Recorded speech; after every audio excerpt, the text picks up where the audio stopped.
Hari Om and a very pleasant morning to ladies and gentlemen who have gathered here today. I am Arati Salif, a first year PhD scholar under the Language and Linguistics at the Chinmaya Vidyapeeth University. I extend my sincere and warm welcome to all the dignitaries, research scholars, presenters, and each one of you who have joined here today on this 3-day online international conference on interdisciplinary studies. Let us begin this journey to enlightenment, taking a moment to seek the blessings of Almighty. I invite Dr. Prabhavati, Assistant Professor in the School of Kala Yoga at Chinmaya Vidyapeeth, for the prayer.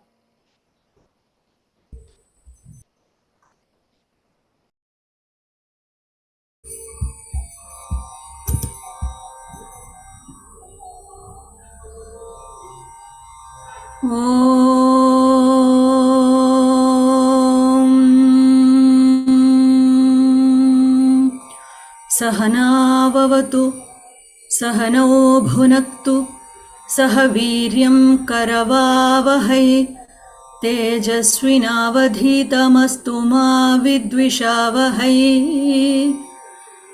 ॐ शान्ति शान्ति शान्तिः वक्रतुण्डमहाकाय सूर्यकोटिसमप्रभा निर्विघ्नं कुरु मे देव सर्वकार्येषु सर्वदा सरस्वती नमस्तुभ्यं वरदे कामरूपिणी विद्यारम्भं करिष्यामि सिद्धिर्भवतु मे सदा सदाशिवसमारम्भां शङ्कराचार्यमध्यमाम् अस्मदाचार्यपर्यन्तां वन्दे गुरुपरम्परां वन्दे गुरुपरम्परां वन्दे गुरुपरम्पराम्.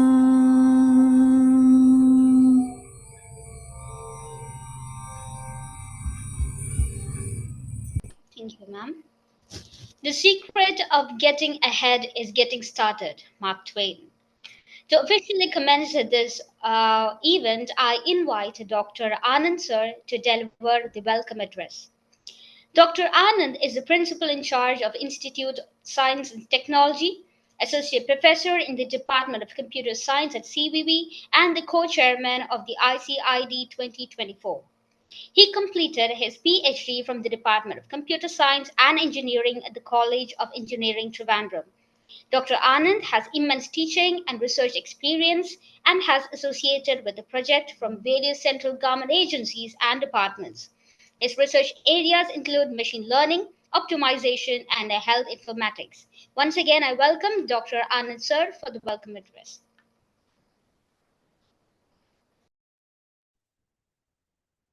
Thank you. Hari Om and very good morning to one and all assembled here. Today we mark the beginning of our 3-day international conference on interdisciplinary dialogues. Conferences, as we know, serve as a premium platform for scholars, researchers, and practitioners to engage in profound discussions that transcend disciplinary boundaries. Our conference also deals with such domains like traditional knowledge system, science and research, engineering and technology, arts and humanities, social science and communication, and extends up to commerce and management. After rigorous review of all the received research articles, 141 papers, hope these papers from diverse areas will serve the audience in full capacity. So let me get into the duty entrusted on me. Even in the absence, I would like to get the blessings from our Honorable Chancellor, Pujya Swamiji Swarupanandaji, and Pro-Chancellor Pasala Girbani Ammaji. I would like to extend a special welcome to our visionary, Honorable Vice Chancellor of Chinmaya Vidyapeeth, Dr. Ajay Kapoorji, whose leadership continues to inspire and guide our academic community. Welcome, sir. Welcome to the conference. Next, I would like to welcome our Managing Trustee, Dr. Apparavu Mukamala, whose unwavering support has been instrumental in fostering an environment for research and learning. Welcome you, sir.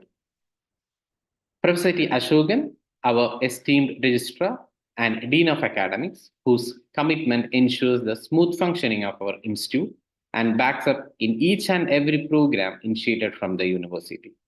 A hearty welcome, sir, to the conference. I also like to extend welcome to Professor Dr. Sudhir Babu, sir, who is the Provost of Chinmaya Vidyapeeth, whose dedication to academic excellence. Starting from the initial days of discussion of this conference, the kind of support which he has given to the entire team is immense and unmatched. A warm welcome, sir, to the conference. Today, we also have Dr. Rodney Davis, the Associate Professor from College of Education, Troy University, USA, who has agreed to give the presidential address. I also have Dr. Eva Tuba, Assistant Professor of Computer Science, Trinity University, USA. She is the international chair of the conference and guided the team in the right direction. Despite of this busy schedule, Dr. Rodney Davis and Dr. Eva Tuba has joined with us. So we are looking forward to the wisdom and insights that you will share. Your contributions will undoubtedly enrich our understanding and spark new conversation. I welcome both of you to this conference. Every university or every institute need to have a strong R&D wing. Then only the university will be going to the next level. Today we have Dr. Savdesh Madhulika Sharma, Director of R&D Cell. I welcome you, ma'am, to this inauguration function. I also welcome Dr. Sunita Grandhi, ma'am, who is the Dean of Lifelong Wellness and Learning in our university, and all other senior professors who have joined with us. Dear colleagues and other officials of the university who have joined with us, I extend a warm welcome to each one of you. Esteemed participants and presenters, I hope this conference serves as a platform for you to expand your horizons, make meaningful connection and contribution to the collective knowledge that drives our world forward. I welcome all the participants, academicians, scholars, and faculties from other universities to this conference. I would like to express my deepest gratitude to the organizing committee and everyone involved in making this event possible. Your hard work and dedication have brought us all together. With a gracious blessing from the Almighty, let's hope this conference will not just be a gathering of scholars and researchers, but a celebration of the power of interdisciplinary dialogue. Thank you, and Hari. Thank you, Dr. Anand, for your warm welcoming words. We have our Honorable Vice Chancellor for the inaugural address, Professor Ajay Kapoor.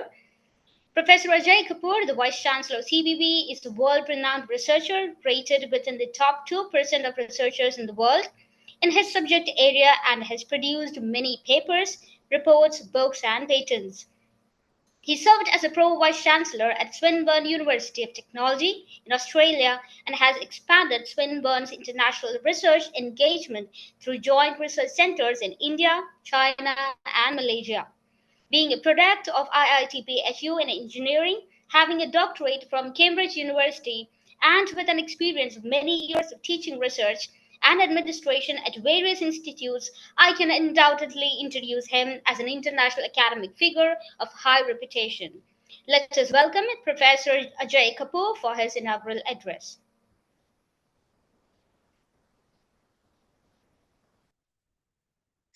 Hari Om, everybody. And Anand, very nice that you welcomed everybody. I'll also like to add my welcome to all my colleagues here, and especially to Professor Davis and Professor Tuba. So nice to have both of you with us today, inaugurating this conference, speaking it, and in fact helping also in organization of this conference. And very wonderful to see our students also participating and helping with organization of the conference. What a wonderful experience you all are getting, and what a great help we all are getting from you. Now, Chinmaya Vidyapeeth is basically Chinmaya University. Vidyapeeth means university. Chinmaya bears the name of Puji Gurudev Swami Chinmaya. So when he's not with us now, but when he thought of the university, he gave us a few of his suggestions and thoughts. He said this will be a place where East will meet West. So wonderful to see Professor Rod Davis and Professor Tuba here. So that is the kind of interaction that he was telling us we must be doing. He also suggested past should meet present. What he meant there was that whatever is the knowledge and wisdom of previous generations, previous centuries, millennia, that should also be used to inform the problems of today. That is also what we are doing in the university, and I'm very happy to see that happening in this conference as well. He also wanted Pandit to talk to public. What he meant was that experts should be working for the welfare of common person. That is where research and impact both have to go hand in hand together. So research, just for the sake of research, does not actually benefit anyone, but research which makes a difference to a person's life makes an impact which is really, really big. Now, another thing he said was that tradition and technology. So we are observing all of that. Now, if I look at this conference, well done, Ryzen, in capturing everything that Gurudev wanted us to do. You are talking about international conference. You are also talking of interdisciplinary dialogue. What that does is that we apply it to solve a problem. A problem doesn't say that, hey, look, I belong only to mechanical engineering, or I belong only to psychology. The moment you say that I'm doing this research so that I can make a change to somebody's life or have some societal impact, everything has to come together. Science comes together, technology comes together, psychology comes there, sociology comes there. How do you make that change in the society? Management comes in, finance comes in, commerce comes in. So everything has to be looked from end to end so that the end receiver benefits. And that is something which is wonderful to see that is being done here. Now, you have brought together many disciplines from many states in India, from many countries in the world. So it is very nice to see that. I am certainly looking forward to some very good outcomes that this conference will produce.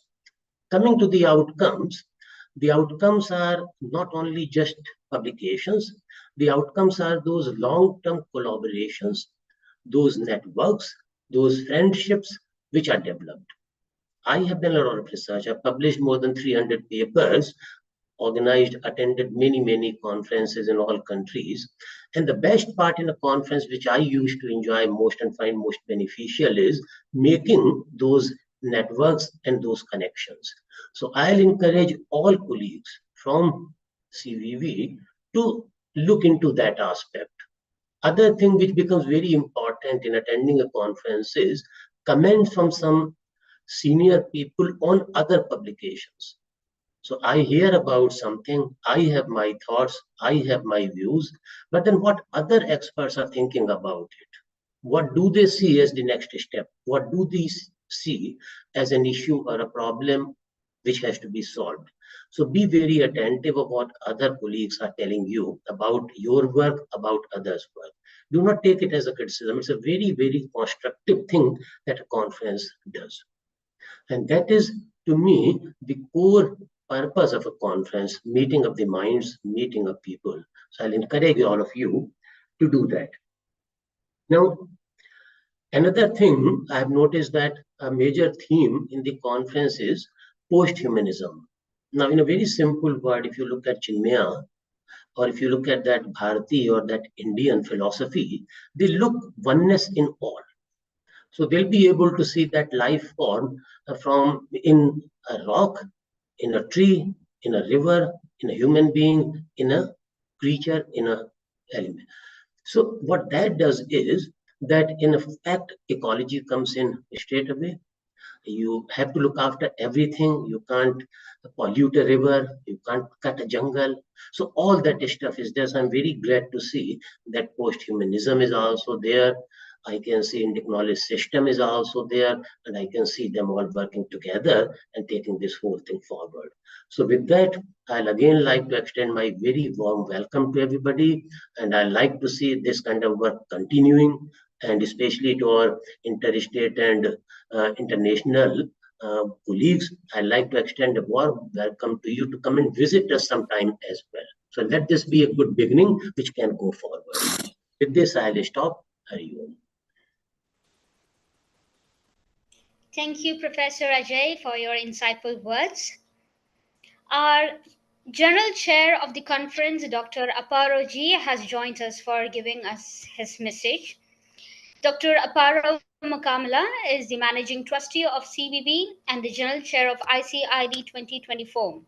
Dr. Aparoji comes with a long success track record in the world of medicine, business, and philanthropy in the United States of America and India. He is a clinical professor of radiology at the College of Human Medicine at Michigan State University and the chairman emeritus of the radiology department at the Hurley Medical Center of Flint, Michigan.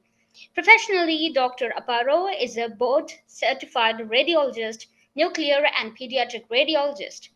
Welcome, Dr. Aparoji, to deliver your message for the day. Thank you very much. Hari Om. Salutations to you all. I bring to you greetings from Chinmaya Vidyapeeth. I greet you in the name of all the Board of Trustees that govern the Chinmaya University, Chinmaya Vidyapeeth. I thank you in the name of all the students, faculty, and staff of Chinmaya University for participating in this much needed interdisciplinary conference. Most importantly, I thank you in the name of the 38,000 donors that made this university become a reality. Puja Gurudev Swami Chinmayanandaji, he said that the world should become a better place to live in because of each and every one of us. I cannot think of a better topic than this interdisciplinary conference and the interdisciplinary dialogue to make the world we live in a better place to live in. This should make the whole creation survive and thrive.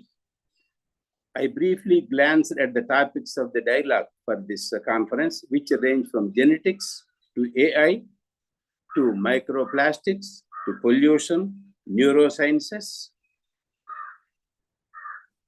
fundamental chemistry, fundamental physics, Brownian motion.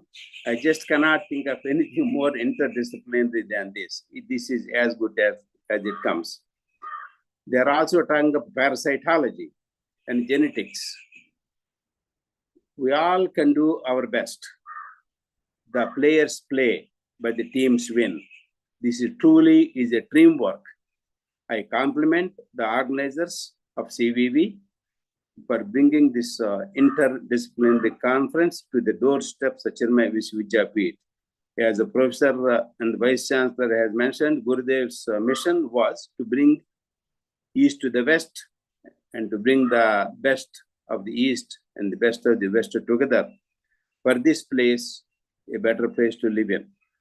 Environment is we are the environment. We pollute the environment. We have the solemn responsibility to clear all the pollution that you have created. I'm glad we are talking about the topics of genuine interest for this creation to strive and survive. And the world will be a better place to live in because of participants in this conference and those who benefit from this. I especially encourage our students to take keen interest in the topics that are being discussed so that we can take something positive out of this and the whole society will benefit from this. I again invoke the grace of Gurudev, His Holiness, Swami Chinmayananda, and all the trustees and all the Swamis and Swamis of Chinmaya Mission to bring the best out of us in this conference. Please listen carefully, take the best, and make this world a better place to live in. We have no right to pollute the creation, and we have every responsibility to see that the world is a better place because of us and not in spite of us. Thank you. Hari Om. Jai Hind. Thank you, Dr. Aparoji, for your inspiring words. Next, we have our conference chairman, Dr. Sudhir Babu, with us for his message for the day. Dr. Sudhir Babu is a provost at CBB and also the chairman of ICID 2024. He did his MTech from the National Institute of Technology and PhD from IIT Madras. He has over 40 years of academic and administrative experience, 22 years of his as a professor and 18 years as a principal at different institutions. I welcome Dr. Sudhir to deliver his message for the day.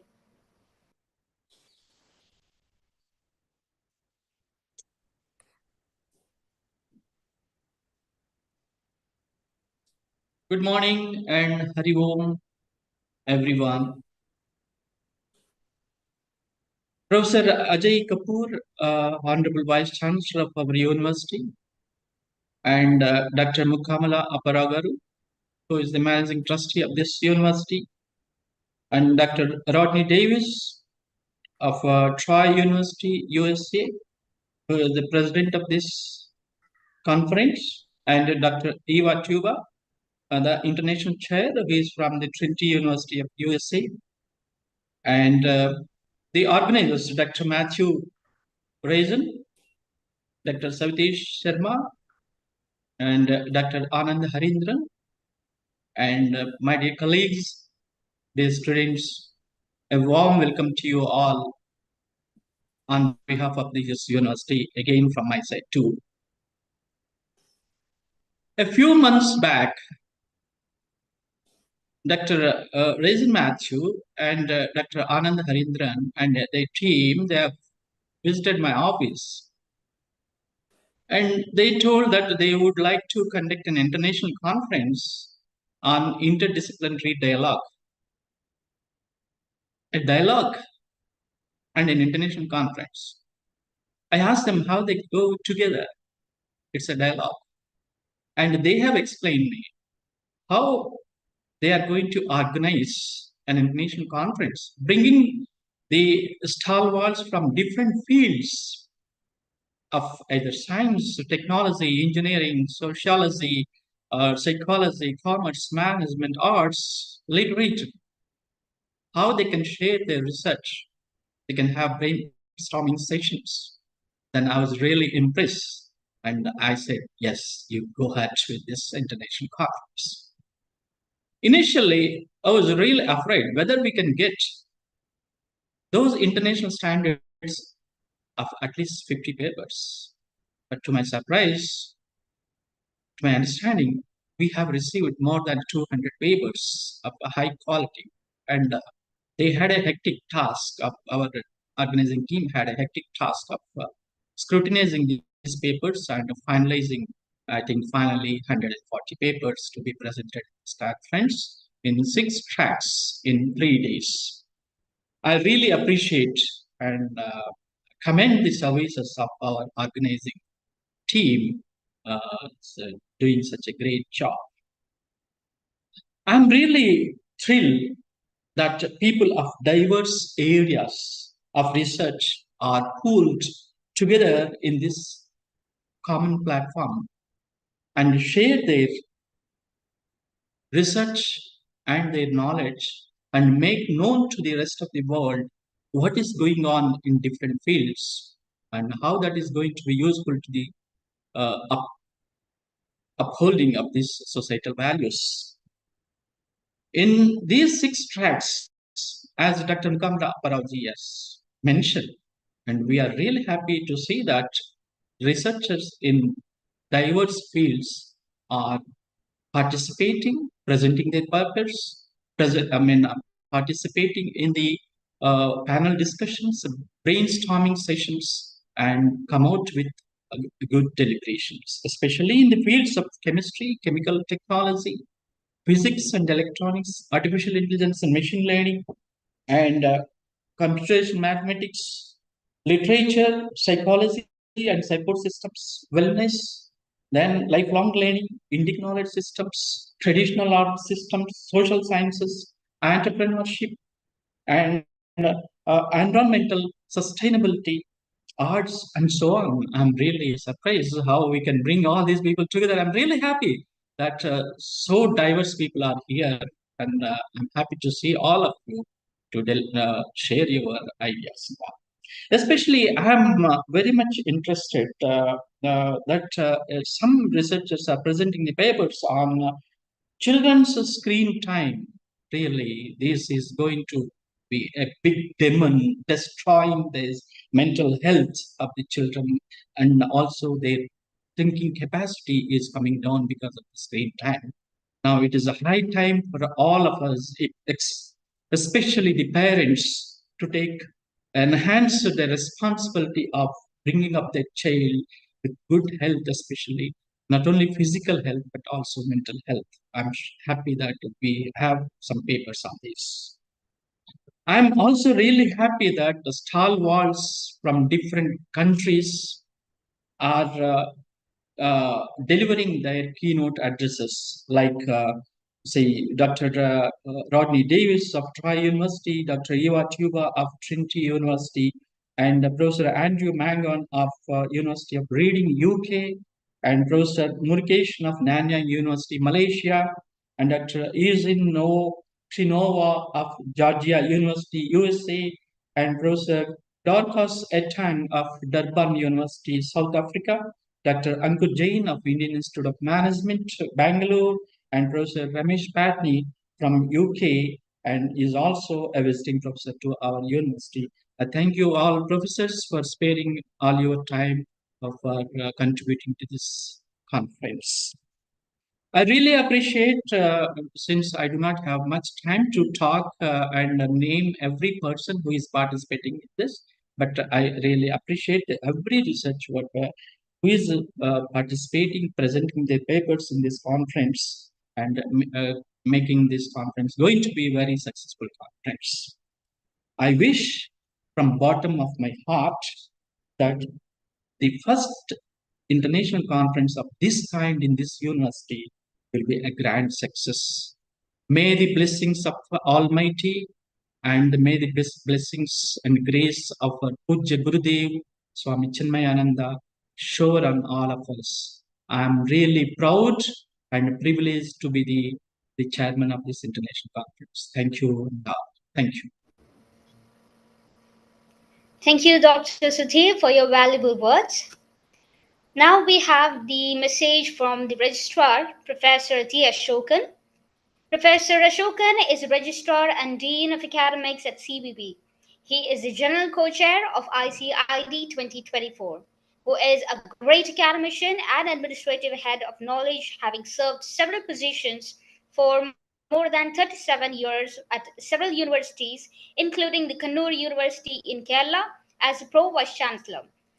He was also the head of the Research Center and head of the Department of Management Studies, director of UGC HRDC, and campus director of the Talasheri campus during his 15-year-long service at Kannur University.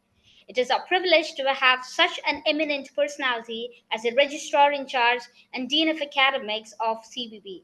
Let us welcome Professor Ashokan for his message for the day. Hari Om, good morning. It's my privilege to be here as part of the international conference being organized by Vidyapeeth during the 8th year of its establishment and as the first conference at the beginning of this academic year. Honorable Vice Chancellor Professor Ajay Kapoorji, my Managing Trustee Parauji, the Chairman of this conference, as well as the Provost of Chinmaya Vishwavidyapad, Professor Sudhir Babuji, all the international delegates and participants of this conference. I understand that more than 115 participants across the globe are attending this particular conference. This conference, as has been rightly mentioned by Vice Chancellor, the Chairman, Provost, as well as Aparaj Mukamala, is an interdisciplinary conference trying to bring into a detailed deliberation regarding the most vital areas in each of the disciplines. So I'm truly privileged to notice that the team of Dr. Raisin Matthew and supporting team under the leadership of our provost have arranged a conference like this, making use of the facility of the technology uh, to make people connect from different parts of the world and deliberate on themes of common interest. I'm sure that deliberations of this conference will be very significant to bring better place uh, this universe for the humanity to live in. As was rightly mentioned by our Vice Chancellor, our Managing Trustee, as well as our Provost, we as Chinmaya Vishwavidyapeeth is starting for a better humanity and make this environment and this globe a better place for living for all the living beings. So I'm extremely thankful to all the team members, and I congratulate all the participating delegates for attending this conference and making this a great success. So, Hari Om, thank you all. Thank you, Professor Ashokan, for your insights. Education, as we know, is the cornerstone of progress and the foundation upon which we can build our society.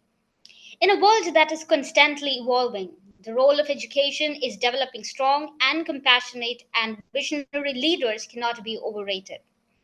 It is an honor to welcome Dr. Rodney Davis, an esteemed assistant professor from the College of Education at Troy University, Alabama, USA, to deliver the presidential address for the day. He has dedicated the past 22 years of his illustrious 32-year career in education. He is also the honorary advisory board member of ICID 2024. With a dual doctoral background, Dr. Davis holds a doctorate in educational foundations of leadership from George Fox University and a doctorate in religious education in curriculum design from Emmanuel Baptist University. In 2012, Dr. Davis was honored with a prestigious Fulbright Hayes Senior Research Scholarship, which took him to the Philippines for 6 months.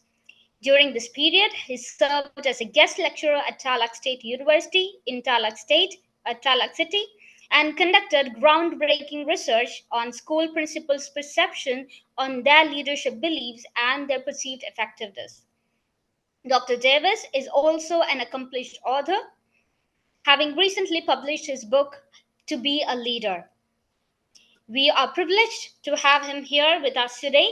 On behalf of the organizing committee of ICID 2024 CBB, presenters and participants of the conference, I invite Dr. Davis for the presidential address. Ladies and gentlemen, esteemed scholars and honored guests, good morning. I'm honored to stand before you today at this conference organized by the Institute of Science and Technology at CBB. As we come together from various corners of the world, we are united by a common purpose: to explore and advance the field of interdisciplinary teaching, research, and learning. The fact that we are here sharing our experiences and insight is a testament to the growing recognition of the need for collaboration across disciplines in higher education. In today's increasingly interconnected world, the significance of interdisciplinary approaches in education cannot be overstated. We live in an era where the challenges we face, be it climate change, global pandemics, technological disruptions, or social inequalities, are complex and multifaceted. They transcend generational and geopolitical borders. These challenges do not respect the boundaries of traditional disciplines. They demand solutions that draw on the knowledge, tools, and perspectives of multiple fields. As educators and scholars and leaders, we have a responsibility to prepare the next generation, not just to excel in their chosen fields, but to think critically and creatively across disciplines. The historical silos of education, while important, are no longer sufficient on their own.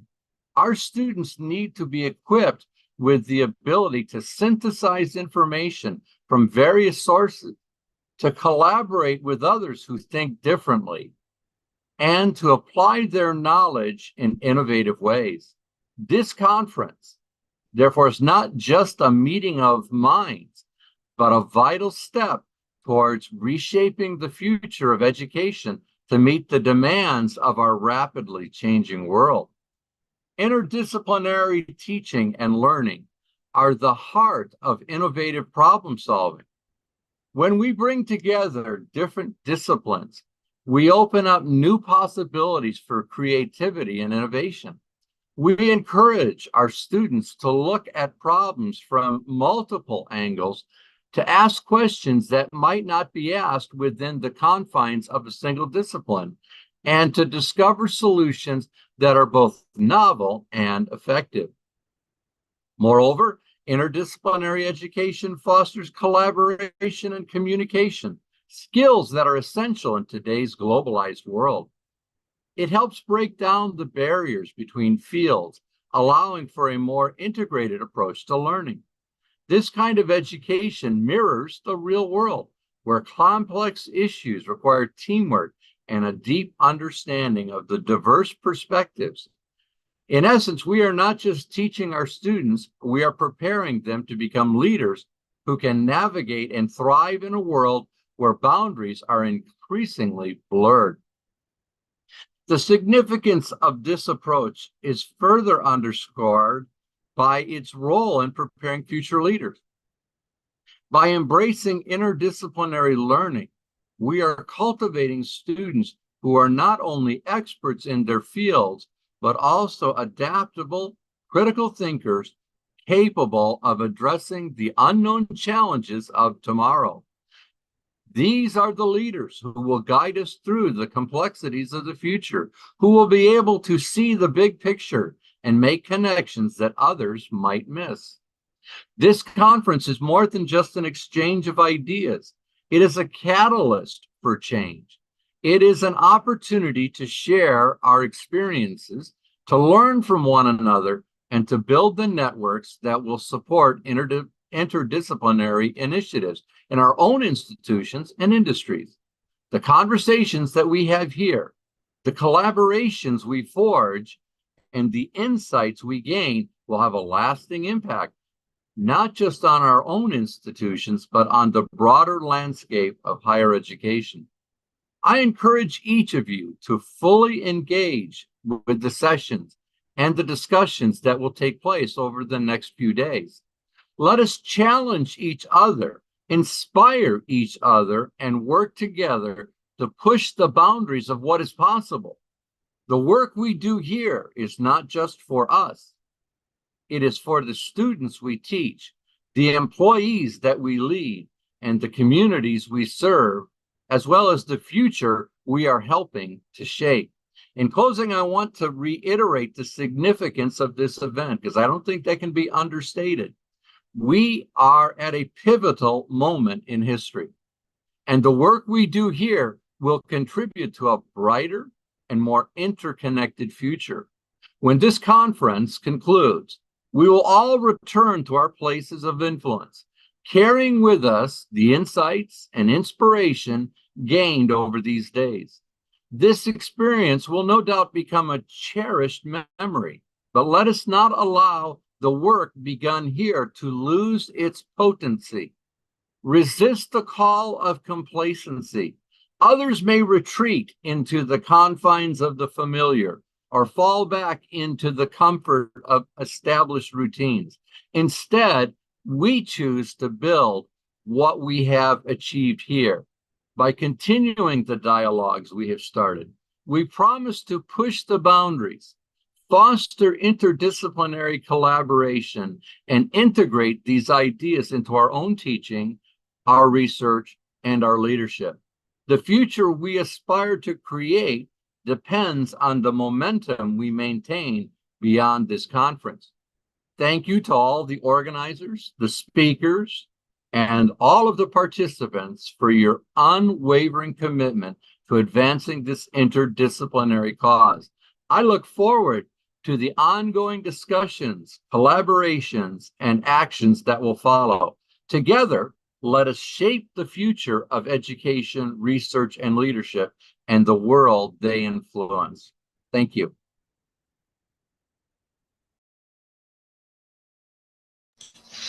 Thank you, Dr. Davis, for your impactful words. Artificial intelligence and deep learning have rapidly transformed from theoretical concepts to practical tools that are reshaping industries, driving new research, and even influencing how we understand human cognition. The intricate world of neural networks, which mimic the functioning of human brain, has opened doors to advancement we once only imagined in science fiction. Now we have the message from the International Chair, and I invited Dr. Eva Tuba. Dr. Eva Tuba is the Assistant Professor of Computer Science at Trinity University, San Antonio, Texas, and also the International Chair of ICID-2024. She is included in Stanford University list of 2% of the most influential scientists in the world in all disciplines for the contribution in the past years. Dr. Eva is the author or the co-author of around 100 scientific papers. Professor Tuba received BS and MS degrees from the Faculty of Mathematics, University of Belgrade, MS from Graduate School of Computer Science, John Naisbitt University, and PhD in Computer Science from Shinjijanam University. Her research interests include artificial intelligence, deep learning, neural networks, nature-inspired optimization, algorithms, and image processing computer networks. I once again welcome Dr. Eva for her message for the day.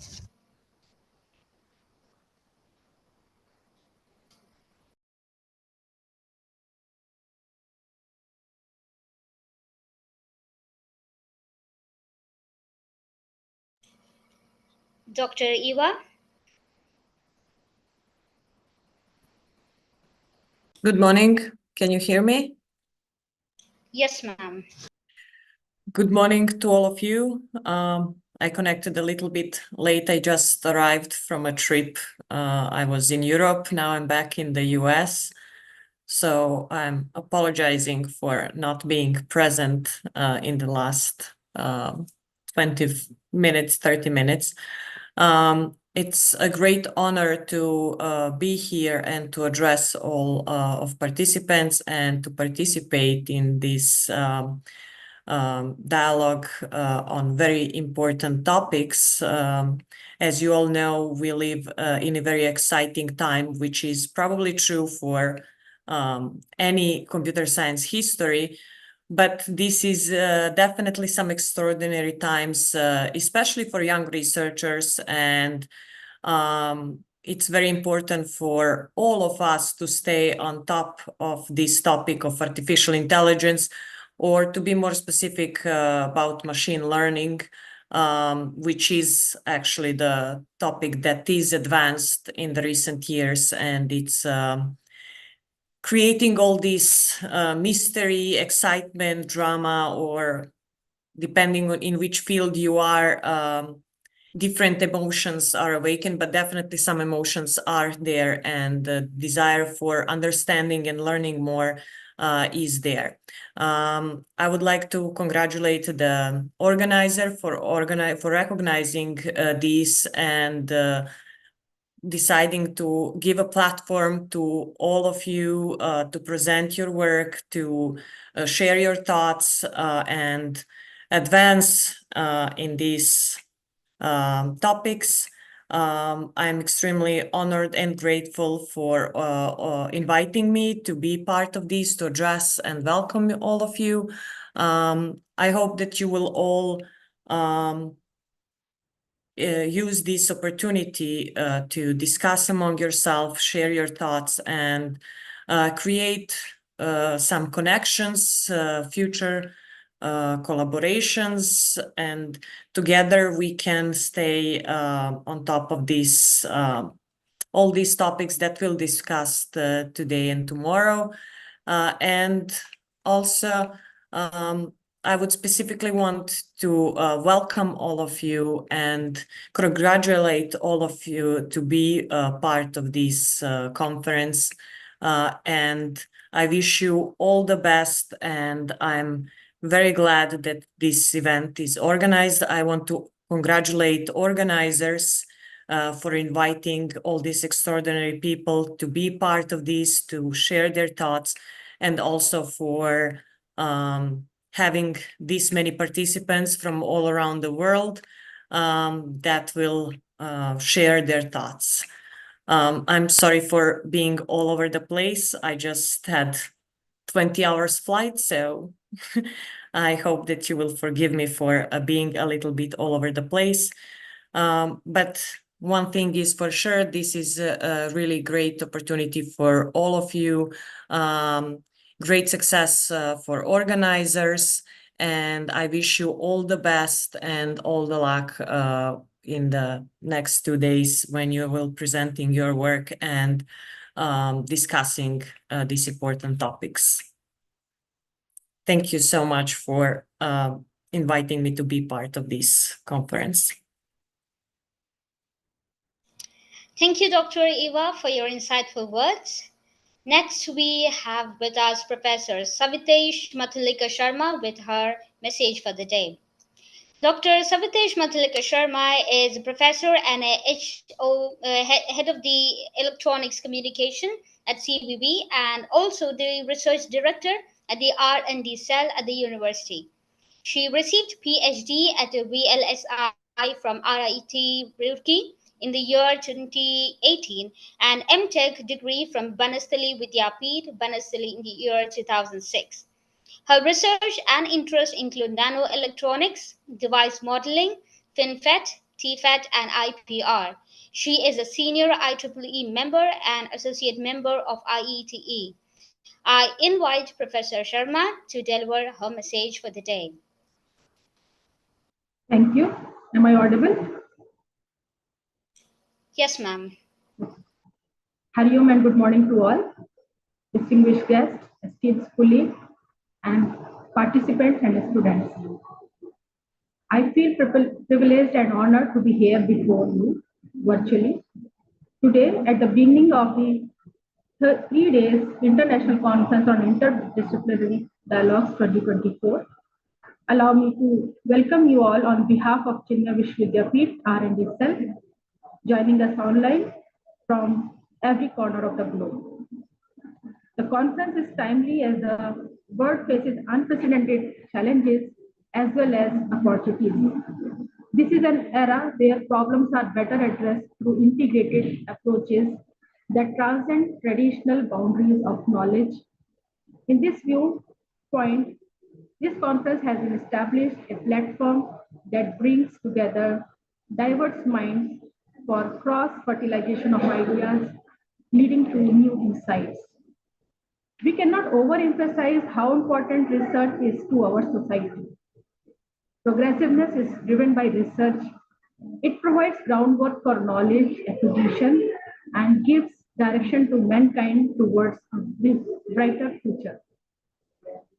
One cannot escape asking questions in regard to research.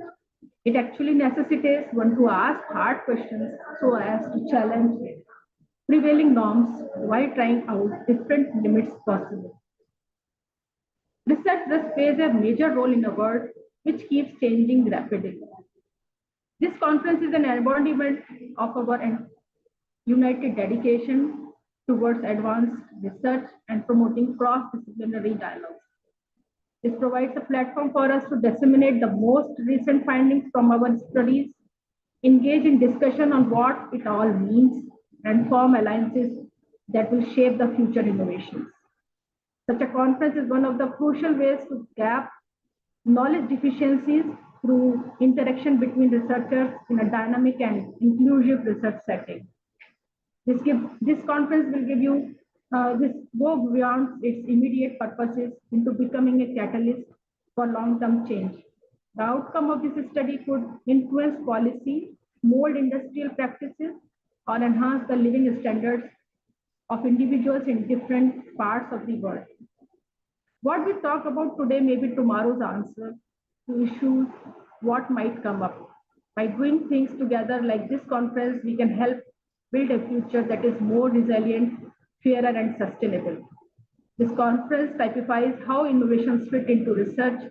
Innovation does not imply creating something new, but rather improving what existed before, discovering fresh aspects of old information and making connection among elements which were previously unknown. This way, through innovation, research can be converted into tangible solutions at societal level, as well as benefiting humanity at large. In order to retain relevancy to the society, our work must be built on a strong academic foundation. At this juncture, let me pass my deepest appreciation to the organizing committee for their tireless efforts in seeing this conference come into being. They have worked so hard to create an atmosphere where both innovations and creativity can thrive. Your presence here as a keynote speaker, panelists, and participants only reinforce the importance of interdisciplinary studies. You are behind the ideas and innovations that will shape our futures. There is no doubt that your insight over these next 3 days will go a long way in advancing knowledge and enhancing societal well-being. In conclusion, it is important to remind ourselves that this conference has more value than just presentations and discussions, but also about establishing relationships and partnerships. As we talk together on that path, we should therefore dedicate ourselves towards borderless research beyond disciplines and cultures. I would like to congratulate the organizing committee, all eminent speakers, presenters, and all participants to make this conference a success. May this conference be a milestone in our collective endeavor to create a more interconnected, informed, and enlightened world. I wish you all a fruitful and inspiring conference. Thank you. Thank you, Professor Sharma, for your esteemed words. Coming towards the conclusion of our inaugural session, let us welcome Dr. Raisin Matthew for delivering the word of thanks. Dr. Raisin Matthew is Assistant Professor of English at CVP and the Organizing Secretary of ICID-2024. He is the author and editor of 8 books. Dr. Matthew has presented numerous research papers and guest lectures at hybrid international conferences held in Germany, Spain, Poland, United Kingdom, Philippines, Turkey, and different states in India. His research interests include contemporary literature, liminality, post-truth, identity, gender, and religious studies. Once again, welcome Raisin Matthew for the vote of thanks. Thank you, Ms. Aarati, for the wonderful introduction. Good morning, good afternoon, and good evening, participants, presenters, keynote speakers, dignitaries, authorities of the university, professors, students, scholars who have joined from all around the world and also from different states in India. We, on behalf of the organizing committee, Chinmaya Vishwa Vidyapeeth, faculty and students of the university, I welcome everyone and thanks for joining for the inaugural session. And also, I hope you will be continuing to support us for the next sessions that is connected with this today's inaugural session. So the duty that is entrusted on me is to give a vote of thanks as part of the inaugural session. Before that, I would like to say that this conference, we decided, or the initial idea of this conference started from January 2024 this year.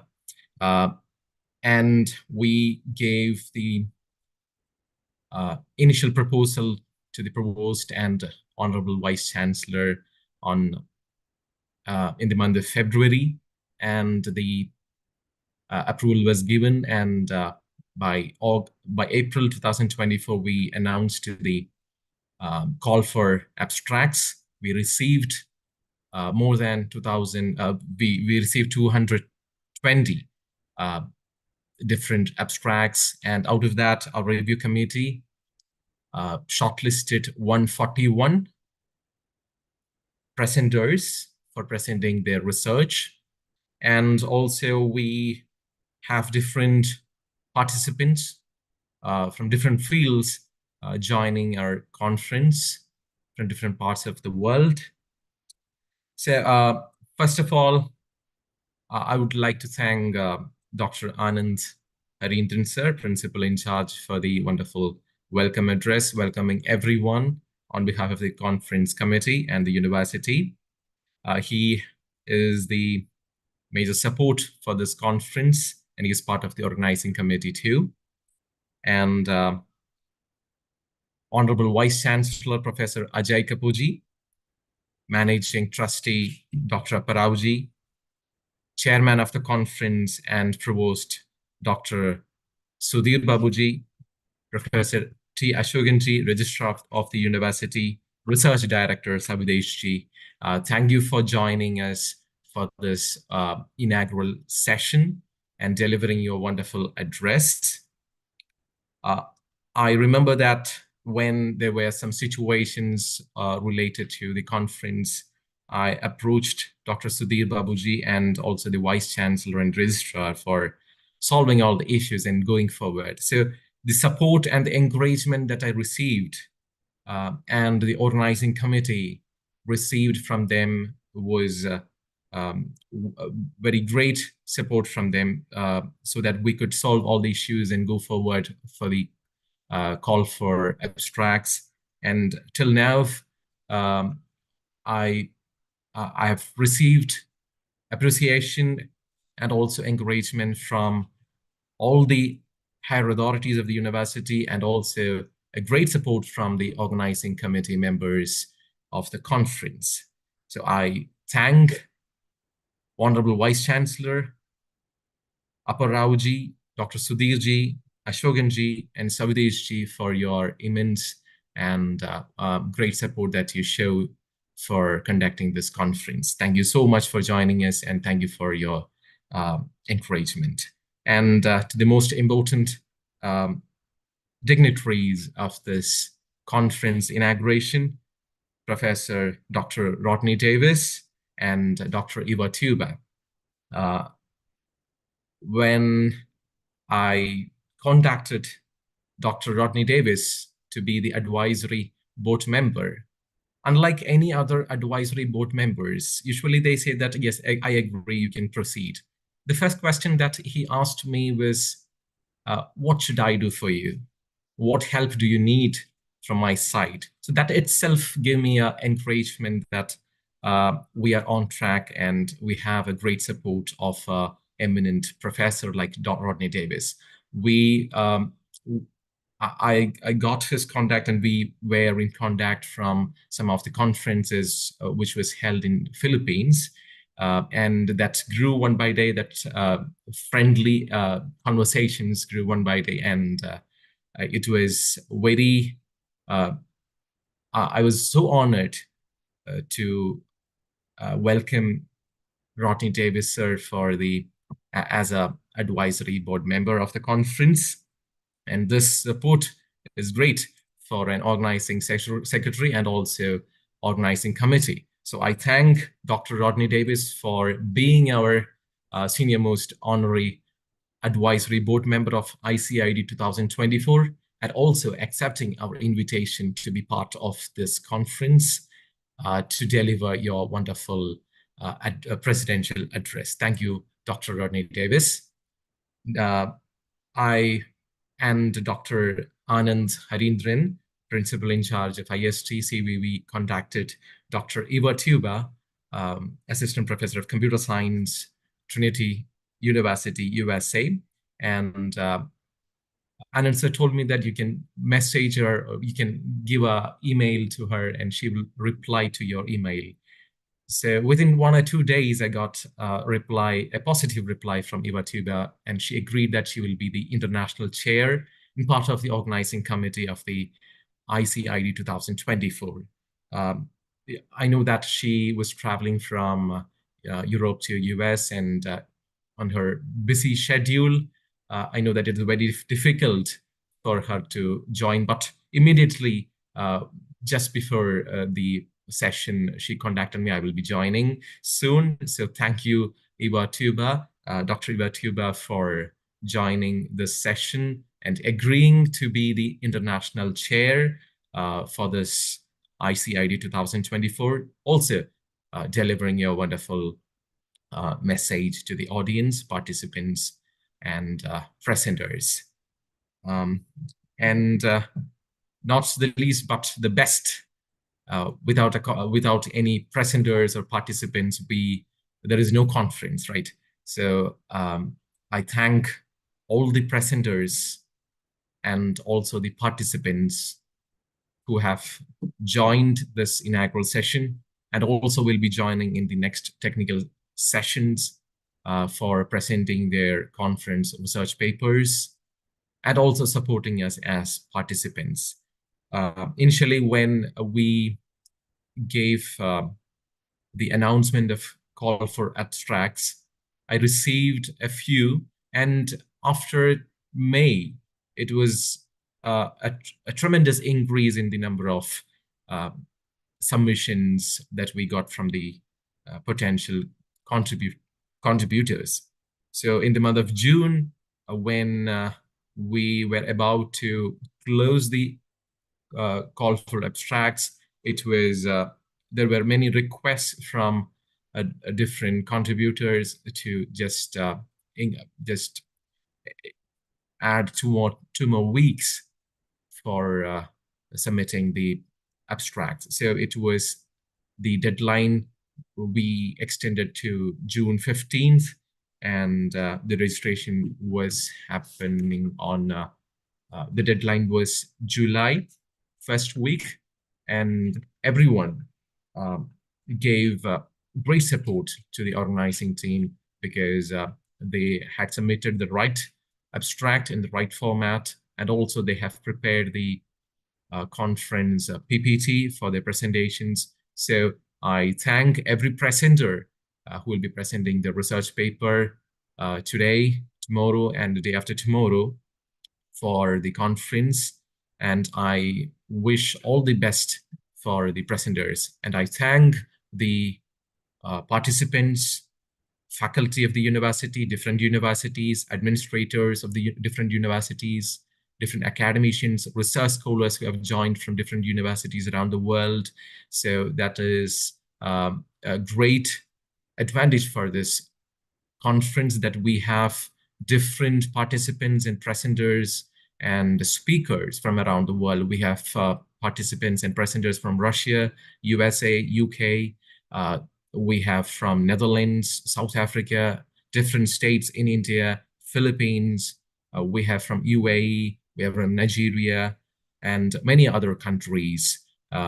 So this has become a truly international conference where we will have the opportunity to collaborate and also continue our networking with all the researchers and faculty around the world. So I thank everyone who joined for this inaugural session. I thank all the authorities and the participants. Thank you so much for joining. See you for the next sessions. Thank you, Raisin, sir. Now we will go for a short break and we shall come back by around 10:25.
Welcome, everyone, and thank you for joining. Now we move on to the keynote address. It is a distinct honor to introduce and invite Professor Murukeshan Matham to deliver the keynote address today. Professor Murukeshan completed his PhD at IIT Madras and the University of Oldenburg, Germany, under the DAD Fellowship, earning his degree in 1997. Since then, he has been a faculty member of the Nanyang Technological University, NTU, Singapore, with over 25 years of research and 20 years of teaching experience. A fellow of SPIE, Optica, the Optical Society of India, and the Institute of Physics, UK, he has received more than 25 international awards. He has delivered over 40 invited, 25 plenary and keynote, and 20 pedagogical talks at major conferences and workshops in the field of biomedical optics, nanoscale optics, and applied optics of metrology.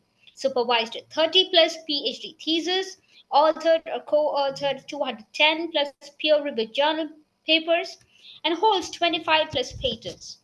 Professor Murukeshan is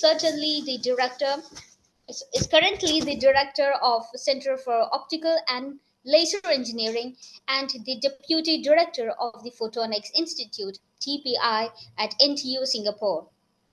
In a world where the intersection of disciplines is becoming increasingly crucial for innovation, Professor Murukeshan's work is a shining example of how we can harness the power of optics and physics to solve the complex problems and create new possibilities across different fields. We are privileged to have him here with us today, and on behalf of the organizing committee of ICID 2024 CVV, presenters, and participants of the conference, I invite Professor Murukeshan for his keynote address. Very good morning to you all. I'm not able to see the video. So, can you hear me at least? Yes, sir.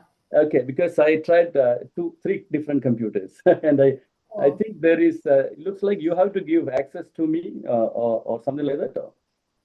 Let me check, I'm sir. getting some messages that I'm muted or something like that. Can you Sir, we have given the access to you. Could you please check once again? Yeah, I will try once again. I can see Vijayan sir and Professor Raisun, right? I can see both of you and Miss Aditi. Yeah. Okay. I'm not sure what's the problem. That is fine, sir. No problem. So I think it's fine. I mean, if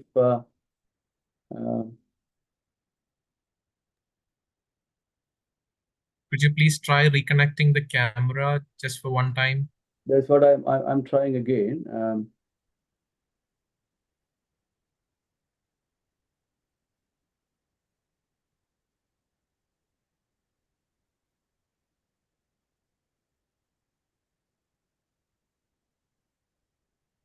There's something wrong with this. We will go ahead, sir. No I think problem. we'll go without the my face. Yes, yes, definitely. No problem. Don't worry. Yeah. Okay. I'll just share again, host disabled participant screen sharing. It is given, sir. You can just try now. Can you see my screen? We cannot see the screen. Okay. Can you see the screen? No, sir, we cannot. I am not sure. I think there is some adjustment you may have to do from there.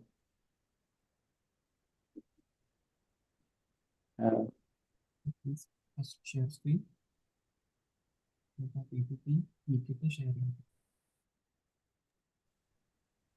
Could you first share the screen and then click on the PPT so that it will be projected? No, I'm actually sharing the screen now. It's okay. Then let me share again. Yeah, Now right now it is fine. Yes, sir. wonderful. Thank you. Yeah. Okay. You can make it on the full screen mode. Yeah.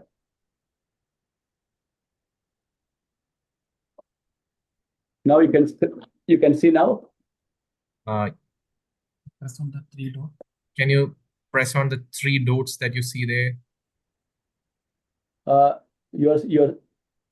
mean, it just says that towards the down near that camera.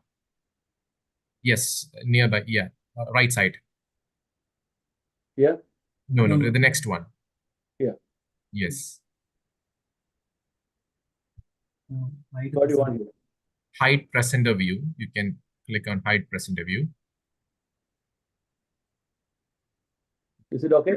And you can go down and you can click on the slide share. Yeah, that one.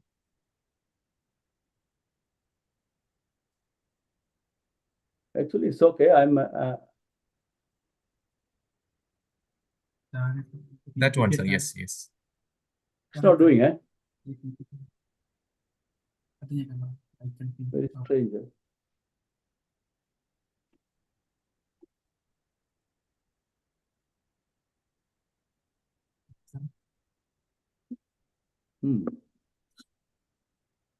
Okay, let me try. No problem, sir. You can go ahead. No problem.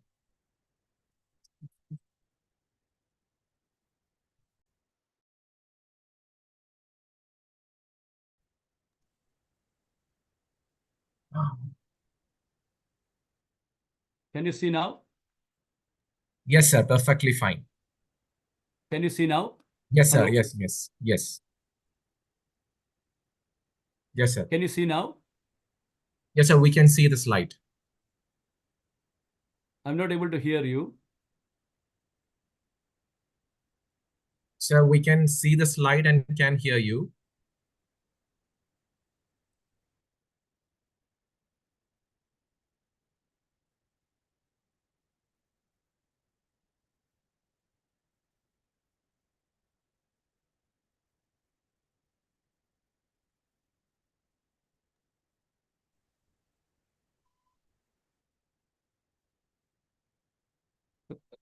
Can you hear me? Yes, sir, we can hear you. And we can see the slide. You can see the slide and you can, yeah. Yes, sir. Perfectly fine. You can go ahead, sir. Okay. Very, very good morning to you. I'm sorry for this initial hiccup. First of all, at the outset, I would like to, thank Professor Vijay sir, as well as Professor Raisin Matthew for inviting me to deliver this talk. The title of this talk is actually written as Industry 4.0, Opportunities and Challenges in Academia and Interdisciplinary Research. There is a very special reason why we have actually used this topic. If you recall what was happening, about 4 to 5 years prior to this pandemic era, there was a major gathering in the World Economic Forum, for example, as well as at very many different, decision makers forum, as well as the thought leaders, the government, decision makers, all these, dignitaries were discussing very aggressively to see how the mankind can actually face this very interesting, very disruptive, very massive happening around the world at that time, which is widely at that time coined as Industry 4.0 or the Fourth Industrial Revolution.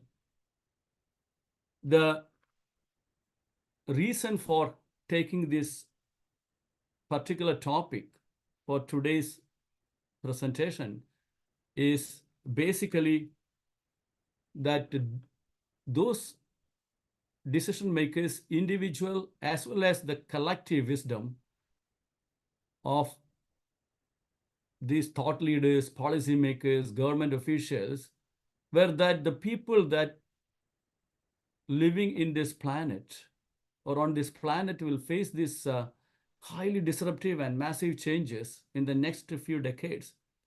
To be precise, maybe in the next couple of decades. And majority of them will be beneficial to the mankind, but some of them may not be beneficial to the mankind. As we look into the history always, we can see that that was the case. So the executive overview of this presentation is based on this particular thought process, which actually led to the salient points that I'm going to highlight here, that the fourth industrial revolution has brought about major economical, political, and societal changes already after the post-pandemic era, even though during the pandemic era, there was a sudden break to this development. In fact, after the pandemic, the pace has actually doubled up in a nutshell. The world around us is moving at such a rapid pace with this industrial revolution that these terms such as this jargon, such as artificial intelligence, big data, the Internet of Things, and robotics are imposing new rules on the industries and related labor markets. And you can see that these changes directly actually impose a lot of additional requirements for this job seekers, and the job requirements also have changed drastically.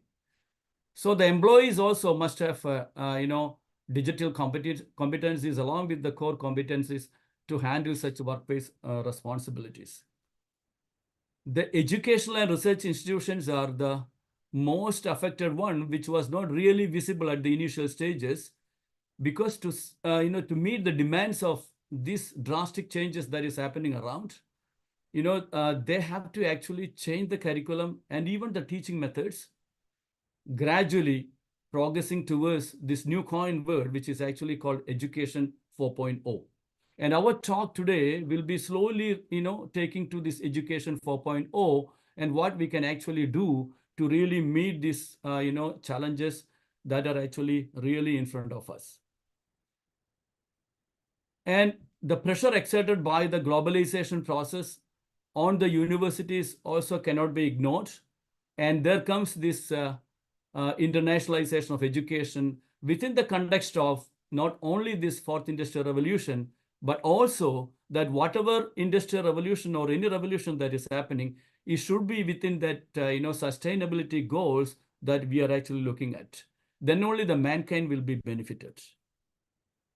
In short, Industry 4.0 going to make massive disruptive changes in all fronts, including the education and the research landscape. So this talk is actually how we are going to discuss this is after giving a brief introduction and the history of this industrial revolution, we straight away go to the industrial revolution and some of the recent news that we can see here. And then we'll say that what are those disruptive pillars and the impact of I 4.0 in academia and interdisciplinary research, direct impact of these disruptive pillars, and what are the challenges that are faced and some of the mitigation approaches that we can adopt. And then we will actually discuss a little bit about the sustainability goals, and then we'll conclude this talk, okay? So we can see that in the recent years, these coin words such as CPS, cyber physical systems, the I 4.0, artificial intelligence associated with the big data, is actually most of the industries are becoming highly digital these days, and they use these terms quite often, and they have created an unprecedented preparedness to face this paradigm change that is happening in the horizon. And you can see that this the formation of the industry cloud to connect over many industries or factories and over 1,000 suppliers and partners are actually going to really demand these changes in a very aggressive manner and very fast-paced manner. This expected to enable shortened cycle times, improved product quality, while reaping the fruits of manufacturing highly customized products at large on a global scale. And in such advanced changes that is happening in the horizon and the associated ecosystem, where these new generation technologies are actually really taking giant leap, and new coin terms are also coming up, such as, IIoT, cloud computing, integrated communication capabilities, 3D printing, smart factory, etc. It means that it is not only going to change the engineering landscape, it is actually going to change the way we communicate, which I'll tell you in the next couple of slides, as well as it is going to make very huge societal and technical impacts, and which actually cannot be ignored as well.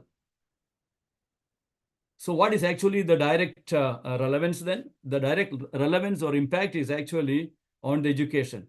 If you want actually the people to really face these challenges, we have to make sure that the education that we are giving or the people that they are actually getting is actually well equipped to face these challenges. So this means that the education landscape has to impose strong emphasis on interdisciplinary research as well. So let us actually just briefly go through this I 4.0, the fourth industrial revolution, the recent news. For example, you might have seen some of these gadgets, some of these, tools, some of these equipments that I'm showing here. This is a very, recently introduced, maybe recently means about 5 to 6 years or slightly over that, to clean, the floors and all other, associated duties around. And this is actually in our school, for example, in our university. And you can see that this is the kind of thing that is coming up now. The other one is actually there are very many robots coming up to take over many jobs, for example. And there are also, this is actually a consumer robot that is actually a customer care robot called Nadine, which is actually we have in our NTU developed. And this is a humanoid robot.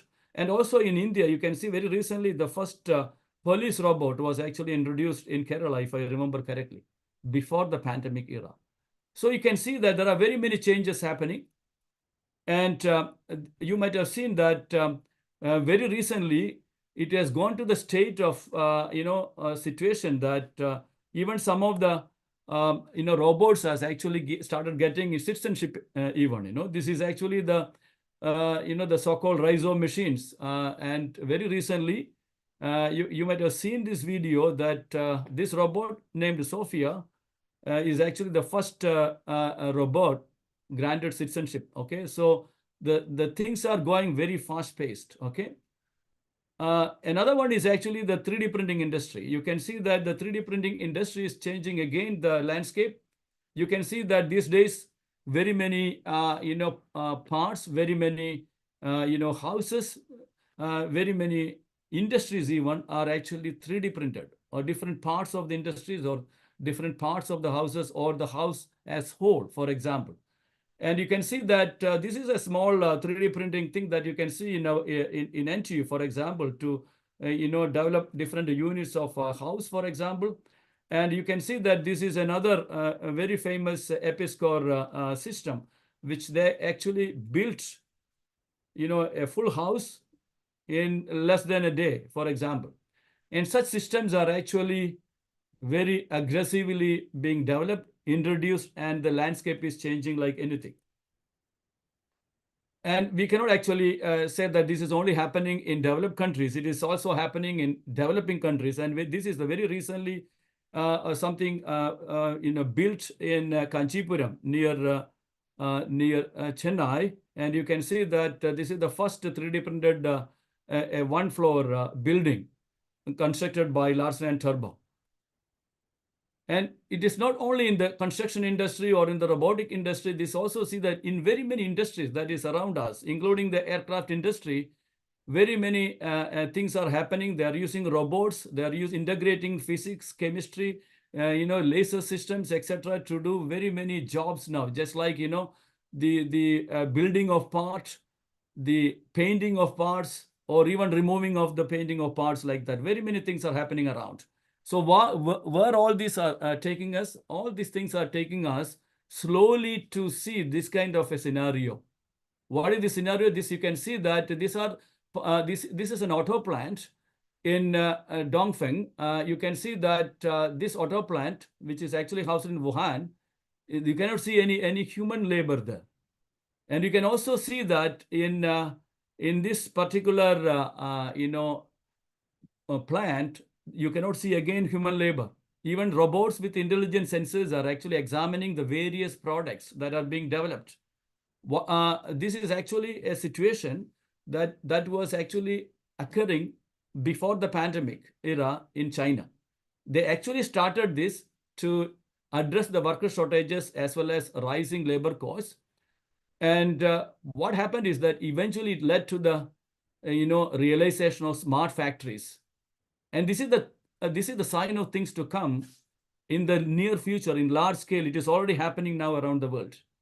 So it means that we are slowly leading to see this kind of zero labor factories.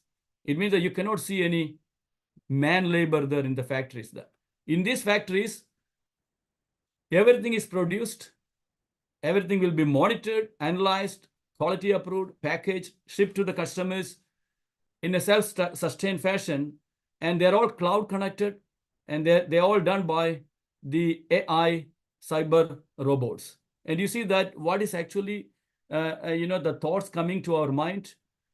I recall our days during the 1995, 97, those years when there was a Y2K problem happening, and many people are worried. There was a lot of opposition to this computerization of the different offices, etc. So we are very, very much worried. Very many challenges were actually faced. And what actually it actually tell us, do we have to really worry, or what actually we are supposed to do?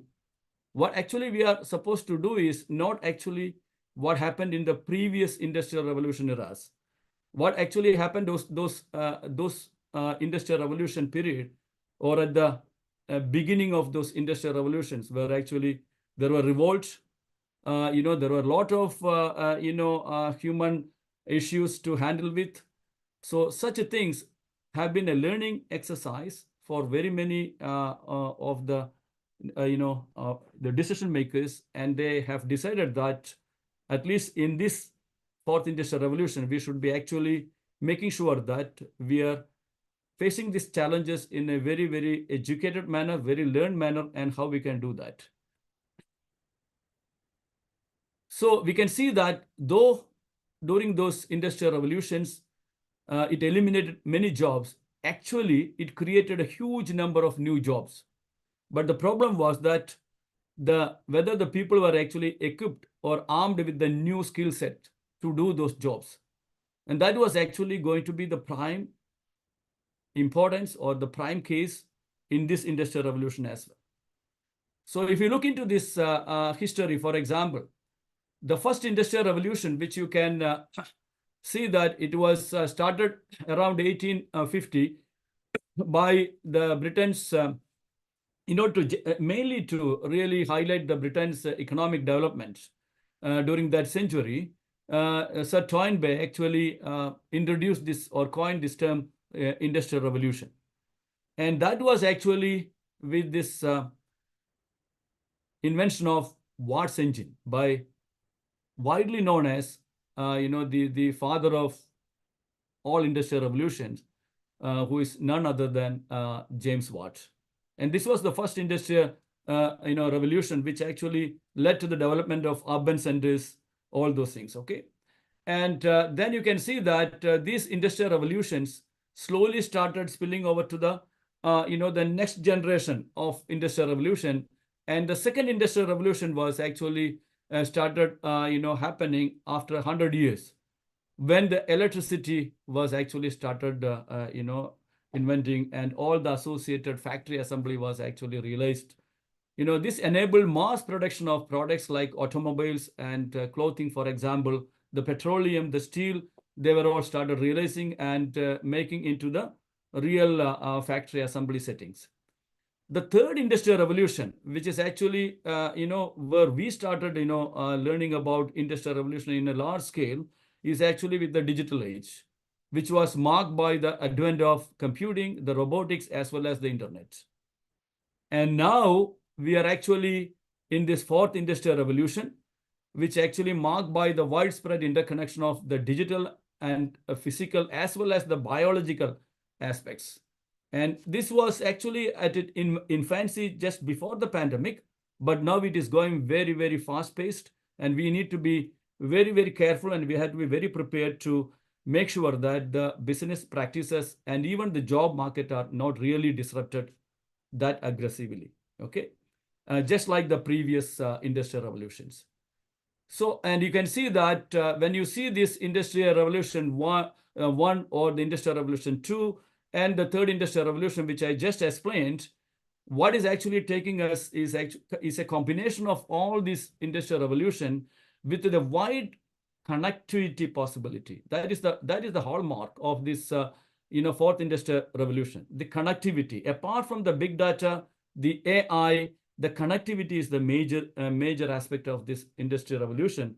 And this has got very many names. As I told, it is not just industry 4.0. This is also known as cyber physical system, for example. So what is actually this fourth industrial revolution? It is actually, if you're looking for a one-liner definition, it is actually a unique and unprecedented convergence of the physical, digital, and biological worlds. And if you can see that generally, this is marked by a very well-defined 6 pillars, which is actually the robotics, the artificial intelligence, data science, the Internet of Things, the autonomous systems, autonomous vehicles, as well as the personalized medicine. Then we'll be wondering, actually, this looks like completely engineering, but actually it is not engineering only. There are a lot of changes happening. When the whole labor is actually assisted or even going to the stage of completely replaced by, the machines, and machine learning is actually going to actually dictate many of the actions, we have to actually think about many aspects, including the ethics and the related policy as well. And if we actually look into these 6 pillars, we can see that there are very many, technological disruptive pillars. And some of the major technological disruptive pillars from the engineering point of view are actually the data management, the centralized control, the human-machine collaborations, as well as the additive manufacturing and 3D modeling. This was actually a kind of term which is heavily used in fourth industrial revolution, because many of the manufacturings are actually either using 3D printing, okay, as well as these days it is even going to the next level of the 4D printing, okay, etc. And you can see that many of these technological disruptive pillars are again enabled by these 12 disruptive technology enablers. And they include not just the the mobile internet, the cloud technology, the Internet of Things, which are supposed to be the major aspect of our fourth industrial revolution, but actually it was also highlighted or by these important technological pillars that you are seeing. This means that it is not just engineering. There are very many aspects we have to actually look into it, which include, science and other related aspects as well. As I told you, the fourth industrial revolution, one of the important things is communication. We are actually now slowly entering into the 5G. From the 3G to the 4G to the 5G communication network, we are actually entering. And we can see that most of the cloud connection and also, as well as the internet is actually now going to be really impacted by the 5G network, for example. But what is going to happen is in the next few years or in the coming decade is actually this kind of technology such as Li-Fi and holoportation. Li-Fi is actually something which is going to completely replace the Wi-Fi that we are having here, because the wireless fidelity is actually now changing to be the light fidelity approaches, whereby you can see that this kind of light-based connectivity can be very fast, okay, 100 times faster, and you can see that it also gives a lot of advantages. Since its invention by Harold Haas, a decade ago, this is now happening. It is already started happening in some industries around the world, and this is going to change the world in a large scale very soon, if not too late. And the other one is actually holoportation. The holoportation is actually a kind of 3D capture technology that allows high quality 3D models of people to be reconstructed, compressed, and transmitted anywhere in the world real time. It means that next time when this technology is really installed everywhere, I may not be actually talking like this overseas. I will be from overseas. I will be talking from overseas, but I will be actually visible in front of you, as if I am taking giving you a presentation in a classroom in front of you. So the holoportation is actually also started coming up. It is already there. It is coming up. It is going to really change the way the communication is actually done. And these are some of the technology that you can see. This is actually a father and a daughter communicating, but they are actually at two different places, but they are communicating. They cannot actually physically, feel, but they are actually can communicate as if they are in the same room, for example. This is a very good example of such a 3D rendering with the holoportation that you can do. Another one is where we can actually find applications of this. It can find applications in very many areas, not just education, but also even in the medical industry. In the clinicians can actually communicate, remotely as if they are in the same place. And you can see that if during a surgery, if there is a doctor, he want to actually consult an expert who is actually, sitting, let us say in the US or in Europe or in a very far off distance, he can actually use this technology to have this discussion, get the organ information in front of him, and take the decision immediately without actually making him fly over and to do the surgery together. So all this kind of advancement is happening around the world as far as this fourth industrial revolution is concerned. So it means that what is happening is we are slowly changing from a kind of a setup, where you can see a lot of man labor working in an industry. It is actually completely changing to a zero labor, man labor industry setting. Okay, so what we need is constant upskilling of labor force, which means that new courses or revision of curriculum that can go pace and hand in hand with the technological advancement has to be done to face these challenges. So when we do those kind of challenges, changing the curriculum, we also have to, look into the human aspects. And you can see that this famous words by Prime Minister Sri Narendra Modi, I just want to, write here. It is Industry 4.0 is not about robots. It is about humans. And this means that we cannot actually do this development without the SDG goals or the Agenda 2030 of the United Nations. For example, we need to really bear in mind about the people, planet, prosperity, peace, and partnership. And this we had to really look into this when we are actually developing any curriculum change, any advancement in technology, within the context of Fourth Industrial Revolution.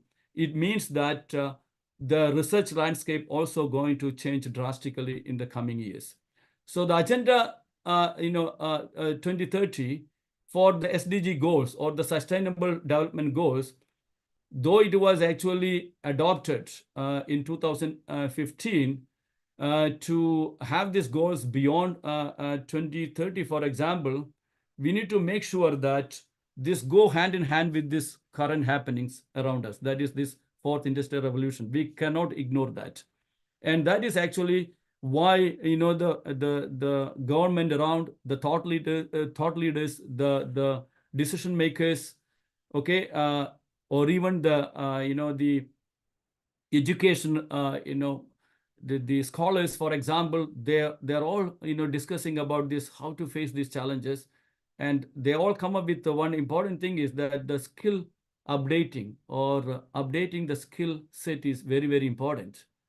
Very recent report by the Oxford Martin, many of us might have gone through this, that if you look into 2030, 30% of the jobs is really going to face serious challenges if the updating of skill sets are not done, or what is going to happen is that 30% of the jobs really requires this kind of new skill sets. And this is going to make a very serious change. The new world order with Industry 4.0 is not just again imparting the below knowledge, that is data science, machine learning, blockchain, artificial intelligence, robotics, automation, 3D printing, etc. What we need to really understand is that how we can actually impart this knowledge to this workforce. Is it just by short courses, or if we have to start, whether we have to start from the undergraduate level itself? And this is something one has to really think deep and look deep into it. And you can see that from this context comes this Industry 4.0, leading to Education 4.0, targeting mainly the academia and the research landscape. And you can see that this research landscape changes as well as the educational landscape changes has to be very much aware of these important sustainable development goals. And if possible, most of these pointers that are written here has to be really covered in. I'm not going into the deep details of this, but that is actually something one has to be really looking into it. So the role of Industry 4.0 in achieving these sustainable development goals is actually has got a direct impact how we are going to change this academia, or how we are going to actually change the landscape of interdisciplinary research, for example, leading to this landscape change in Education 4.0. So what we need to understand from this perspective is that we know that the key stakeholders as far as Industry 4.0 is concerned is the industrial organization around the world. Okay, and they actually has to be aware that whatever they are doing is actually really going to contribute effectively to the sustainable development goals. Otherwise, the purpose is not going to be served. And you can see that this again demand that the Industry 4.0's research and technology going to be the key for sustainability achievement in industrial organization. And then it must actually move forward with the shift towards changing the manufacturing paradigm with emphasis on this SDG goals as well. The value creation in sustainability should include the SDG pillars of economy, social, and environmental aspect as well. So Industry 4.0, from this perspective, viewed as an economic improvement tool. As such, the emphasis of studies should be concentrating on the environmental and social pillars. From this perspective, again, if you look into India, for example, a lot of changes happening in India also in the recent past. If I just summarize in few slides, India has also leveraged key technologies to mitigate very many issues and improve quality of life by developing sustainable products within the context of this I 4.0. And some of those things are actually using this big data analytics, cloud computing, Internet of Things, and 3D printing. And you can see that this also slowly started imparting into Education 4.0. I will discuss about that after a couple of slides.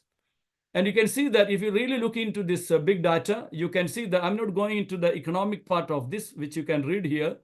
You can see that the data analytics and artificial intelligence have been widely used in the banking and financial service sectors. Mainly, the in short form is actually the BFSI sector in India. Okay, and you can see that the data analytics has also proven to be essential in the e-commerce sector to streamline warehouse operations with almost 6% market share and nearly 1.2 million transactions per day in India. Very recently, this data has come up. And you can see that if you are looking into the cloud computing, for example, they have actually a potential role in the implementation of the Industry 4 in India.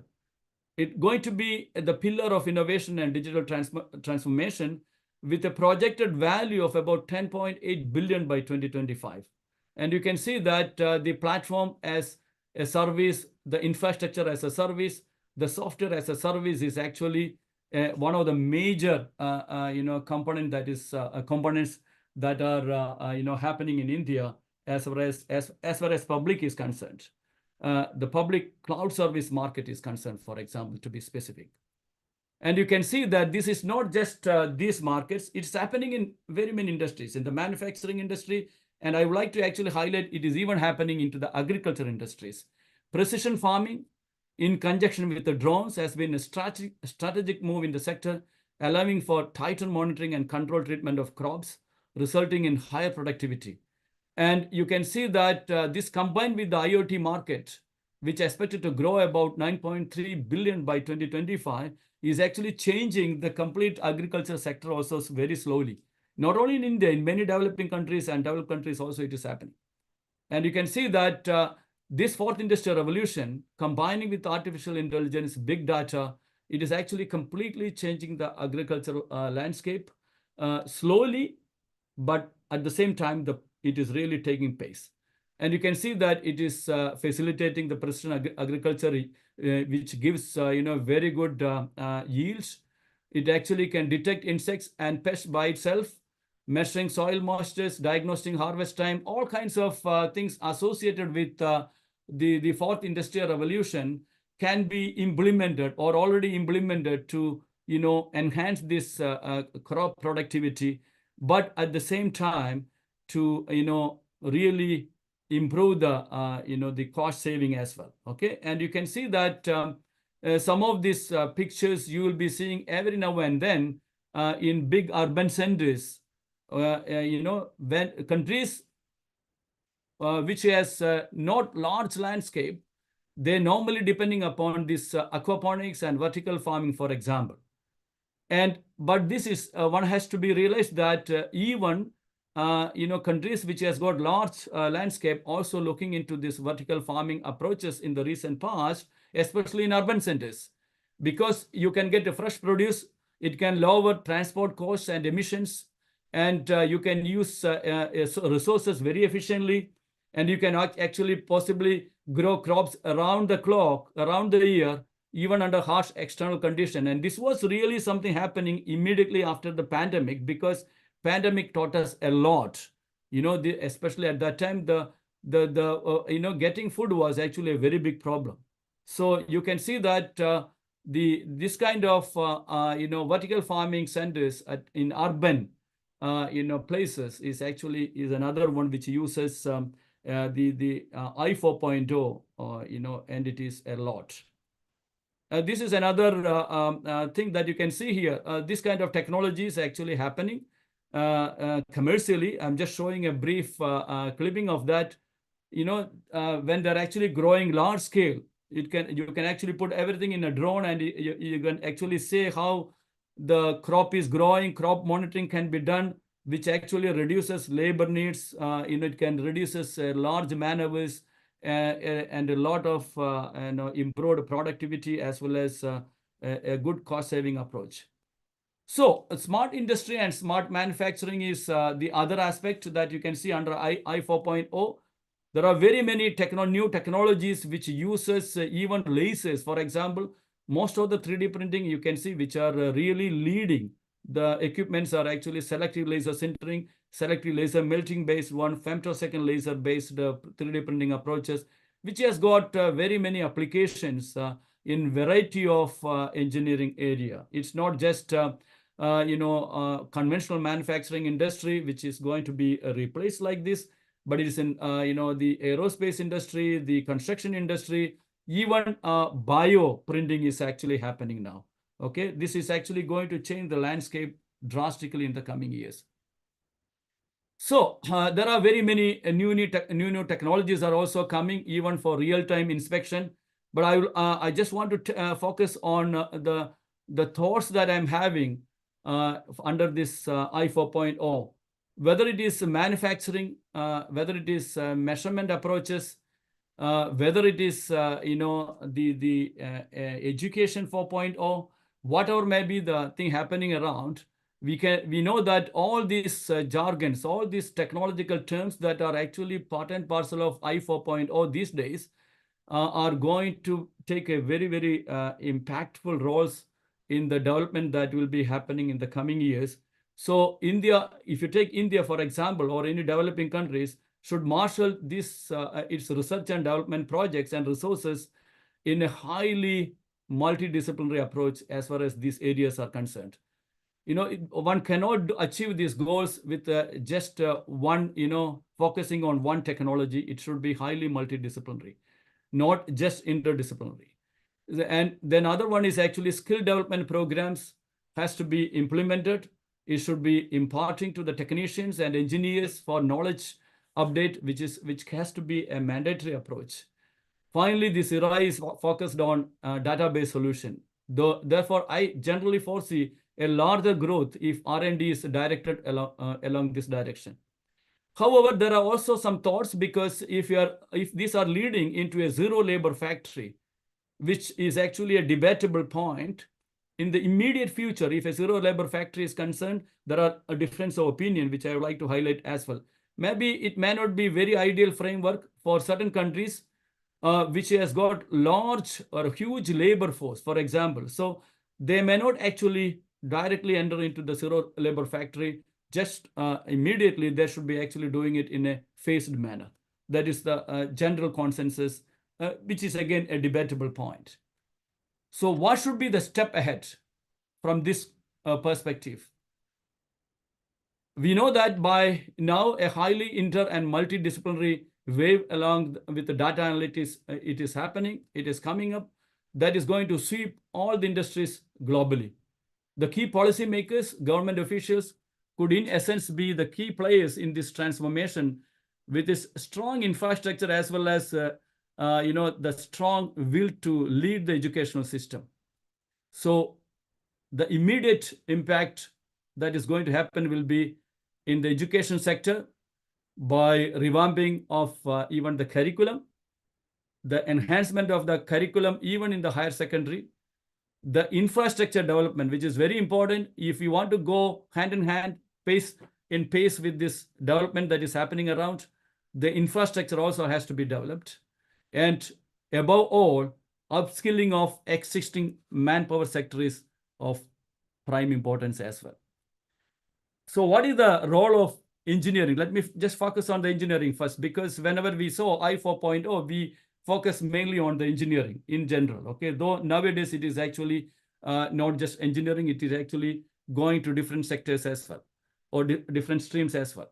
In the case of engineering itself, you can see that engineering means it is no more just conventional engineering aspects. The engineering things that is happening will be focusing on health, well-being, sustainability, as well as security as well. When we are talking about AI, artificial intelligence, connectivity, the cyber systems, you can see that the danger that is happening, how many cyber crimes are being reported these days. So the cyber security is going to be playing a very important role as well. So all this is going to be playing a very important role when the engineering for the future is being considered. And because of that, these students who are going to learn from now onwards, for example, these days, going to learn in such a way that they are not being taught, they're actually taught not just to what to think, but they are actually has to be trained on how to think. So they had to be very real, and their educational experience should have some industry ties as well. So they should actually acquire real world experience. They should actually have access to advanced equipment and knowledge. They should also have this experiential learning. Maybe they can be attached to industry, which is happening in many countries, which is already happening now, but it has to be emphasized. So the academia industry collaboration should be a very important pillar of this change in the curriculum or revamping the curriculum of whether undergraduate, masters, or even you can introduce industrial PhD. There are in very many countries actually already started introducing industrial PhD. This is happening here. This is happening in many countries. I'm sure that in very many countries will be following also, this kind of approach. So the courses and programs to match the pace of the Industry 4.0 has to be in such a way that we are actually, really preparing our students for facing this VUCA world. Because our current world is highly volatile, very uncertain, quite complex and ambiguous these days. So we need to make sure that they are future ready, and a strong emphasis should be given on interdisciplinary skills along with disciplinary as well as domain expertise. So how we can actually change, this is not a written on stone, but a kind of thought process. Apart from the core and major prescribed electives, we need to actually, give at least, 25 to 30% on interdisciplinary courses. We need to also give certain percentage, at least 10 to 15% on broadening and in-depth electives courses. They have to actually make sure that they know even the ethics and civics. They should know how to actually live in a this highly changing world of communication in the interdisciplinary world, for example. And it means that the solution should be, they should be learning how to be comfortable with these changes, and then they should be adapting to it rather than resisting the changes. And that should be the way the educational landscape will be changing as far as the changing the curriculum is going to be implemented. And you can see that many of these changes happening again focus on majorly this disruptive technological pillars, which I showed earlier as well. These 12 disruptive technological pillars are going to be a very, very important aspect of this. And you can see that just taking a very simple example, for example, the role played by, it is not just engineering, the role played by physics, chemistry, material science, even optics and photonics and other branches of science and technology is going to be very, very important as far as this revamping of the curriculum is concerned, which we can see here. This is a very good study and analysis done as far as the identification of key disruptive technologies are concerned. So when revamping the curriculum, this has to be bear in mind as well. So the other possible strategy to adopt is the international mobility experience, international teaching partnership, international research partnership, internationalization of the curriculum, in preparation of educators and leaders for respective educational system. The mobility means basically the students should be able to spend some time in an overseas university or institute, for example. There should be a teaching partnership where, example, the lecturers can actually exchange and they can teach their subjects of expertise to different students in different countries, for example. There should be international research partnership. This is already happening aggressively. There should be internationalization of curriculum as well. The curriculum can be also developed jointly between universities in different countries as well. And this means that the educators and leaders also should be actually well prepared and trained in a global scale. So it means that basically the education 4.0 will be actually complete, will be actually happening. Just a moment. I'll be whether somebody's calling me from there. I'll be concluding this very soon in few minutes. Okay, this almost there. So the education should be actually by reviewing the curriculum and reflecting on what we have to do. Then what are the ways of changing this curriculum?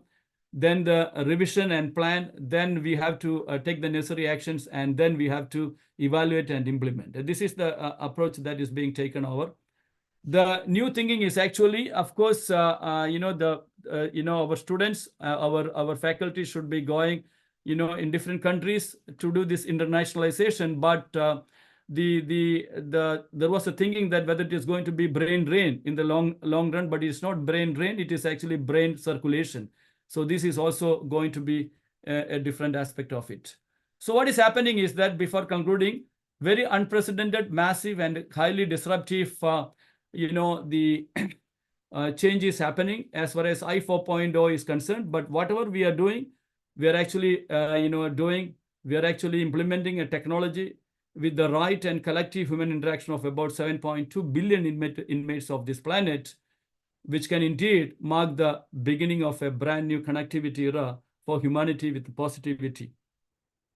So with this thinking, I would like to say that I would like to conclude this, that when we are actually, concluding this, this talk, we should be actually, aware of this important aspect as well, that is humanity 4.0. I didn't write here, it is humanity 4.0, which has actually these aspects, how this job creation and job destruction is going to be affected. What is the definition of an educated person? What is the definition of being human?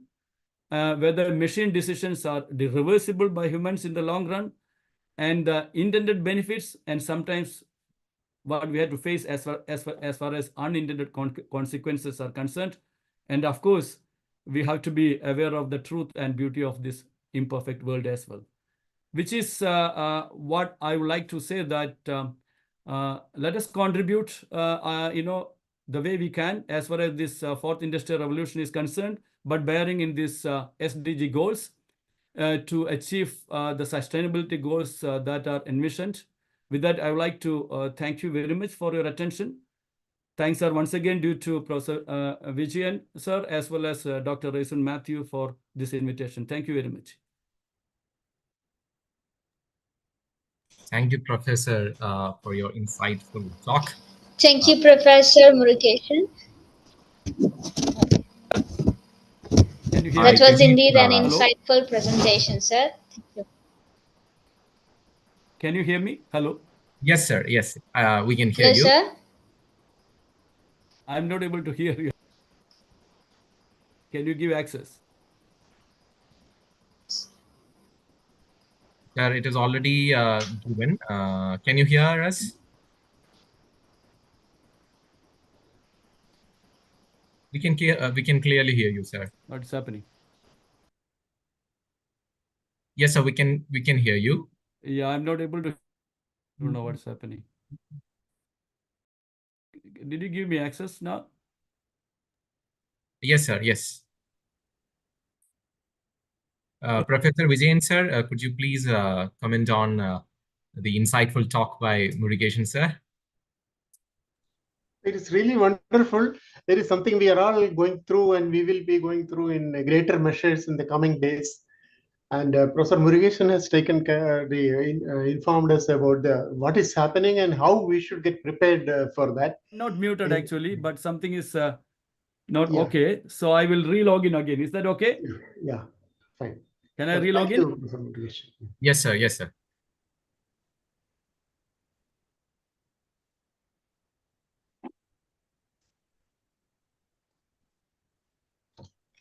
Yes, Professor. Can you hear me now? Yeah. Yes, okay. Sir, we can hear you. Yeah, okay. Thank you. Yeah.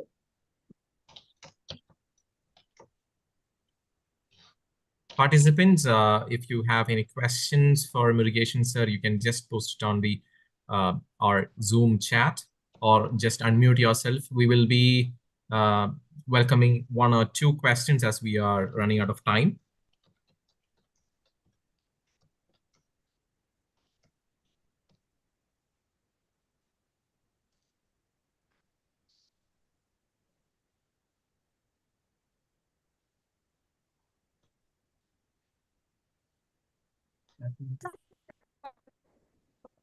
Yes, Maithili ma'am, please.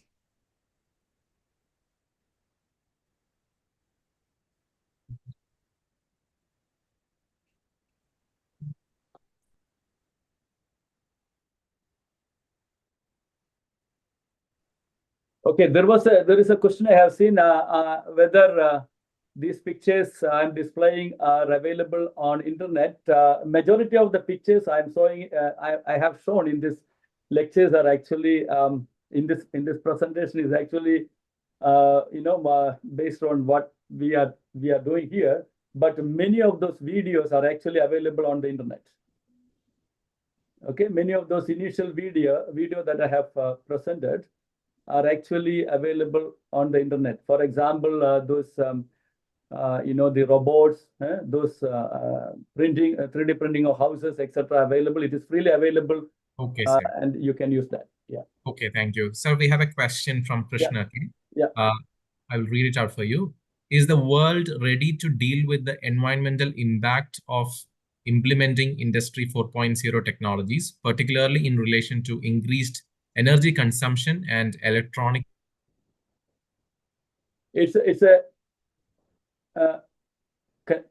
Can I answer this? Hello? What happened? Suddenly stuck. Hello? Can you hear me? Hello, yes, sir, we can hear you. Okay, it's a very good question. Actually, that is one of the the issues that I have shown earlier. It is not just the footprint. Just like these days we say carbon footprint, etc. But it's not just that. The world is actually preparing. It has to be prepared. There are a lot of meetings happening around the world on dealing with these changes that are happening. That is exactly the reason we are saying that it should be bearing in mind the sustainability goals, bearing in mind the mankind, and as well as much as possible, it should be also we have to consider the green energy, the green manufacturing. These kind of things are being discussed in detail, and I hope that it is already happening, and I hope that in the coming years there will be a lot of deliberations on this, and let us hope that that will be one of the major goals, because without that it may not be going in the right direction. I would like to recall, what is happening. There was a slide which I couldn't show you today. You might have seen that 100 years ago, almost 100 years ago, we had our third industrial revolution. Around that time, you might have heard about the Spanish flu, right? That was actually happening at that time. And I was seeing some pictures on the internet, how this the world was actually dealing with the Spanish flu. And I was surprised to see that they were still using, at that time, they were using mask. They were wearing mask. Fast forward 100 years, we are in the fourth industrial revolution. When we were hit by this recent pandemic, we are still forced to use the mask. We didn't develop any technology. We didn't develop any methodology whereby we can actually live without a mask when the pandemic hit us. So basically, it means that there are very many discussions and deliberations on this. Why this happened, what happened, etc. We were actually going after advanced technologies, but we have to be very aware of our surroundings, the nature, and how we are actually going to handle it. So from that perspective, I believe that question is very relevant. Yeah, the world is not yet fully prepared for that, but they're actually really preparing for it. Yeah. Thank you, sir. Thank you so much. Thank you so much for your wonderful address. Sir, I do have a question. Yeah. Yes, sir. Sir, am I audible? Yes, yes, please. Yeah. Sir, thank you so very much for a wonderful session. So it's very informative.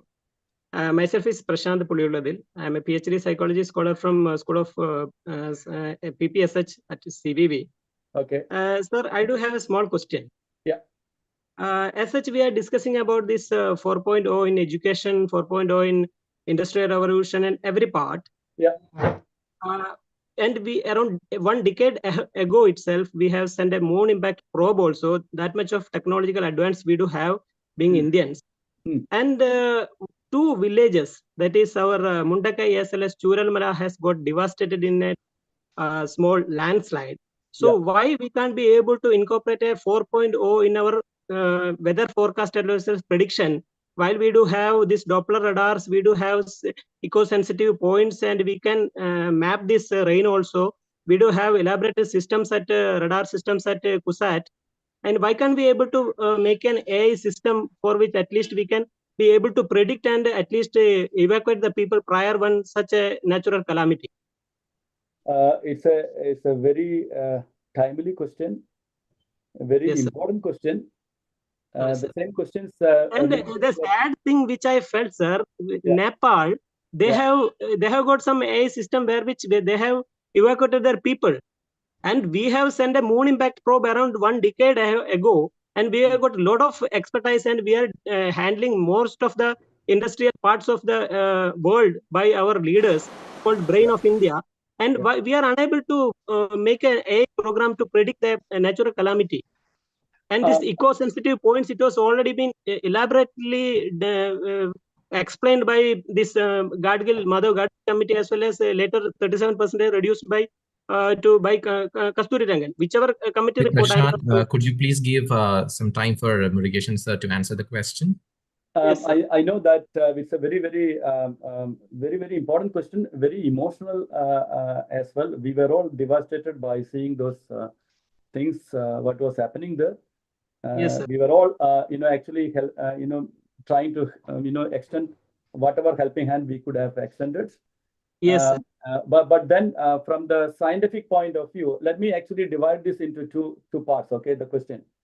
From the scientific point of view, yes, there are technologies available, and I am very sure that majority of the technologies can be used for forecasting and prediction, etc. Yes, but the thing is that I believe that this question may not be able to answer scientifically fully, because there are a lot of many of the decisions might have taken and transferred, and it may be implemented in a different way by different countries. I don't know the political reasons. I don't know the the other reasons behind it. But I think that some prediction we could have done. I think so. But some it may not be sometimes done. Why I asked this, sir, because we do have eco-sensitive points elaborately explained by the environmentalists and scientists, our knowledge pool only. And we do have expertise for making AI systems for 4.0 in the case of this weather forecasting as well as prediction also, that can be incorporated, so that at least this thing can be avoided. Yeah, weather forecasting and everything. Is there anything existing? Because I am a purely sociology student, I am a psychology student. So whether it is existing or not, and what is the lacuna means where which we are unable to do that? That is what I believe every one of us, including you and me, has to start thinking. For example, such very sensitive points. Do you really want to actually build constructions? Really, you have to really, and it's actually a combination of very many factors. It's actually a combination of very many factors.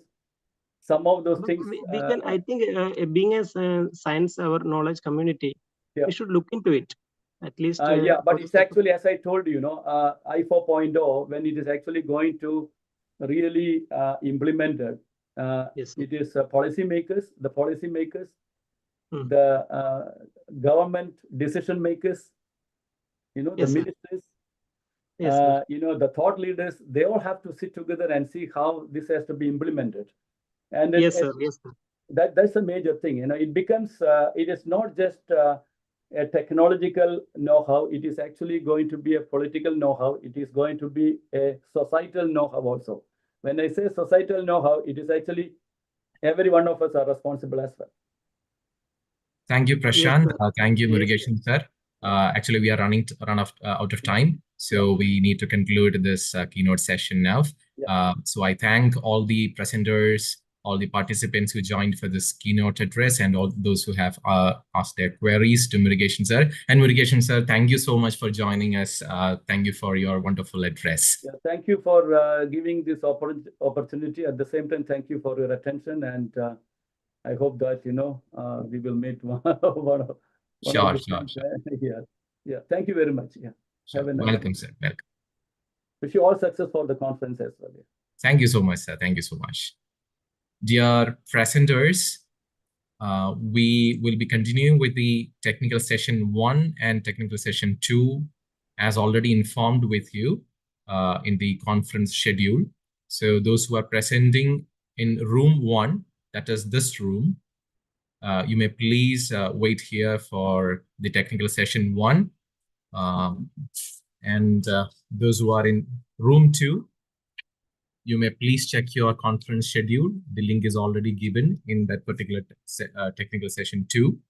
You may please log into that particular link, and the technical session 2 will happen there. Technical session 1 is on health, technology, and sciences in the track Science and Research, and also track 2 Engineering and Technology. And technical session 2 is on environment, science, and impacts based on track number 1, Science and Research. And the chairs for the chair for track 1 is Dr. Sija, Dr. Shiju, and Dr. Reshmi. And for technical session 2, it is Dr. Asha and Shri Adul Ravi. So I request all the presenters to those who are presenting in room 2 to be there in the room 2 using the link to Zoom account number 2. So please, so room number 1 participants for technical 1 session, please be here. Over to the technical chairs, Shiju sir, Rashmi miss, and Shija ma'am.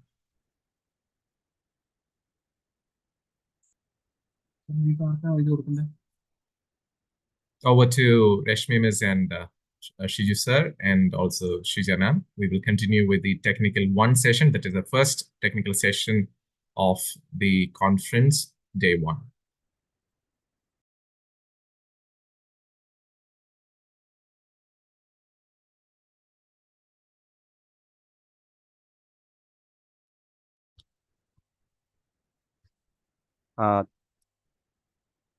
Thank you, Raisen sir. Am I audible? Yes, sir. Okay. A warm welcome and good morning to one and all to the ICID-2024. In this session, technical session 1, we have chair Dr. Shija VN, and we have 2 co-chairs, one Dr. Reshmi NV and myself. I would like to invite Dr. Reshmi to introduce session chair. Dr. Reshmi is a senior assistant professor in Department of Computer Science and Engineering at CVV. She completed her BTech in Computer Science from Cochin University of Science and Technology, and her MTech and PhD from Amrita Vishwa University. She has nearly 15 years of teaching experience and has also published several papers in reputed journals and conferences. Her research interests includes machine learning, linear algebra, and image processing. I welcome Dr. Reshmi to introduce session chair.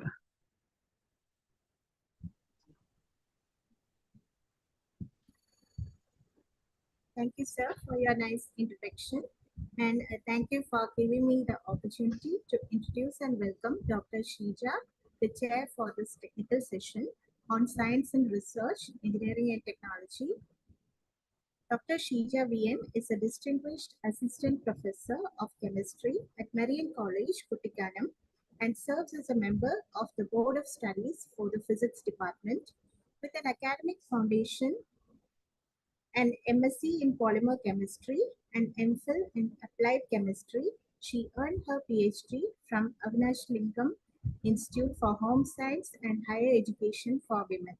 Dr. Shija has over a decade of teaching experience across institutions affiliated with Calicut University and MG University, where she has taught BSc, BTech, and MSc chemistry courses. Her expertise extends to corrosion inhibition, synthesis and characterization of nanoparticles, and the development of activated carbon and biotar for diverse applications. Her contributions to the fields of corrosion and nanotechnology have been recognized through her active participation and presentations at both national and international conferences. Thank you very much for accepting the invitation to be the chair of the session, and welcome you to the session, ma'am. Let me also introduce Dr. Shiju E, who is the co-chair along with me. Dr. Shiju is an assistant professor of physics at CVV. He completed his PhD in 2020 from the Department of Physics at the National Institute of Technology, Calicut. In the same year, he was awarded the prestigious SERB National Postdoctoral Fellowship, which he pursued at CUSAT and IIT Delhi. Dr. Shiju holds an MSc in Physics from the University of Hyderabad. With over 10 years of teaching and research experience, Dr. Shiju has published more than 35 papers in reputed international peer-reviewed journals and over 10 papers in national and international conferences. Before joining CVV, he served as an assistant professor of physics at the School of Advanced Sciences and Languages, VIT University. His research primarily focuses on light-matter interactions in photonic architectures. Thank you very much, sir, for accepting the invitation to be the co-chair of the session. I welcome all the presenters and participants to this technical session. Welcome. Let me now hand over the session to Dr. Shiju. Sir, please. Thank you, Miss, for this wonderful introduction. So, for the presentation, we have 8 papers in this session. So, each presenter will get 10 minutes. Out of this 10 minutes, 8 minutes is for presentation and remaining 2 minutes is for question and answer session. So, I request all the presenters to be strictly stick on time so that we can finish the session smoothly. Can I call the first presenter, sir? Raisen, sir? Yeah. Am I audible? Yes, yes. Okay. Yeah, one. Okay. Yeah, So should first, I share my no. Okay, I will introduce your Okay. name and title of presentation. So, Harisi Gangadharan, first registration, ICID-2001, Harisi Gangadharan, Ocean Grove Charter School, California. And the title of presentation is Lessons from Neuroeconomics to Guide the Ethics in AI-driven Video Game Development. Sir, are you ready? Yes. Okay. Okay. In 1 minute, please. Is my screen visible? Is my screen? Yes, yes. Okay. Perfect. Okay, respected chair and co-chairs and all my fellow presenters, I am Hari Gangadharan, and I thank you for the opportunity to allow me to present my paper, Lessons from Neuroeconomics to Guide Ethics in AI-Driven Video Game Development. So I'll start now. Over the last decade, neuroeconomics has emerged as a significant advancement beyond behavioral economics, which has been traditionally confined within the dual domains of economics and psychology, and deemed more suitable for policy prescriptions rather than normative guidance. As an interdisciplinary field intersecting neuroscience, psychology, and economics, neuroeconomics offers more holistic insights into decision-making processes that are more accurate reflections of real-world behaviors. The newfound focus on neuroscience to understand and guide decision-making can prove to be helpful in the video game industry as well, since it functions on a powerful interaction between psychology, which is the player emotions, behaviors, and interactions, and economics, which is the spending and microtransactions. Consequently, there is a pressing need for the video game development sector to address ethical issues arising from psychological and economic decision-making, as these behaviors can transition into real life and have far-reaching societal impacts. The complexity of these issues has been heightened by the recent advent and widespread application of artificial intelligence in video game development, raising critical questions about the ethics of AI processes, the functionality of them, and the impact The existing discussions on decision-making in video games have been explored across the research framework of behavioral economics and the consequential bearing on ethics as a result of decision-making, further complicated by the advent of AI, have been extensively evaluated through the lens of philosophy and psychology. However, the discussions and proposed solutions lack feasibility of real-world application and a holistic assessment.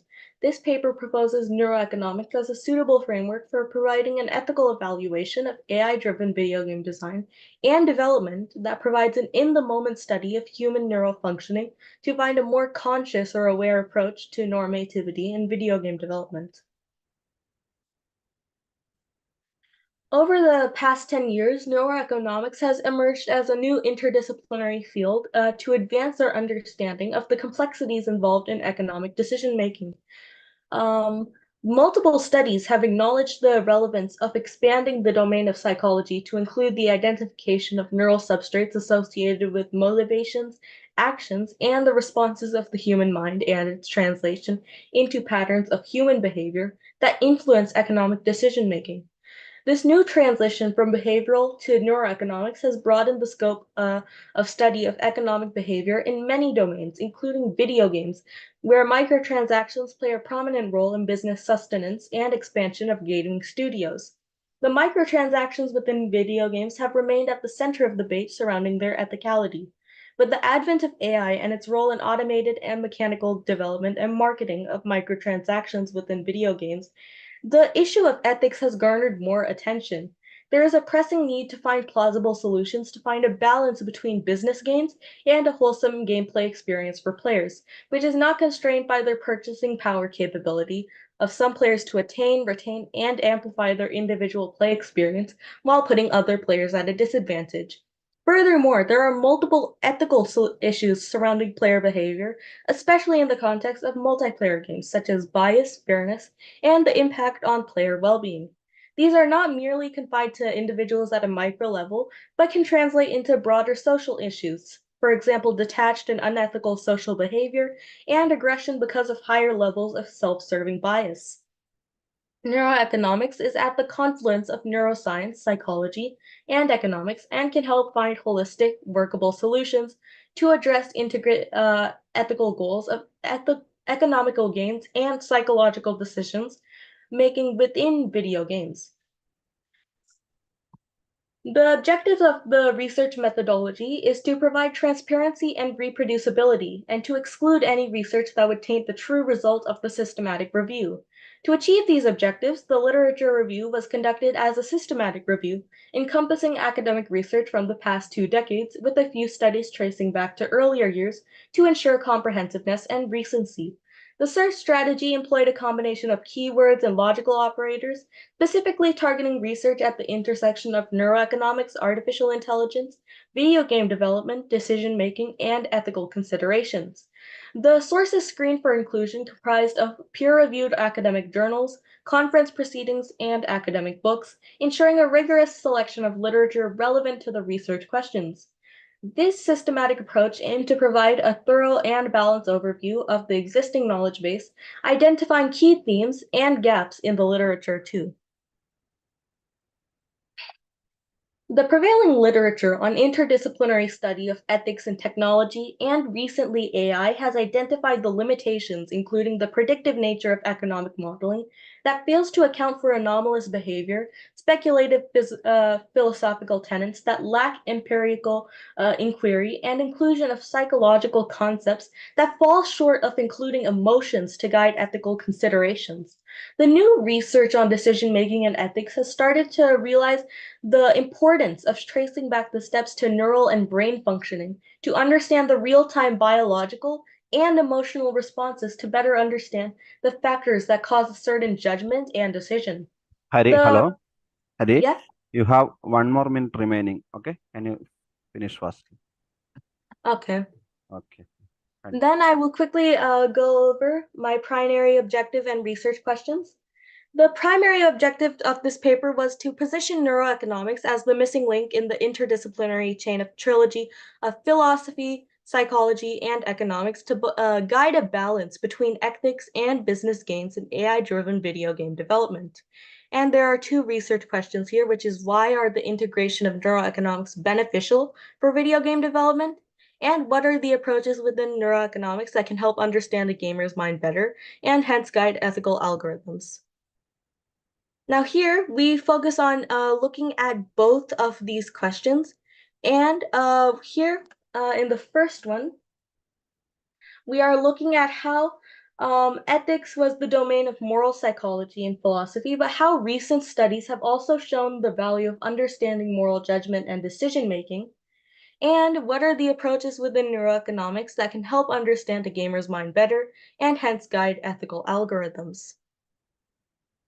Also, I have also come up with a figure that can also show the neural and the neural biological functionings of the brain through these economic decisions, which follow the in-game choice, the prompt, the occipital lobe, which where the player pictures themselves with the in-game item, the temporal lobe, which is the positive emotions after visualization, the frontal lobe, which receives those positive signals, weighs it against the social and economic cost of owning it, and decides as one.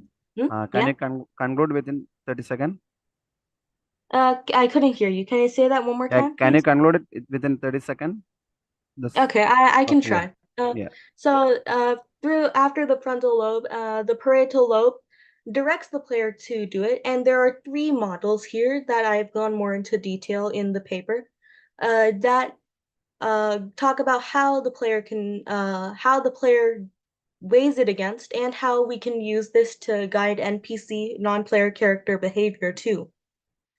I have also made a grid, which I would go more into detail, but there are time limitations. That goes into detail on the economics, philosophy, and the theoretical goals for AI. And I also talk about the limitations and future direction, which mostly talks about the feasibility, the cost, and the quality and consistency of studies. Other than that, I will thank you so much, all of you, for listening. Thank you, co-chairs and chairs of the conference, very much. Yeah, thank you. Yeah, thank you, Hari, for presentation. Srija, Miss? Yes, am I audible? Yeah. Hari, first of all, you have done a wonderful job. Thank you. Okay, well done. Best of luck. Thank and my question is, how can a game developers balance the use of variable rewards schedules with the responsibility to prevent fostering compulsive gaming behavior? Can you say that one more time? I think my audio system isn't working today. I'll try and go closer to see if I can hear.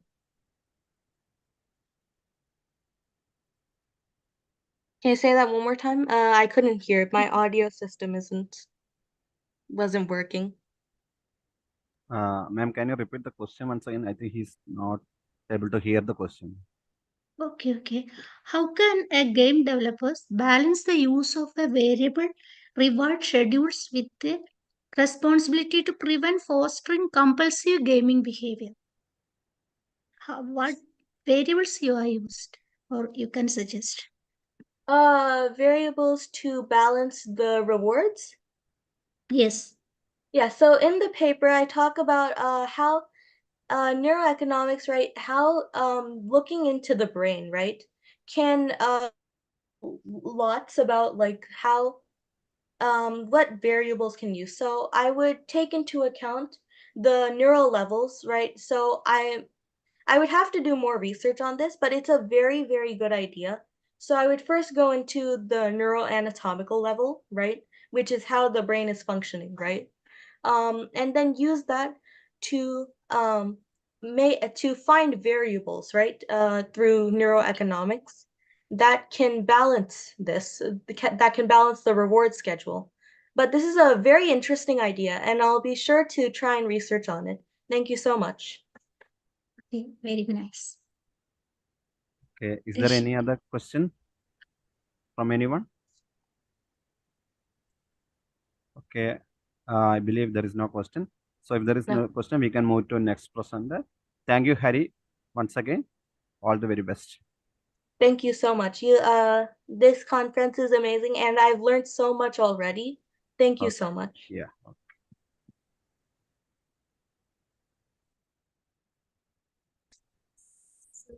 Thank you, Hari. Next, we have ICID-2001, Ms. Remy Sara Mathai and Dr. A.U. Arun from Matham College for Women, Perumbavoor. And title of the presentation is Sodium Chloride from Essential Mineral to DNA Damager.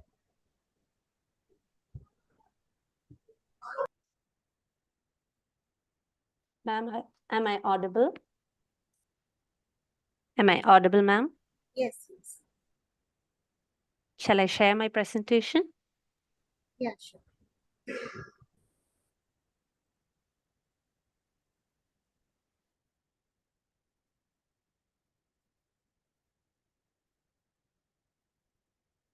Is my screen visible? Yes. Okay. You can proceed. Good afternoon to the chair and co-chairs, as well as my co-presenters of the conference. Myself, Remy Sara Mathai. I'm working as a faculty in Matham College for Women, Perumbavoor. I'm presenting an original work, though preliminary. And the title goes, is the sodium chloride that we know as the table salt, common salt, does it have a potential to be a DNA damager, from essential mineral to a DNA damager? Over to the relevance of the study. Sodium chloride has found its wide-scale application in the aquaculture industry, and it is highly valued for its ability to manage stress, disease, and mitigate the toxic effects of heavy metals on aquatic organisms, especially fishes. However, the potential genotoxic effects of sodium chloride, particularly as a DNA damager, remains underexplored. This study is crucial as it assesses the impact of NaCl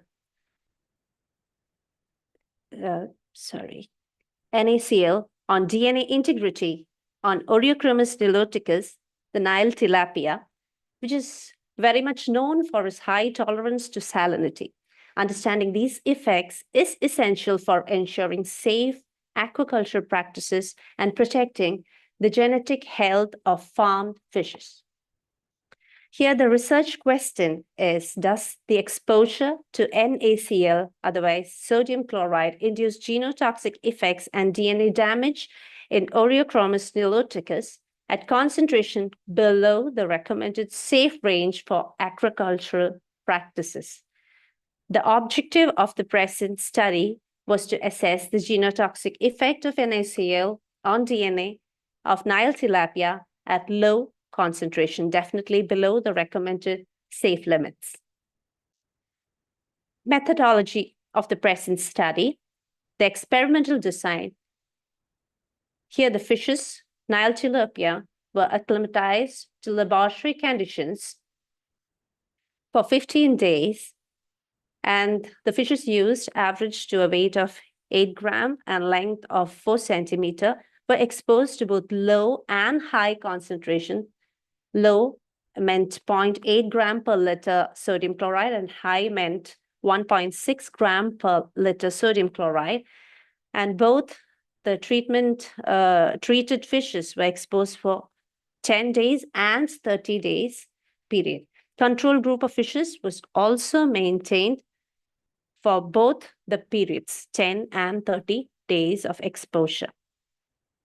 After which, Comet assay was performed to assay the DNA damage in peripheral blood cells as per the procedure followed by Singh et al. In 1988. This involved embedding single-cell suspensions in low-melting agarose gel, subjecting them to electrophoresis and analyzing the resulting DNA migration patterns. Imaging and measurements of these patterns were done.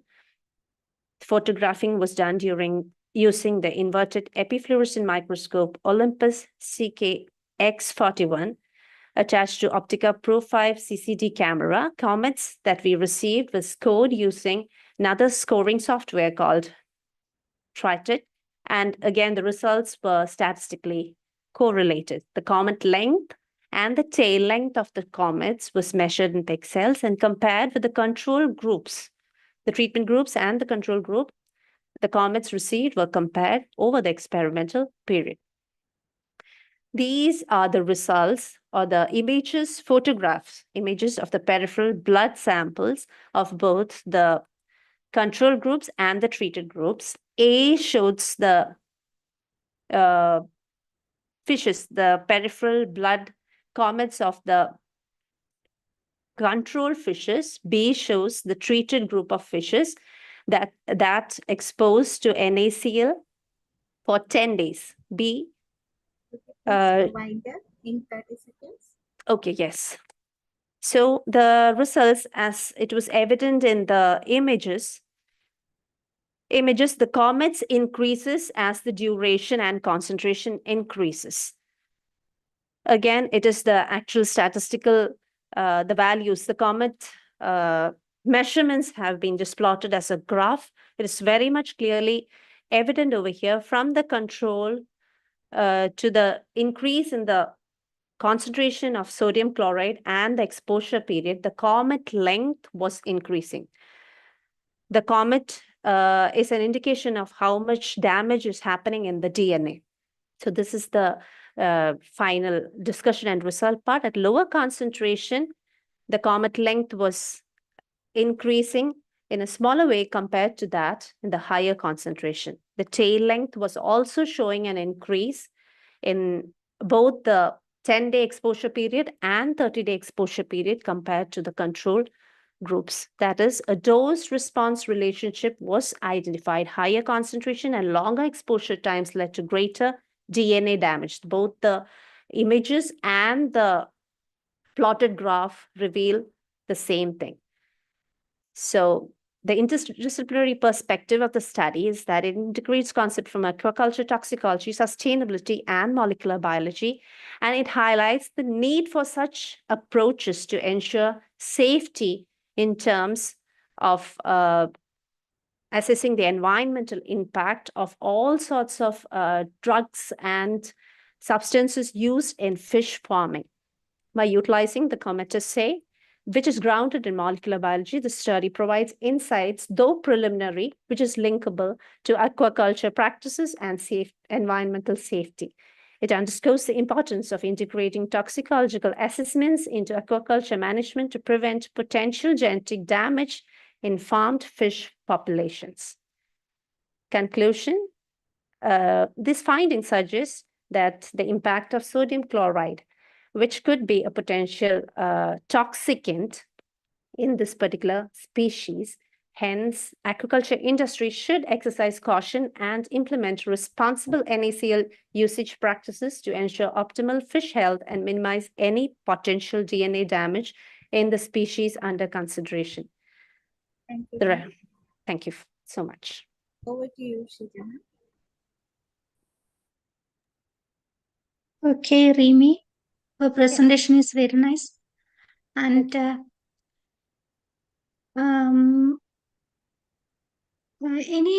my doubt is any ethical issue in this type of study you faced?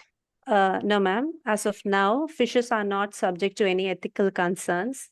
We just have to follow the research design has to be approved by the ethical committee. No other restrictions have been imposed till now. That is why I've chosen fish as my study specimen. Okay, very good. Then what's your next aim to proceed this work? Yeah, I would be doing further. At present, I have been doing biochemical studies, and to confirm on what I've received in the positive results, I had done the comet assay, the genetic aspect. I will have to look further into the genetic aspect to confirm my results. Okay, good. All the best. Thank you, ma'am. Do we have questions from any of the participants?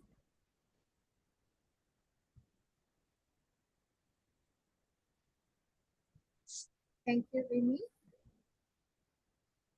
Thank you, ma'am.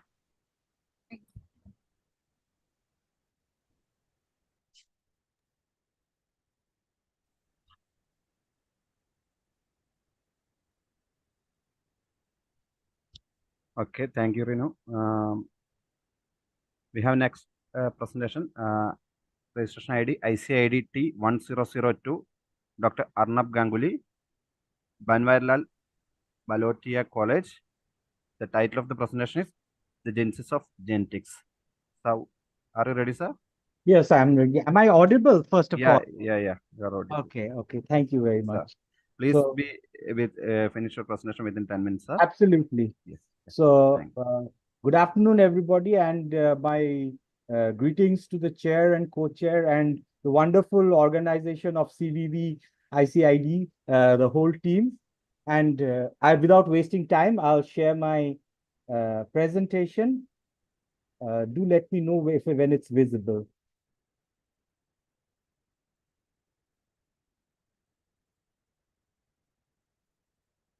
Is it visible? Yes, sir. Yes. Okay, so as you say, the name, the word Genesis, it comes from the book of Genesis, where in the beginning God created the heaven, then the earth, and the earth was without form and void, and darkness was upon the face of the earth, and everything which it speaks about creation. So even genetics essentially talks about creation. So what I'll be talking about is on the creation of genetics, how it was generated, what the current genetics, which everybody knows that, oh, your hair color is black. So that means, of course, there's some genes responsible for that. Everybody, layman today, whether it be in any sort of stream, any discipline, they know this, that, okay, my skin color is a bit dark. Okay, it's in your genes, or fair. So it's nothing racial about it, but we know that it's controlled in the genes.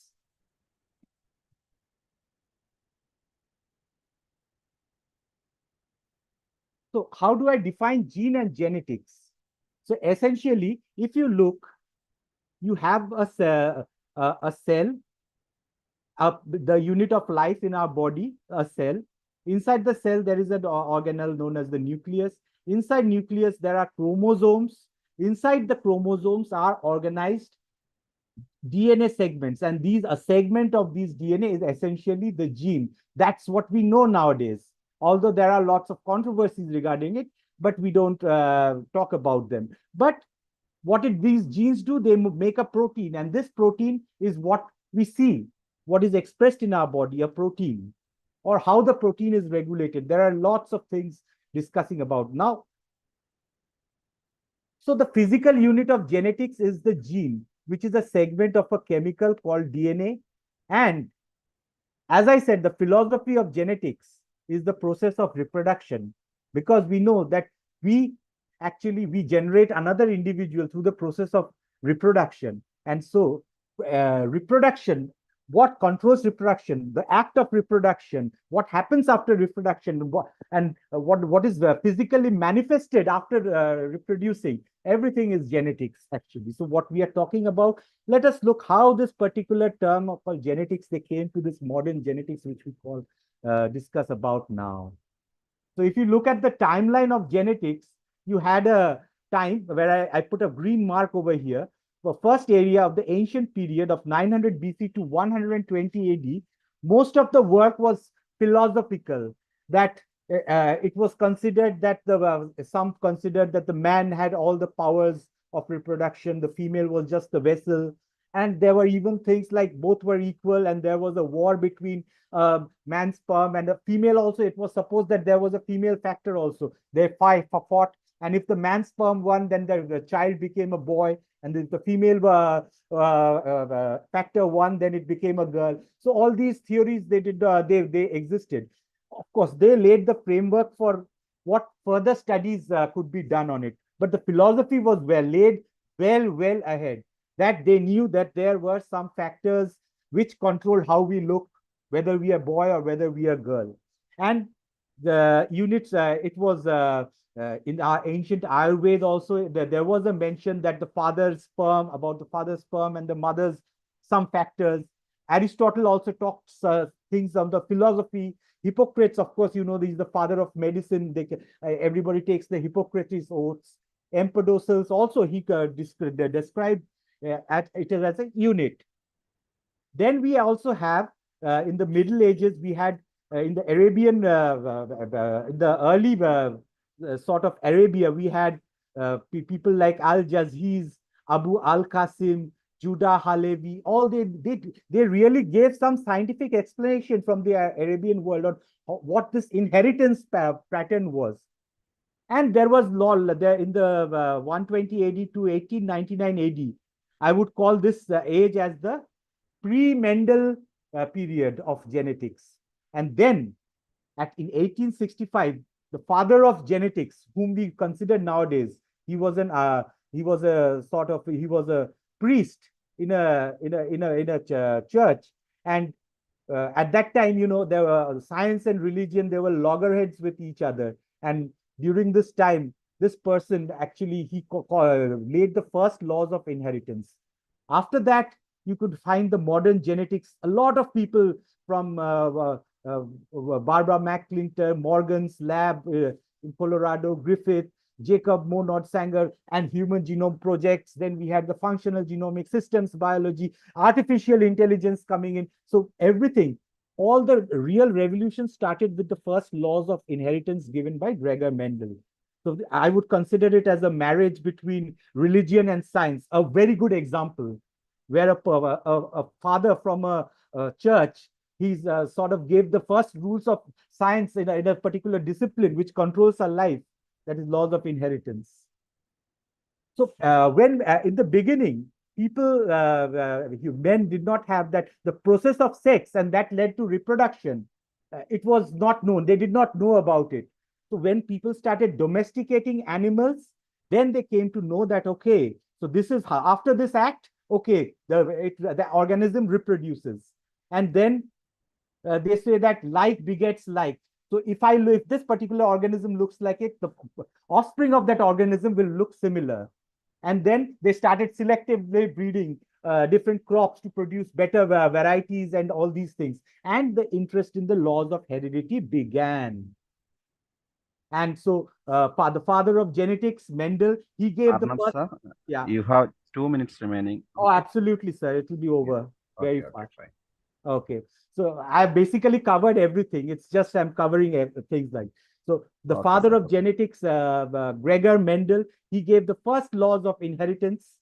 Then you had the famous fly room in Colorado, where Thomas Hunt Morgan, Alfred Sturtevant, Bridges, Mueller, all these important people, they gave all the rules of genetics. Absolutely. By 1944, basically, we had a working formula of the basic laws of how inheritance takes place.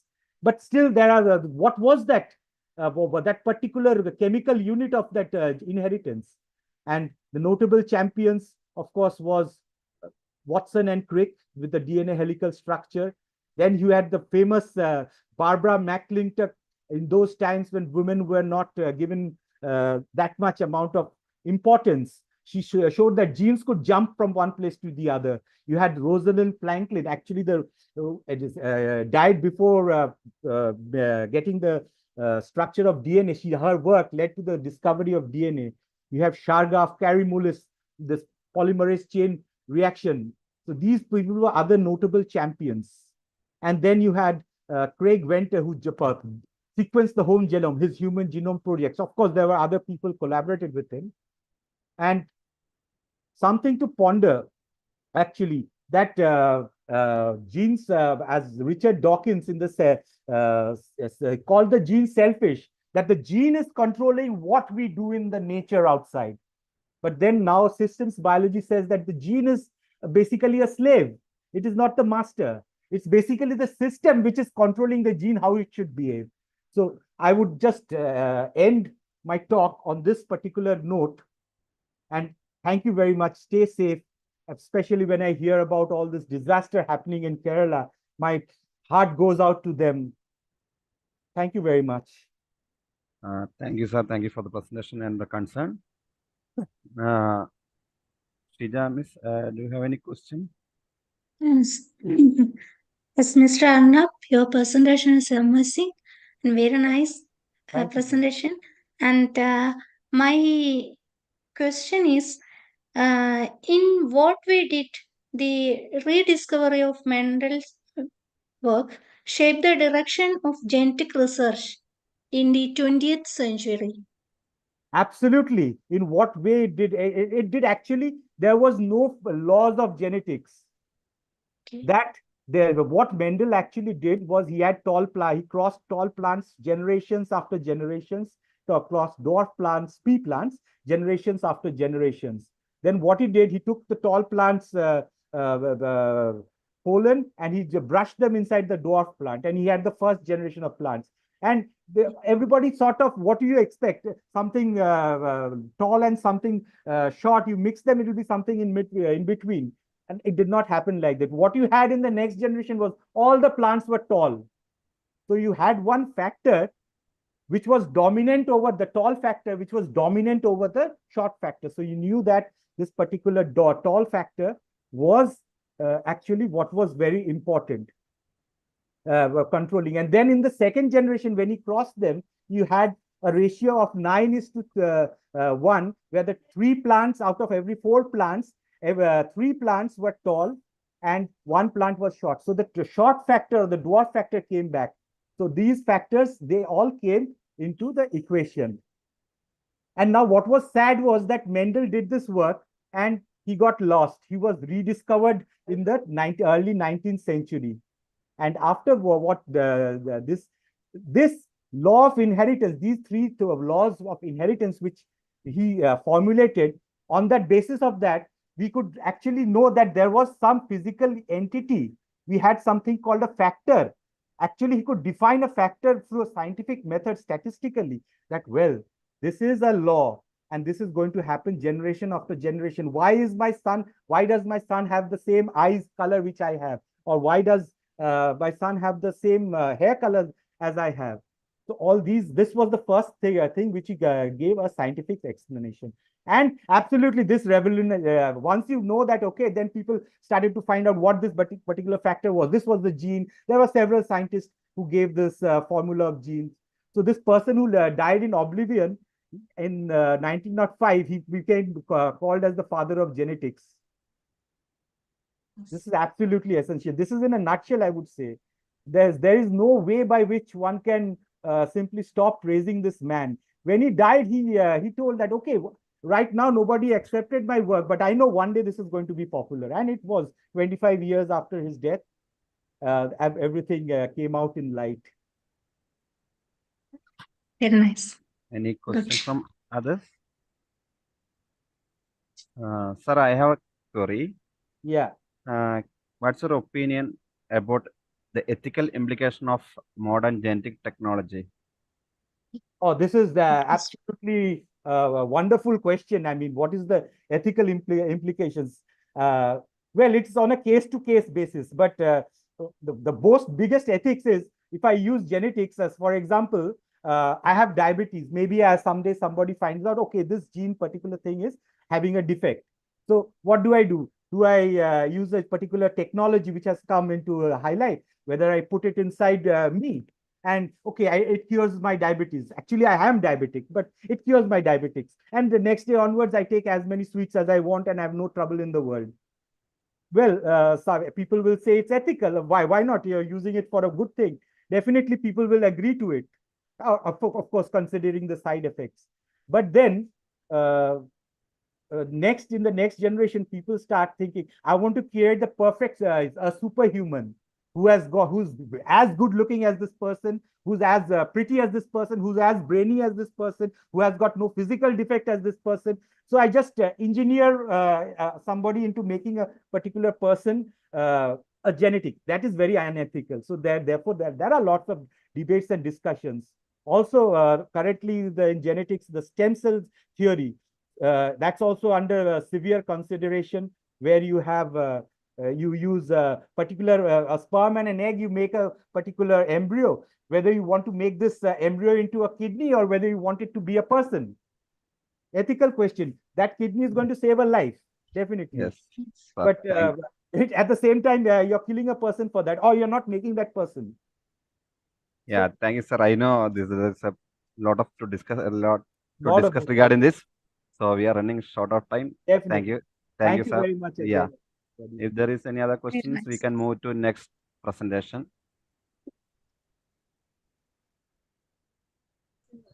Thank you, Dr. Arnab, for that wonderful exchange of ideas. Next, we have ICID-2003, Dr. Alec Yavruk, who is an independent scholar, and title of the presentation is Interdisciplinary Teaching, Brownian Motion in Physics Classes with VR Technologies. Over to you, sir. I hope you hear me. Yeah. And you see my presentation.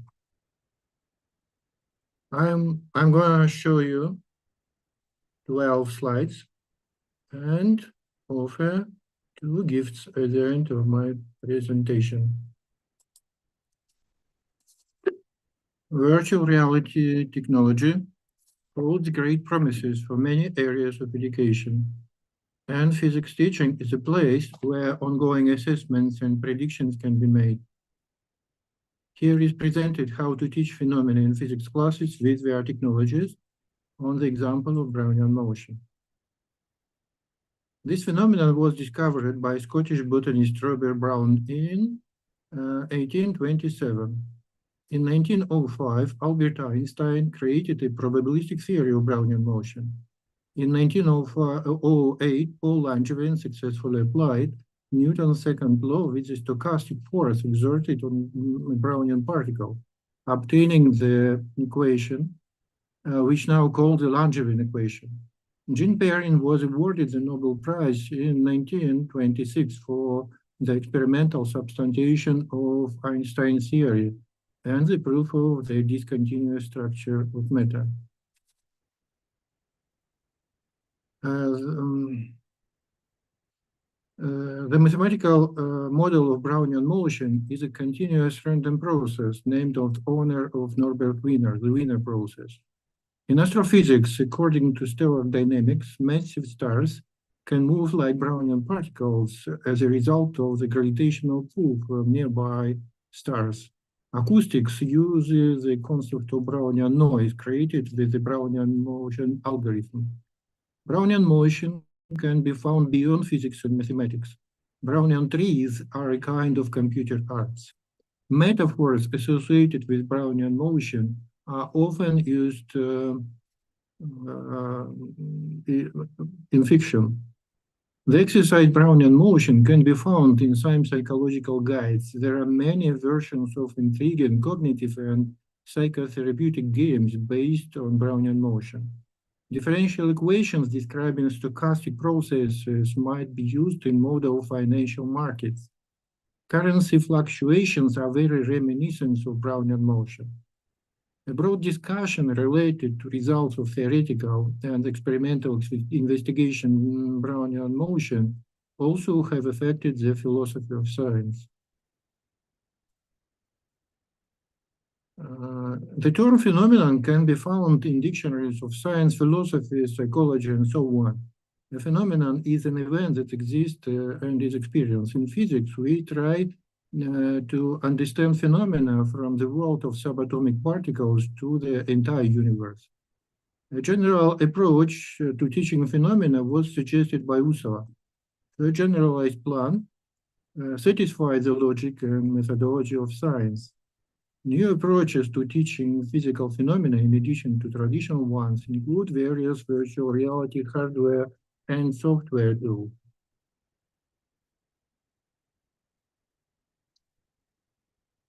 A virtual tour consists of interactive panoramic slides, 360-degree pictures of videos, with the ability to move between them. There are many software tools for creating and viewing virtual tours on computers, mobile devices, and VR glasses. When students launch the mobile app, the main menu opens at the first panoramic slide. The virtual tour begins here. Transitions to other panoramas are carried out through clicking on the icons located around the learner inside VR. After adapting and exploring the virtual space around, the learner moves on the next panorama. The process diagram is shown on the slide. Main menu, physical phenomena, generalized plan, the essence of Brownian motion timeline, demonstrations, quizzes, lab work. The order of studying VR slides depends on the learning objectives. Physics is a great experimental science. Therefore, learning physical phenomena should always be accompanied by experiments. Some experiments can be done with mathematical models.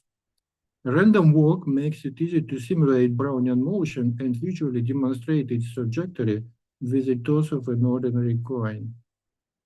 A Brownian particle randomly moves along a straight line under the action of identical random impacts to the right or to the left. This model makes it possible to draw a trajectory of a Brownian motion and even to calculate the route's mean square velocity. In addition, students can appreciate the aesthetics of Brownian trees. The advanced students can do a larger number of coin tosses and calculate the frequency of particles passing through certain distances from the initial point with plotting the graph like the bell-shaped Gaussian normal curve. The VR quiz also created with virtual tour technologies. Other issues for discussing with advanced students are exemplifying who are interested in studying Brownian motion, suggesting games based on Brownian motion, comparing the Brownian noise with so-called white noise, pink noise, and others.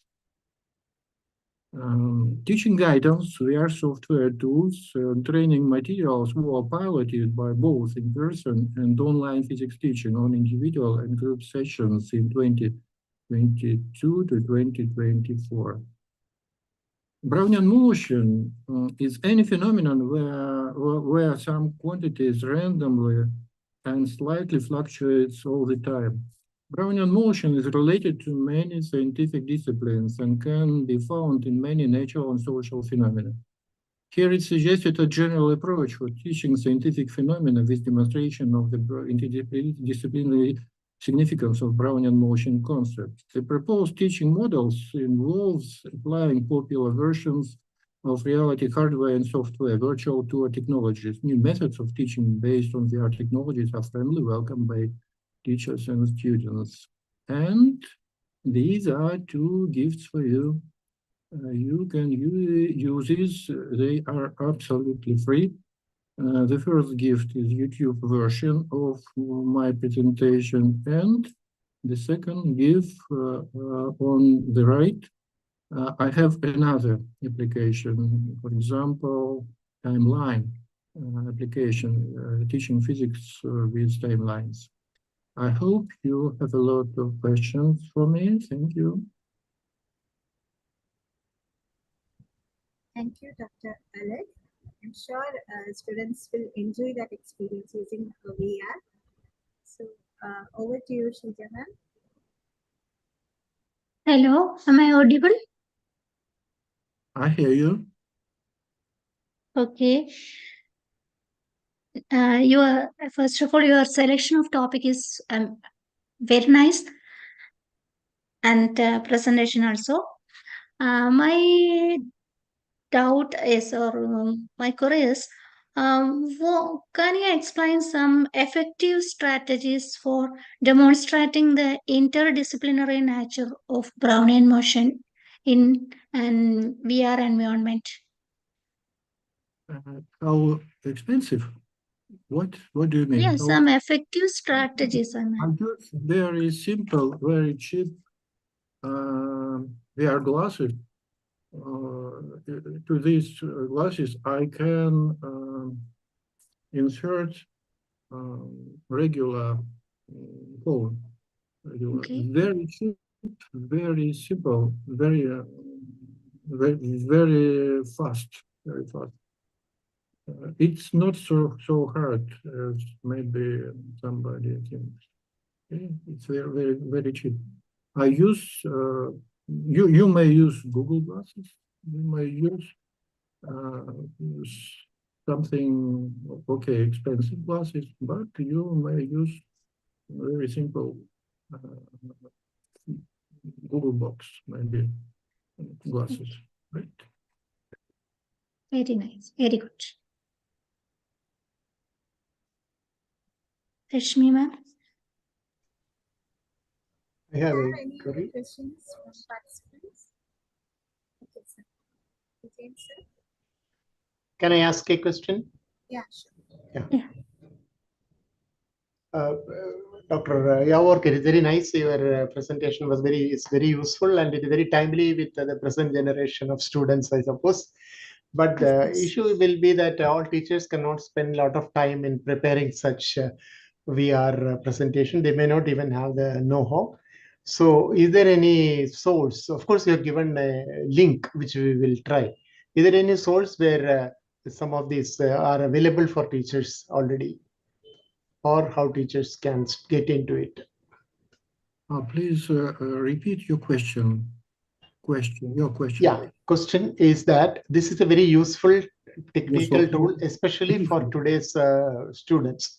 But the issue is that teachers will have to invest a lot of time in preparing for making these VR presentations. They may not have the know-how. So part A is there any website or a resource where people can get it? And part 2, how can teachers start making this? Is any helpful suggestion? You can use my algorithm there. You can use in VR glasses, of course. Okay. But you can use it on desktop version. There are a desktop on tablet, maybe on your computer. If you have no VR glasses, you can use it on desktop version. Thank you. Okay, thank you. There are no more questions. Reminder. Okay. Thank you.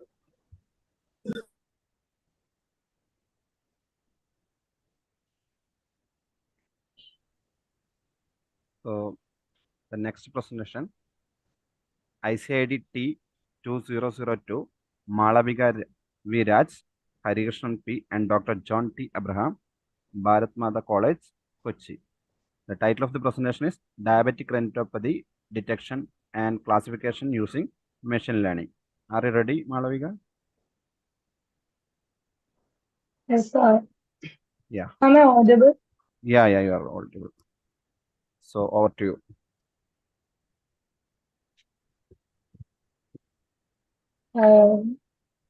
Good afternoon, sir. Respected Chair of the section, Dr. Aravinthi, Assistant Professor, Department of Chemistry, St. Vincent's College, Esteemed Co-Chair, Dr. Shiju V, Assistant Professor of Physics, CVV, and Dr. Vishwa NG from the Department of Chemical Science, CVV, Dr. John T. Abraham, HOD, Department of Chemical Science, Bharat Mata College. I'm Malavika Vines. I'm a student of Bharat Mata College, Vidyapeth. This we integrated MSc Computer Science in AIML. I would like to thank CVV Chinmaya Vidyapeeth for giving me an opportunity to present my thesis on diabetic retinopathy detection and classification using machine learning.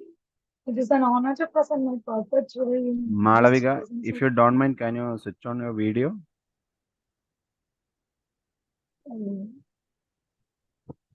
So, Okay, fine. Yeah.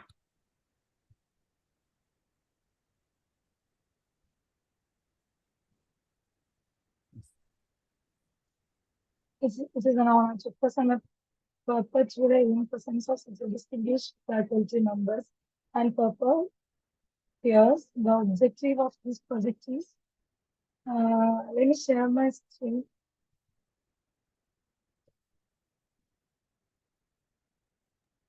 You can share.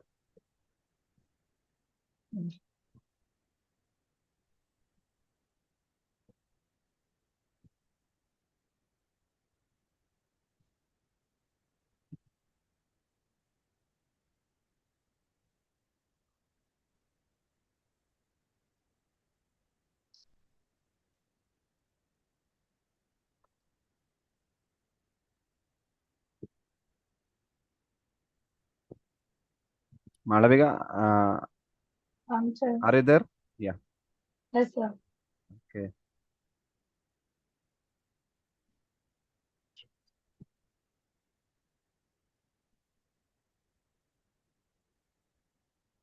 Yeah. It's not share. Yeah. We can. Screen is visible. Yeah. Oh, proceed.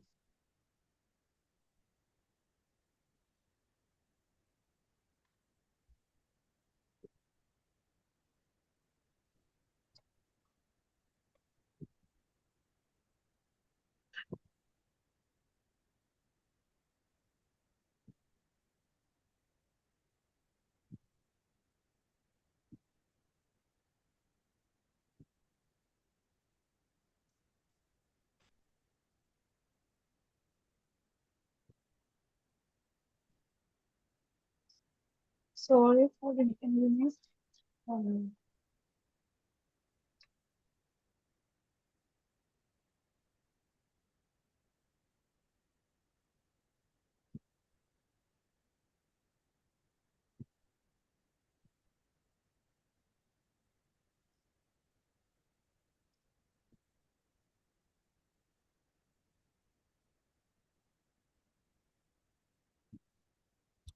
Malavika, can you start your presentation? Yes. Sorry, Yes. sir. So you had to finish your presentation by 12:47. Okay. Okay, sir. Yeah. Make it fast. Objective of my paper is determining the most suitable algorithm among decision tree, k nearest neighbors, XGBoost, gradient boost, ADA boost, and random forest. Here I implemented and optimized these algorithms.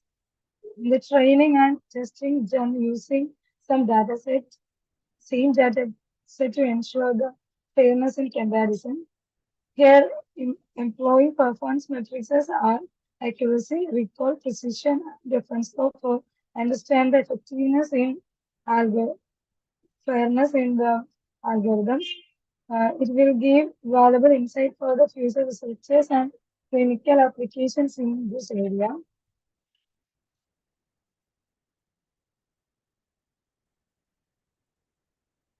These are the papers that I reviewed for preparing my paper. Again, here I comparing and evaluating machine learning algorithms, and data sets consist of portion filtered from these images. And preprocessing techniques include GLCM analysis and histogram. For data augmentation, I applied oversampling. Evaluation metrics such as accuracy, precision, recall, and reference score are calculated. For statistical analysis, when these visualization techniques are useful. My dataset is consist of total 3,660 images from Cargill, which is also a Gaussian filtered dataset. And there is 5 distinct categories. Each classes represent different classes. First one is no DR, and second one is mild DR. Third one is moderate DR, and fourth one is severe, and fifth one is proliferative DR, which is not curable. In data preprocessing, standard histogram visualization technique is used to enhance the contrast of the image. Standard histogram visualization is effective in enhance the image details and can improve visual appearance of the images, particularly in images with poor contrast or uneven lighting conditions. And for feature extraction, Gay-level co-occurrence metrics used for feature extraction. By using GLCM and different features as correlation, analogy, dissimilarity, contrast, homogeneity. Correlation measures the linear dependency between pixels. Energy providing the measures of images, texture, uniformity, or complexity. Dissimilarity measures the average difference in gray levels between neighboring pixels, and contrast measures local variations in pixel intensity values. and homogeneity indicating how uniform or varied the texture is. And algorithms are used with KNN, which is algorithm which predicts the classes of new data points by finding the most similar data points in training data using the class labels. Random forest is an ensemble learning algorithm which builds a forest of decision trees. And decision trees are also a supervised learning algorithm that predicts class of new data point by recursively splitting the training data into smaller and smaller data subsets.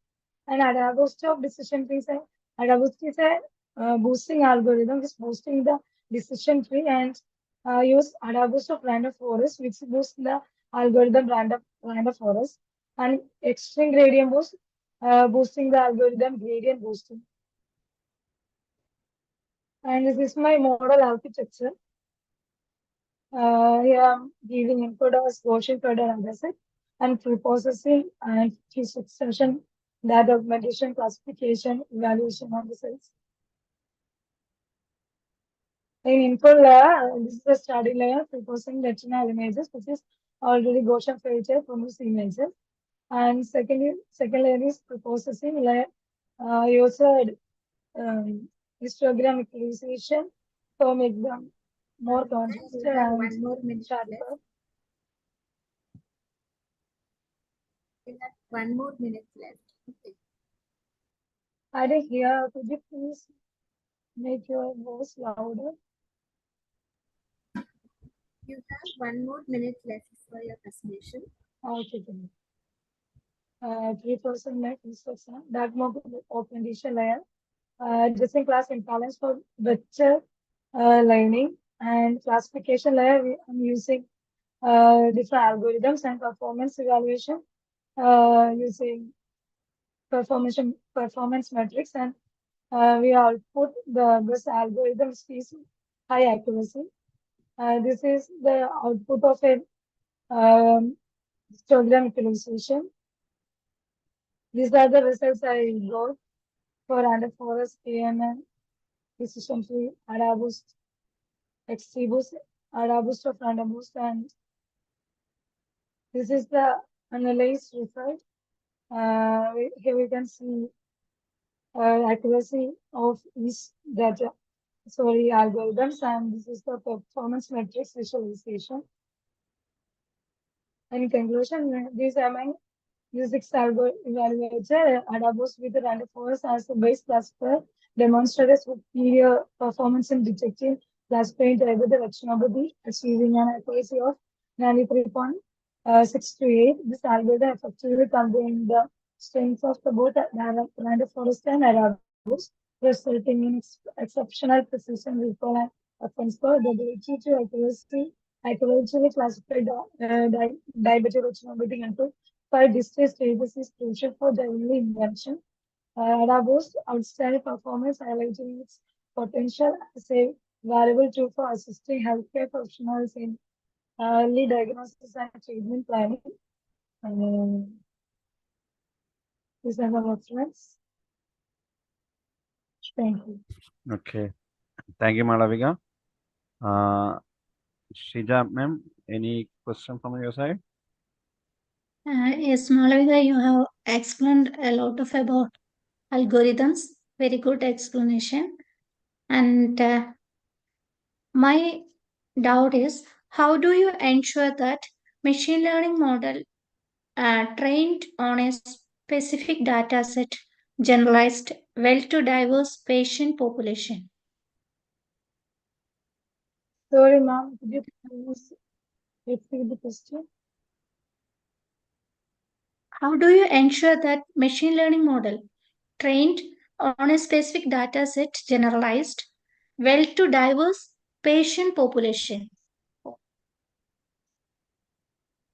Okay, ma'am. I take a data set from Caribou and I use every algorithm same data set. I can make every images from everywhere for prediction, but in every algorithm I use the same data set for ensuring the fairness. And if I use it in algorithms, then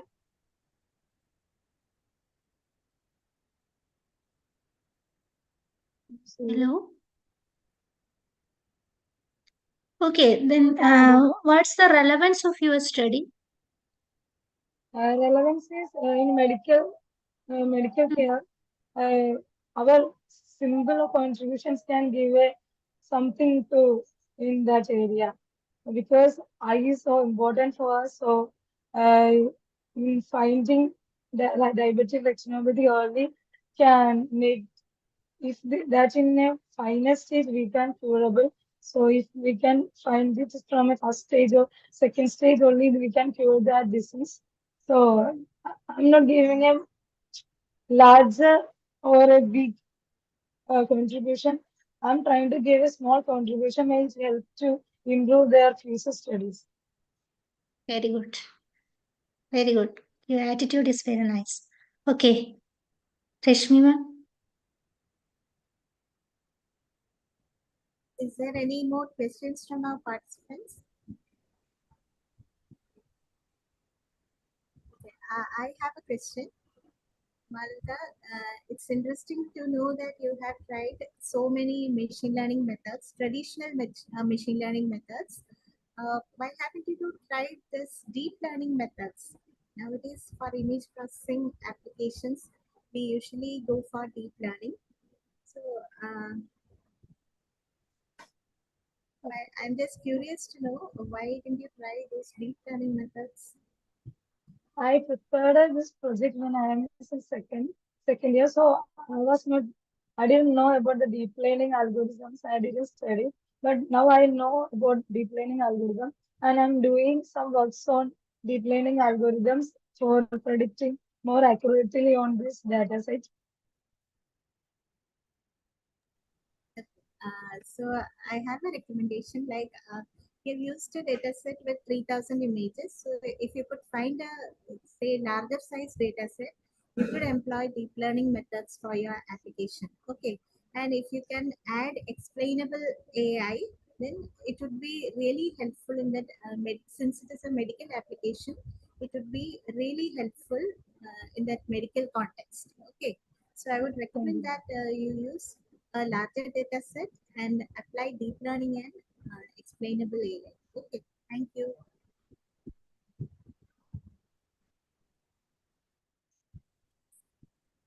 Thank you, Rashmi, for your suggestion.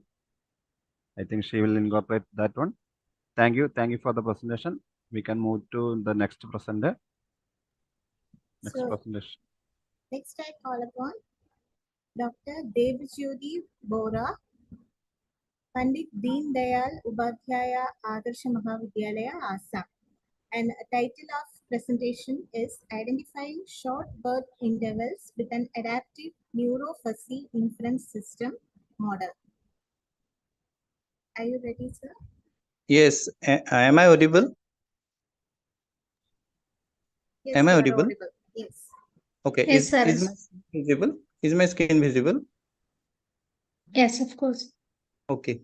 So, respected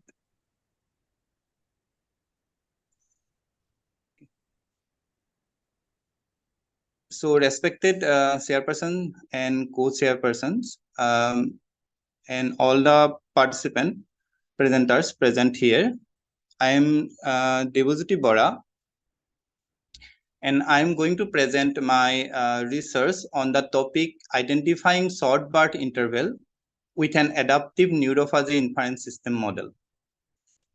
So, yeah. So, introduction. Actually, we all know that birth interval is a crucial indicator for fertility and public health, and this interval that is between the births significant impact on infant mortality, maternal health, and fertility trends. And so, the importance is there to accurately identify the short birth interval for effective public health strategies. And to identify this short birth interval, various techniques are developed, or the classical techniques are used, and some new developed techniques are there. different researchers to identify the short birth interval. So it is very suppose all classical methods, suppose logistic regression, linear discriminant analysis, and some new approaches like fuzzy inference system, artificial neural network, neurofuzzy inference system. These are now recently are trying to apply to identify or analyze or study the short birth interval or in demography and health studies. Okay. So, so the research question is, the research question of the study is to what are the factors actually influencing short birth interval, and can that the adaptive neurofuzzy inference system model accurately identify short birth interval, or how does the performance of this adaptive neurofuzzy inference system model what is the performance actually with compared to the fuzzy inference system and artificial neural network, since this adaptive neurofuzzy inference system is a combination of these two, that is fuzzy inference system and artificial neural network. So the objective of this research is to develop an adaptive neurofuzzy inference system model for identifying short birth interval based on some associate factors, and then to compare the adaptive neurofuzzy inference system model performance with fuzzy inference system and artificial neural network in identifying short birth interval. And for this study, actually the methodology, first we survey the literatures to identify associated factors of birth interval.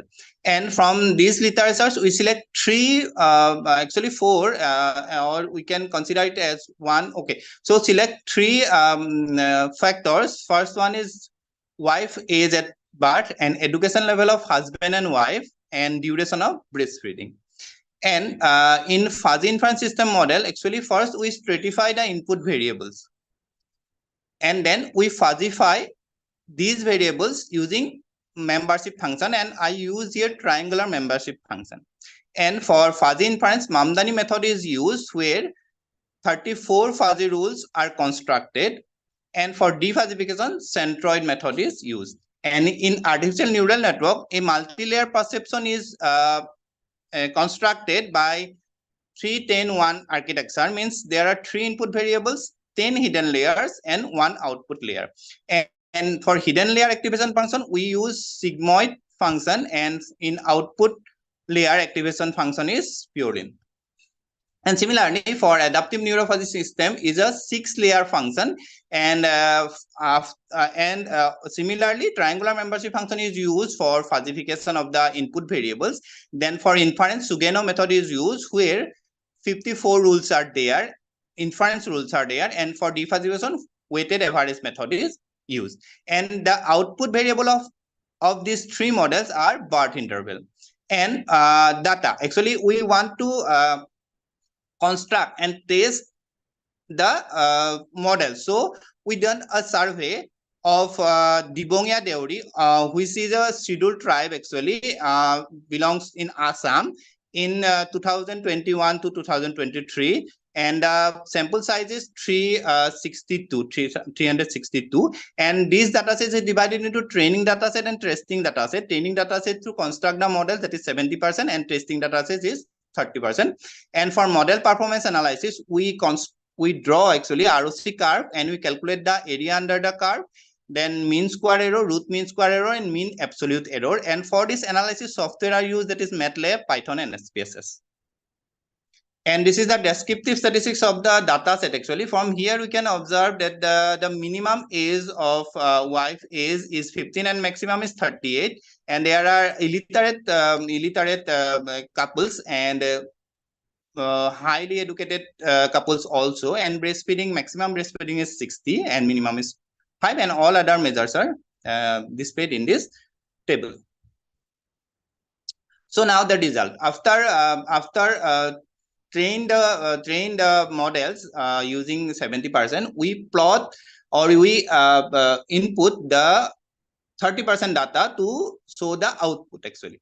So these are the model output, actually output values. So from this graph we can observe that the output values lies between 0 and 1.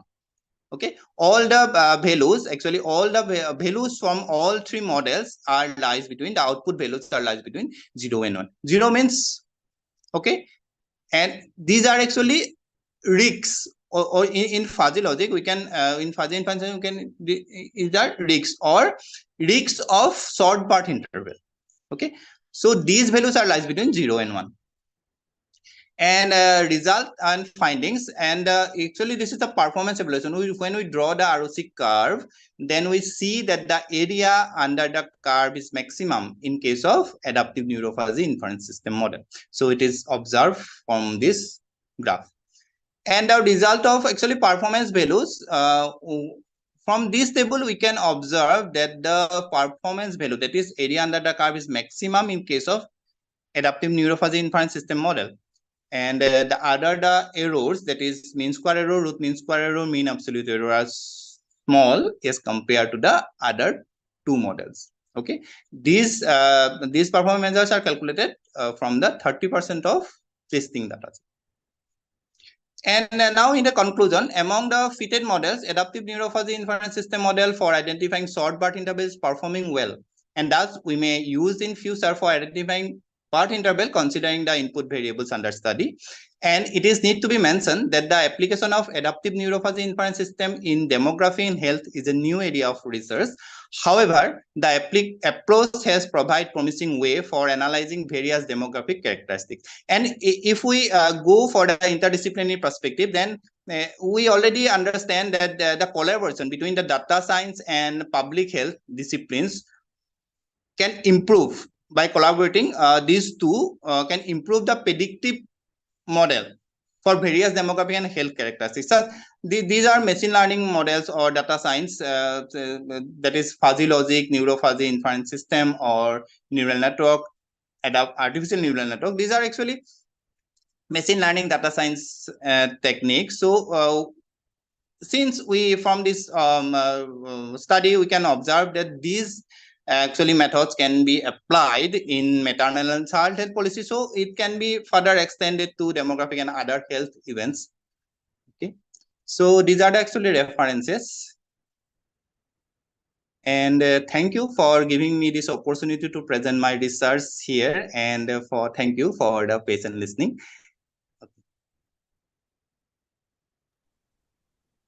Thank you, sir, for that nice presentation. Over to you, ma'am. Sheila. Dr. Debajyoti Bora, your selection of topic is excellent. It's a socially relevant Thank you, subject. madam. And presentation is also very good. Thank you, madam.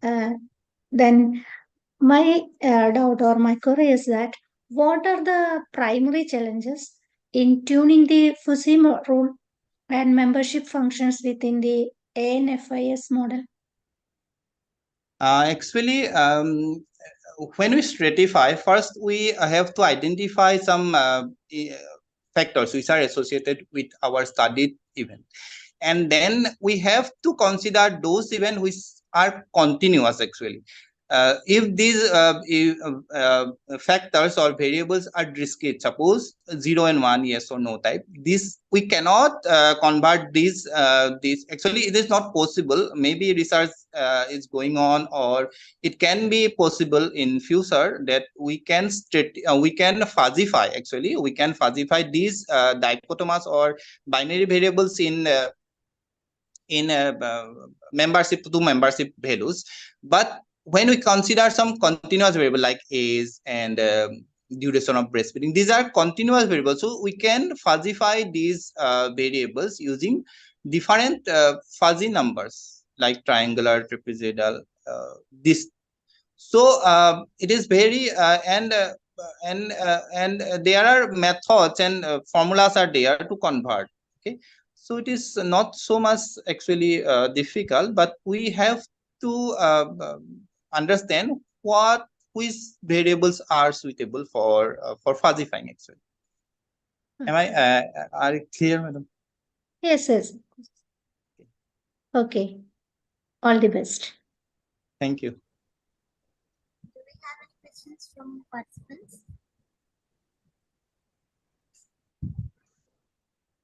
I have a question, sir. So Yes, you ma'am. would have faced a lot of challenges for data collection, right? Yes. Is there, so you might have to do some data pre-processing also. So what were the challenges or what were the steps taken during data pre-processing?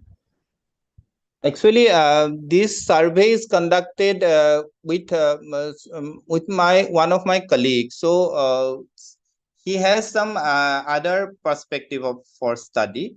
So I include these variables actually with for my purpose too. Actually, there is a questionnaire and general questionnaire, and when we go to the field, then we explain our study about our study, and we take consent from them, and then we process. And after collecting the raw data, we process the data according we study the actually questionnaires, and then we entry in Excel or SPSS, then we do the processing. Thank you. Any more questions from audience participants? Okay. Thank you, sir. Thank you for your wonderful presentation. Thank you.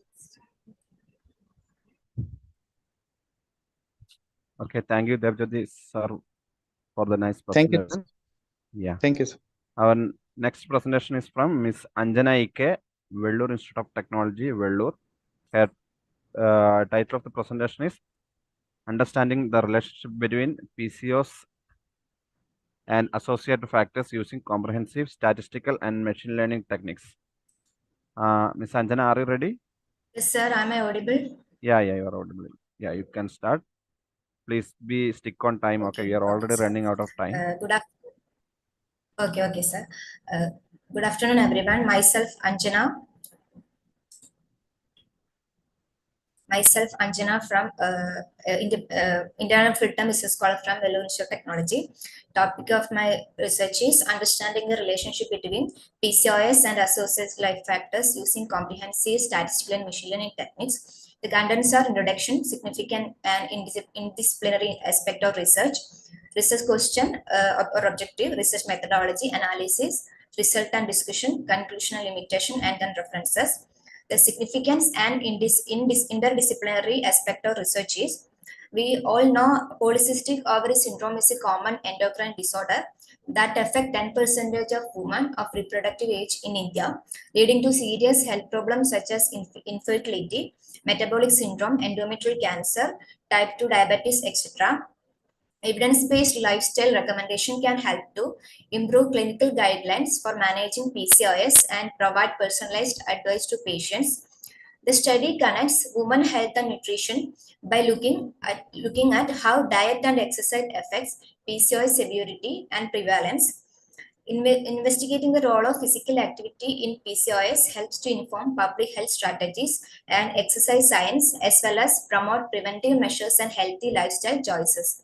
The research question is, what is the association between lifestyle characteristics such as excessive habits, fast food consumption, etc., and the prevalence and severity of PCOS after adjusting the confounders such as age and BMI? The objective is to identify significant lifestyle factors associated with PCOS and assess their impact on its prevalence and severity using statistical and machine learning techniques. The research methodology is before data preparation, Anjana, I doubt. I mean, the slide you are presenting is not visible. So, we are seeing results page. Is that you are presenting right now, or? Yeah. Okay. Fine. Okay, sir. Yeah. The data collection, the data used here is cross-sectional data and primary data by circulating the questionnaire of women of reproductive age group from VIT Vellore. Those who are willing to participate is included in the study. So informed consent is taken from all the participants, and data preparation for machine learning to apply machine learning methods. We have cleaned the data and all the data preparation has been done. And the analysis part, we had 3 sets of analysis has done: descriptive statistics, bivariate analysis, and machine learning methods. Then in result and interpretation, discussion and conclusion and recommendation. The analysis part, as I said, before analysis, the collected data underwent rigorous preparation and cleaning process. This included standardizing data formats, handling missing values, and ensuring data integrity to facilitate accurate statistical analysis. There are 2 methods here used for analysis technique as statistical techniques, that are chi-square test for categorical variables and the t-test for continuous variables for finding the significance of the variables. The impact of significant lifestyle factors and their prevalence and severity in PCOS is found using the logistic regression model in machine learning. Here, descriptive statistics of significant variable has been shown. Here we can see age, BMI, fast food consumption, exercise habits, and any fixed meal time to follow are the significant factors. The result part, descriptive statistics found that overall 31.22% of individuals in the data set are confirmed with PCOS, while 68.78% are not having PCOS. After doing bivariate analysis using chi-square test and t-test variables like age, BMI, fast food consumption, exercise habits, and any fixed meal time to follow are found to have significant, that are p-values less than 0.05 that have association with PCOS. To find how these significant factors are associated with PCOS severity, we used multivariate logistic regression in machine learning with age and BMI as confounders. The performance matrix is shown below.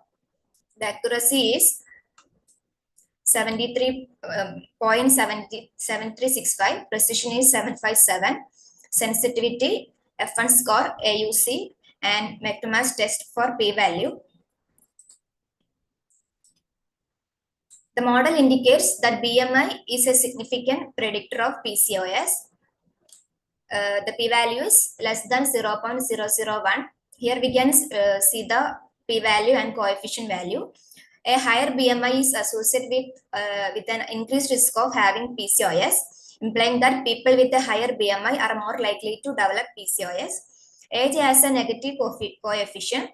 We can see that the value is minus 0.0405, suggesting that age increases, the odds of having PCOS slightly decreases.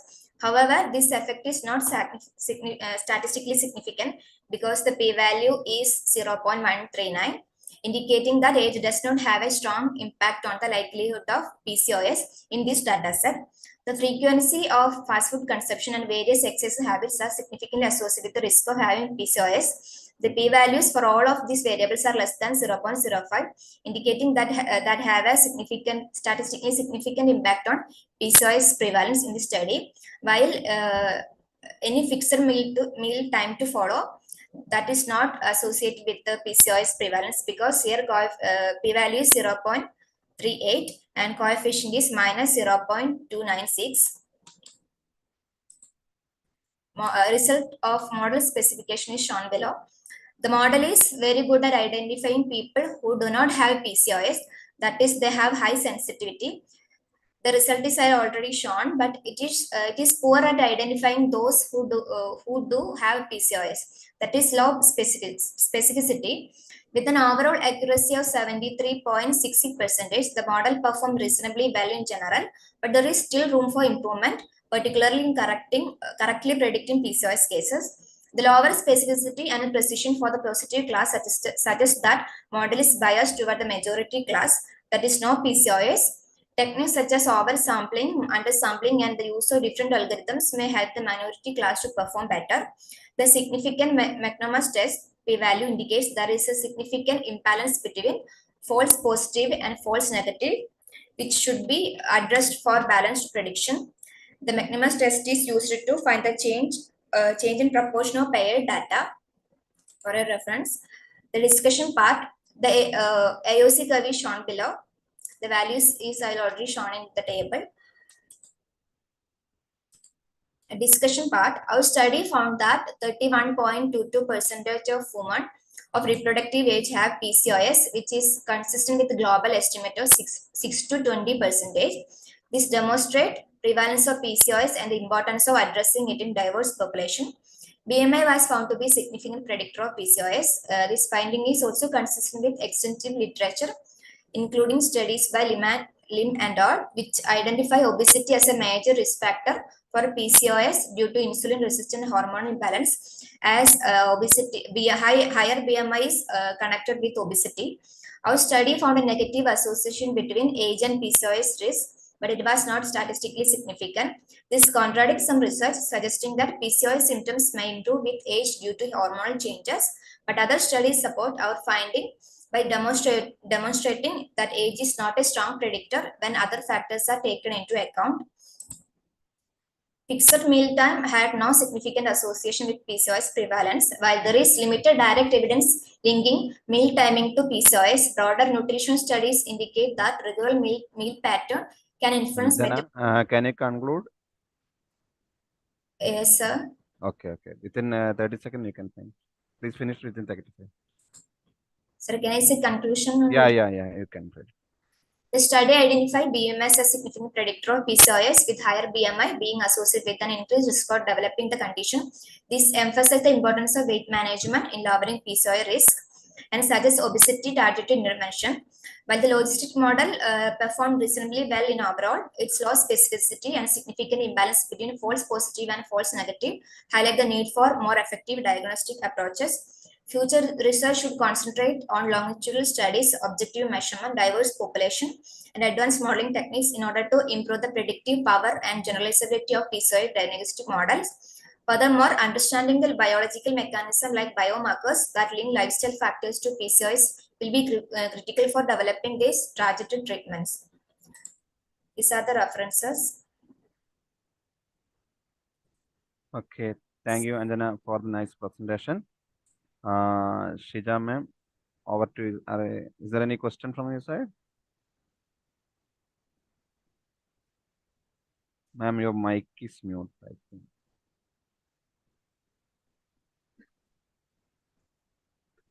Yeah. Anjana, your topic is also very relevant in nowadays, and I hope this study also helpful to the doctors to recognize easily, isn't it? Yes, ma'am. Okay, then my question is, how do you ensure that machine learning models for PCOS remains interpretable and clinically relevant for healthcare providers? Ma'am, there is more model in determining these PCOS and non-PCOS cases, but machine learning techniques provide a comprehensive approach by combining these two statistical and their algorithms and all, so that we can predict easily whether the woman have PCOS or not. It is more interpretable with this predicting and all. Okay. So, if any variables, that means you are asking some questions to women and they will give their answer. If my question is, if they hide something from you, then what happened to this result? And the bias will occur. That is a serious problem when we are using this primary data. But this is used by getting the primary data from women. So we have to find new methods for that. That's the You problem. have to convince. You Yeah. have to convince the need of this thing. Otherwise, the testing and all the things are more difficult than answering these questions. Yes, We know that. It's a serious problem Okay. in this condition. Okay, very good. All the best. Go ahead. Yes, ma'am. Thank you. Any question from anyone?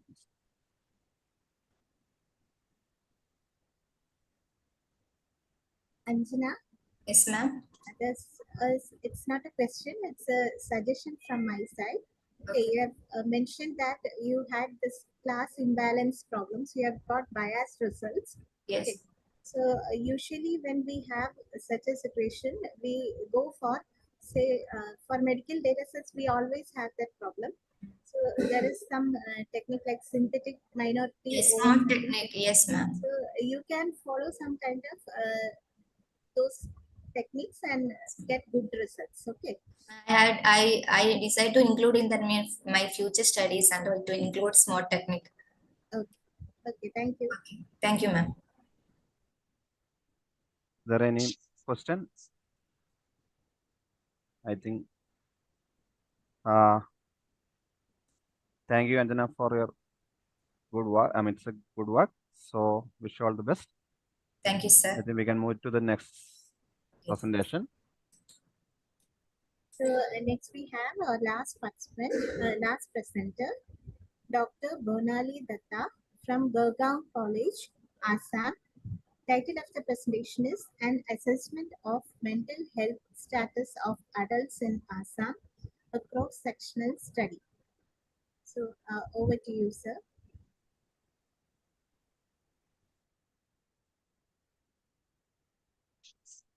Hello, ma'am. Am I audible? Yes. Yes, yes.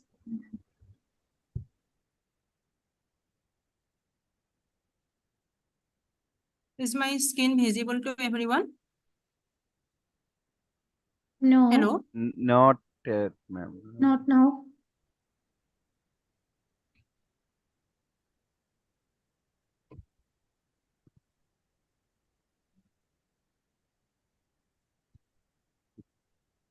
Yes, yes. Yeah. Now okay.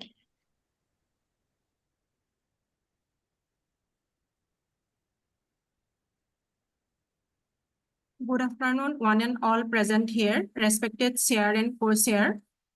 I am Dr. Bonali Datta, Assistant Professor, Department of Statistics, Gurgaon College. I'm going to present a research paper on the topic, An Assessment of Mental Health Status of Adults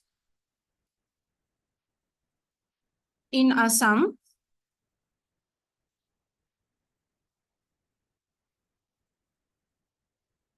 A cross-sectional study.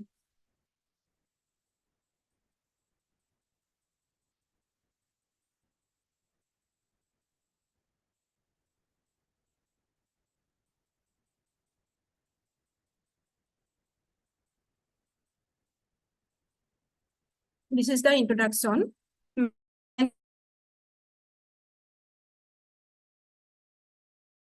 Essential element well-being of a person. It individuals to effectively handle life challenges. It play a critical role in personal growth. And depression and anxiety are both common mental health disorders that can significantly impact a person's thought, feelings, and behavior. There are various types of mental health. They are depression, anxiety disorder, panic disorder or phobia, bipolar disorder, post-traumatic stress disorder, and obsessive compulsive disorder. The objective of this present study are to assess the overall level of anxiety and depression of the respondents and to identify any potential patterns or association between demographic factors and severity of anxiety and depression symptoms among the respondents, and provide insight into the prevalence of anxiety and depression in the community and its potential implications for mental health and well-being. This is the methodology. In this study, we have collected primary data from 3 districts of Assam, Shivsagar, Dibrugarh, and Charaideo districts, and the samples are collected using multi-stage sampling method. In this study, the questions of the survey include 21 questions based on depression and 21 questions based on anxiety level. Beck's depression inventory and Beck's anxiety inventory questions methodology is used here. These depression and anxiety inventories are designed for self-scoring. To analyze the data, we have used SPSS software, and the hypotheses were tested using the chi-square test of significance. This table shows the demographic characteristics of the respondents and their households.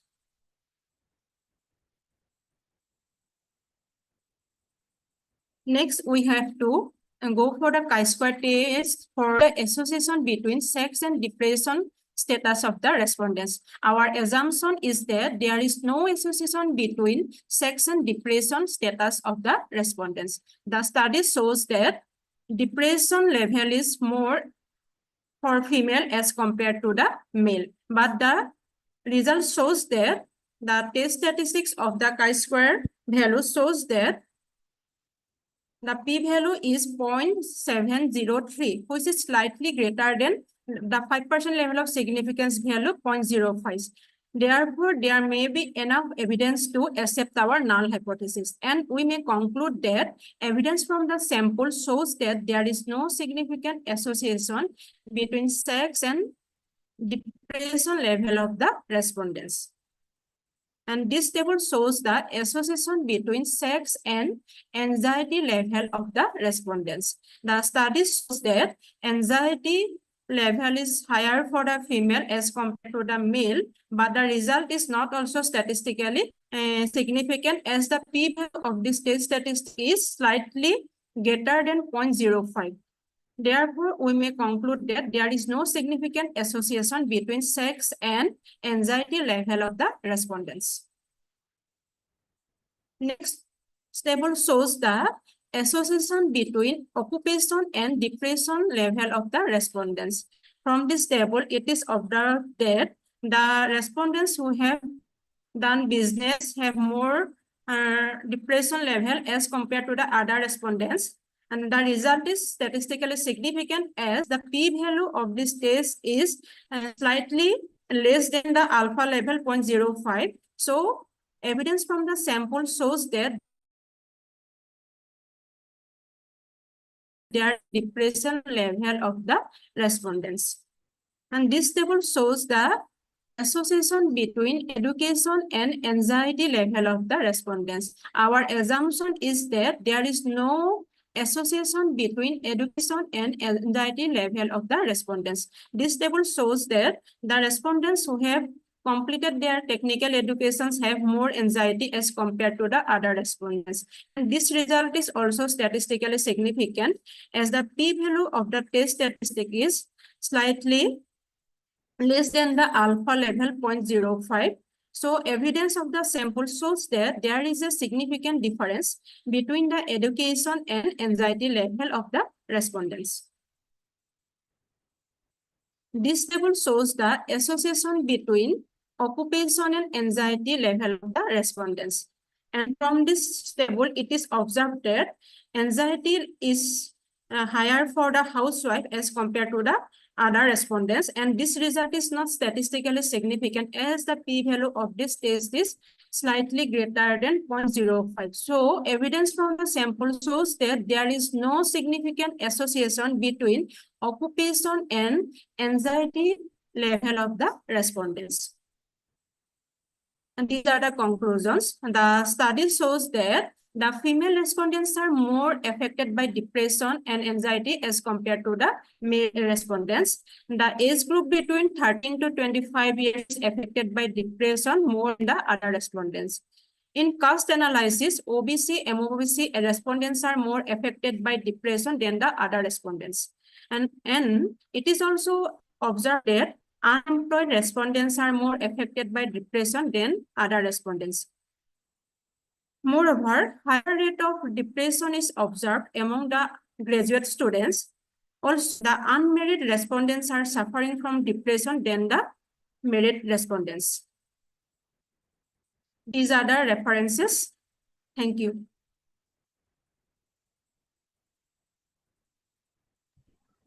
Thank you, ma'am. Over to you, Eugenia. Banolidita, your topic also very relevant nowadays, and we know everybody is under stress and anxiety, but you have given a good scientific support for it. Okay, good, well done. And then my suggestion or question is that whether by getting this result, what areas of mental health research in Assam require further exploration following this study? Ma'am, actually, this is a pilot-based study. We have to extend our sample size also, and then we have to focus the actual status of mental health of the adults. Most of the time, most of the respondents do not give their actual respondents, means they have some hesitate to give their exact answers. So we have to focus so that we get the real status of the mental health. Yes, I think your study shows that ladies are suffering than men. So if my suggestion is you focus on ladies.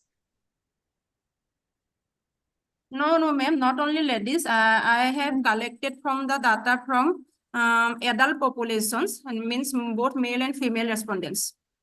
Okay. Okay, you go with your research, and it's a very relevant and extend your work to other states also. Hello, ma'am. Hello.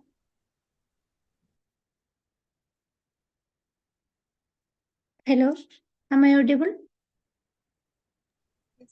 Ma'am, you are audible, but I think that Okay. Dr. Bernard No is problem. You carry on. So, do we have any more questions from the participants? Hello. Do we have any questions from our participants?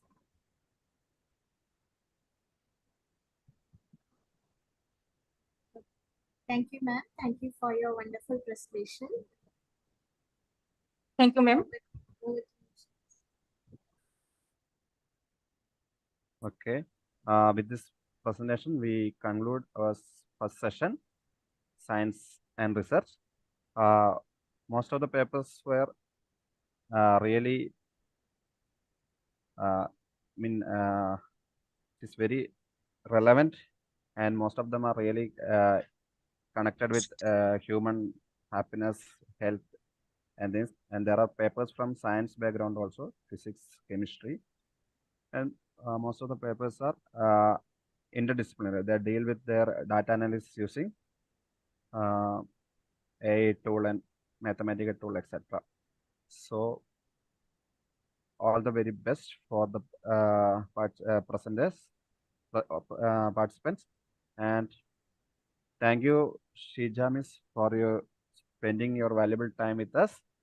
And I'm sure the participants get they will incorporate your suggestions and your queries in their future research work.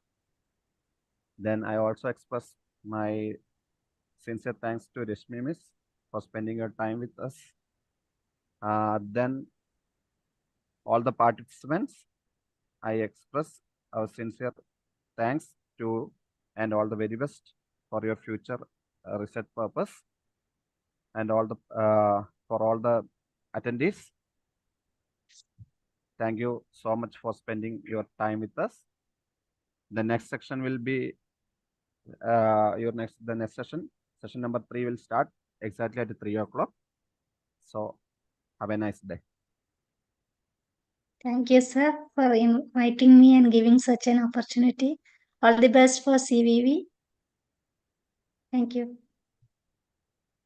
Thank you so much for this opportunity. It was really great. I learned a lot. Thank you. Yeah. Thank you all.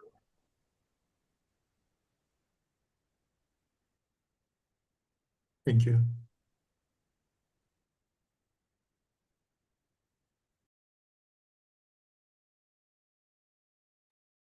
Sir, may I leave? Miss? Yes, ma'am. May I leave? Yes, ma'am. Okay, thank you. Thank you. Thank you for your. Thank you, ma'am. Thank you all.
Hello, am I audible? Not not cancel സംസാരിക്കാൻ പാടില്ല.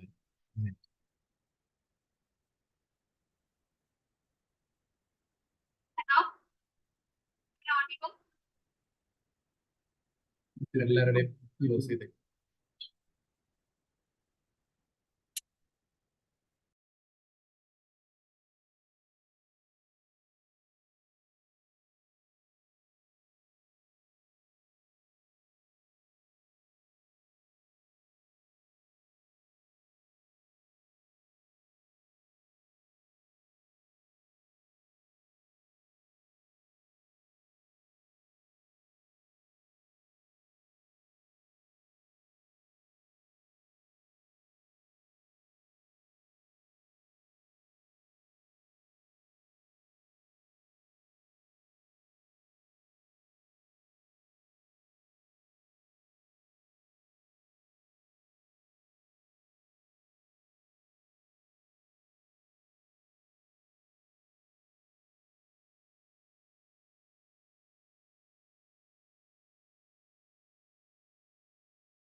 Hello, can you hear me?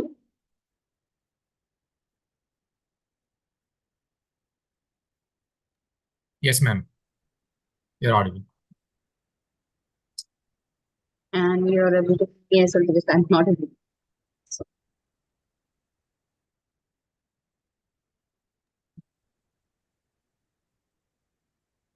We'll wait for 2-3 minutes for the presenters to join. Sir has joined. We'll see. We'll see. He'll be joining shortly.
Welcome, Dr. Appu sir and Dr. Vishaga ma'am.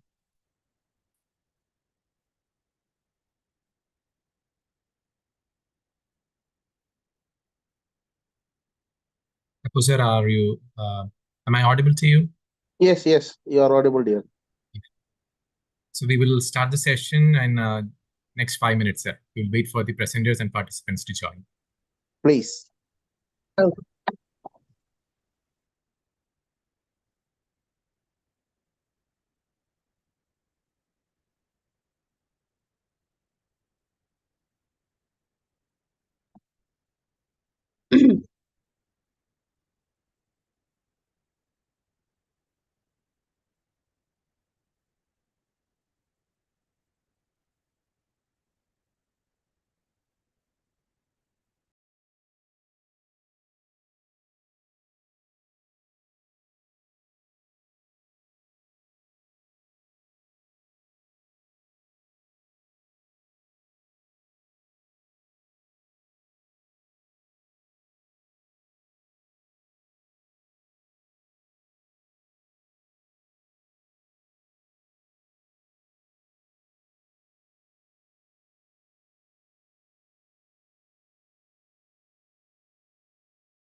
Can we start, Grayson, sir?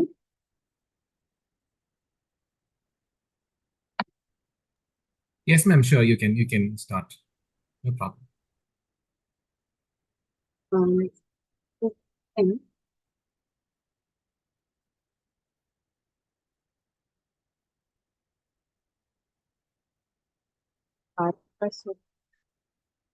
Okay. Sorry, Mr. Nipin Nath, Ms. Dona Soman and Dr. Renu Badola Dangwal, Dr. Plinsa Kirin and Ms. Rakhi MP. I hope the participants have joined.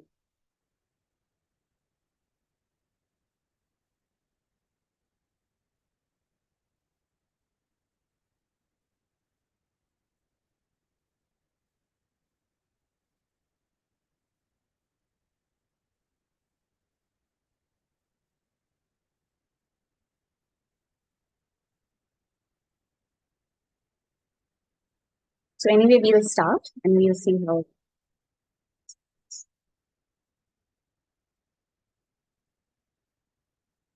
Okay, so Hari Om and good afternoon. I'm Dr. Vishaka Venkat, Assistant Professor in English from Chinmaya Vidyapeeth. Raisin sir, I'm audible, right? Yes, ma'am, you are. Okay, right. So I'll be the co-chair for the session, and with us we have Dr. Apu Jacob John sir, who will be our chair for the session. And this is an interesting mix of titles. We have papers on post-humanism, eco-criticism, and education. Four of the presenters will be presenting their papers today. So we'll begin with the introduction of our chair. Dr. Apu Jacob John is an assistant professor of English at the Institute of English, University of Kerala. He is a well-known academician with over 15 years of experience in teaching and research. He has worked at CMS College, St. Albert's College, SP College in Kerala, and various other institutions of high repute. He is a translator, and currently he is translating one of Perumal Murugan's novel to Malayalam.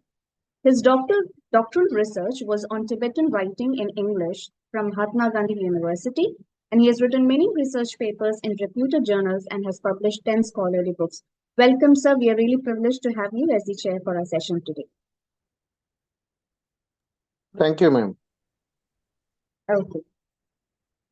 So a couple of instructions to the participants. As we begin, I would request you to please stick on to your time limit. You can present around for 8 minutes. That would be the maximum, maybe up to 9 minutes. And after all the presentations, we'll be taking up the questions. So I would request the participants to stay with us until the end of the discussion. So we'll be giving comments, suggestions, and we'll have a discussion at the end of all the 4 presentations. So to begin with, may I know Mr. Nipin Nath, have you joined?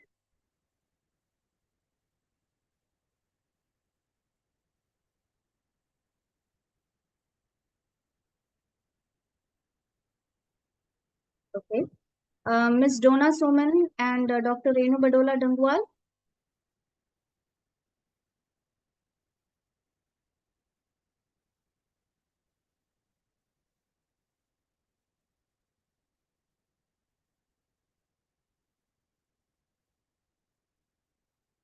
Okay. I think the only participant I can see as of now is Ms. Rakhi NP and Dr. Sheena John from Mercy College, Palakkad. Ms. Rakhi, are you there? Ms. Rakhi? Ma'am, can you hear me? Yes. Okay. So Ms. Rakhi NP and Dr. Sheena John from Mercy College would be presenting on From Mountains to Mayhem, The Dark Side of Planetary Extraction, John Grusham's legal thriller, Grey Mountain. Over to Ms. Rakhi.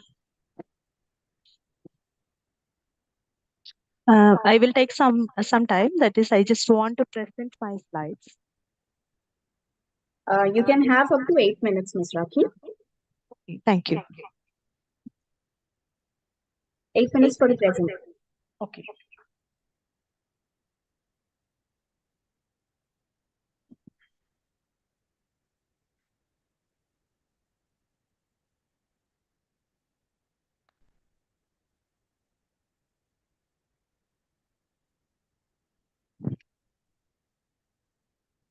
Ma'am, is the slide visible, ma'am? Yes, it is visible. Can you make it on the slide mode presentation? 1 minute. And see all the slides. Present view.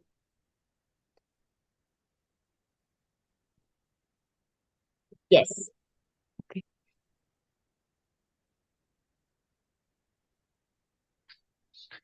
Okay. Good morning. I'm Raki from Mercy College, Palakkad.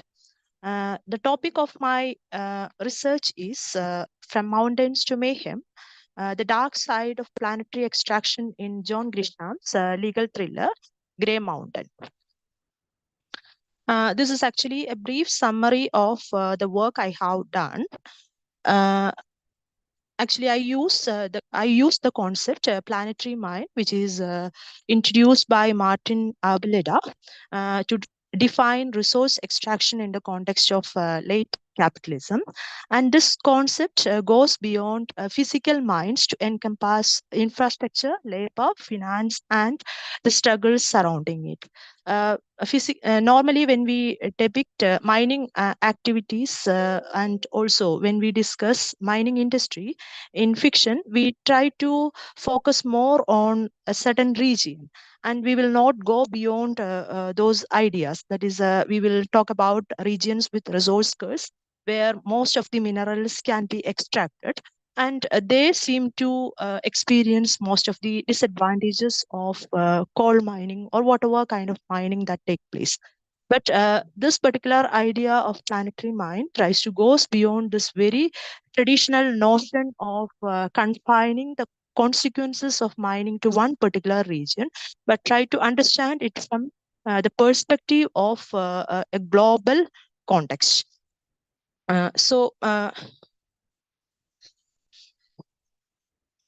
Sorry. So that is it. And also it tries to understand the significance of my research is actually, it tries to understand a planetary mind, how it actually will have a complex and far-reaching impact on our planet. And it also provides a powerful case study to illuminate the human and environmental cost of this global phenomenon. And it will also provide a critical analysis of resource extraction and its consequences. And it will have certain discussions on sustainability, social justice, and economic development. My research is going to have certain discussions on all these aspects, and maybe it may help in forming certain policy decision, and also will direct activism, and maybe will actually make people think about corporate responsibility. These are the objectives of my study. I will try to explore the concept of planetary mind in connection with the novel Grey Mountain, and I will also analyze the social, economic, and environmental impacts of resource extraction in the study, and will also try to examine the way power works between corporation, the relationship, the power dynamics in the relationship between corporation, communities, and the state. These are the theories that I have used to analyze the work that I have taken here. One theory that I have used is actually environmental justice theory. This framework highlights the unequal distribution of environmental burdens and benefits across different social groups. And I will also use the theory of planetary urbanization, which is actually a concept it's a term coined by Henry Lefebvre, suggesting that the entire planet is increasingly become urbanized. And it is from this very idea of planetary urbanization that I have taken the concept of planetary mind. Actually, Abeleda is actually using this very idea of planetary urbanization to justify his concept planetary mind. The analysis part, this is actually what I have done in my work. as I have mentioned earlier, when I mentioned the term planetary mine, it is not actually used in the traditional context. That is, it is not mining or mining industry is not referred to as an isolated entity over here, but it has a global nature to it. That is, especially with the logistic and supply chains attached to mining industry, the impacts and also the benefits of mining industry has a far-reaching nature. And that is when you extract a particular mineral from a region, it's not actually something which will affect or impact the economy and ecology of that particular region alone. But when we construct the related infrastructure to take this mineral to other regions, like for instance, the construction of pipes to carry the oil, or maybe to the construction of highways and roads, all these will be associated with this particular industry. And when such constructions happen, that may affect the regions in which such infrastructures are built. So in a way, it has a kind of a far-reaching impact. And so it's because of that very reason, it actually questions the traditional notions of territoriality and sovereignty. That is, when it comes to mining industries, the funding will normally come from the foreign sources. So even when we talk about the mines in Africa or any other third world countries, or even within America, actually the funding will not actually come from American, the regional companies themselves, but the funding will come from foreign investors. Like for instance, in this case, in Grey Mountain, we can see that most of the corporations run in the states, they are actually not controlled by the Americans themselves. There are Russians and Chinese involved in the mining process. Okay, so naturally, what happens is, when it comes to the accountability of these people to the victims of mining industry, it becomes a very complex issue. So that we won't be able to we won't be able to bring these people into the trial rooms directly, because they won't be directly accountable for what is happening to the extraction sites. And that kind of a complexity is always visible in planetary mine operations. Okay. And this is actually something that is very much evident in infrastructure, labor, finance, and even in the struggles that you can find that kind of a planetary nature. That is, there is an instance in the novel, that is Grey Mountain, where you can find one of the key advocates involved in the trial of the corporates who were responsible for the harm caused in Appalachian Mountains. There is actually a lawyer mentioned. His name is Donovan Gray. He is actually making use of the technology which helped mining industry to expand beyond boundaries. He used the very technological equipments like drones and the small planes to gather evidence against the company. So it can actually, in a way, help the struggles also. And you can find people from different parts. That is, you can find people living outside West Virginia, especially nearby highways. You can find them protesting against the mining industry. You can find them trying to destroy the trucks plying the highways over there, because it caused pollution to these people. So all these show that actually it is not something, the consequences are not limited to the extractive zones alone, and also the possibility of protest is also not limited to the extractive zones alone. And that kind of an idea is suggested in Grey Mountain. And the impact is also higher when it comes to this kind of a planetary scale resource extraction. You can find them using very ruthless methods to extract the mineral from these regions. You can find them using mountaintop removal method, which is very dangerous to the ecology and also the people living there. It causes water pollution, and many people fall a victim to health-related hazards. There is a character called Buddy Riser who was actually an ex-coal miner who he was contracted with a black lung disease because of his exposure to mining dust. And also he lost his job because of the robotization of the mining industry. And there is one character called Pamela Booker.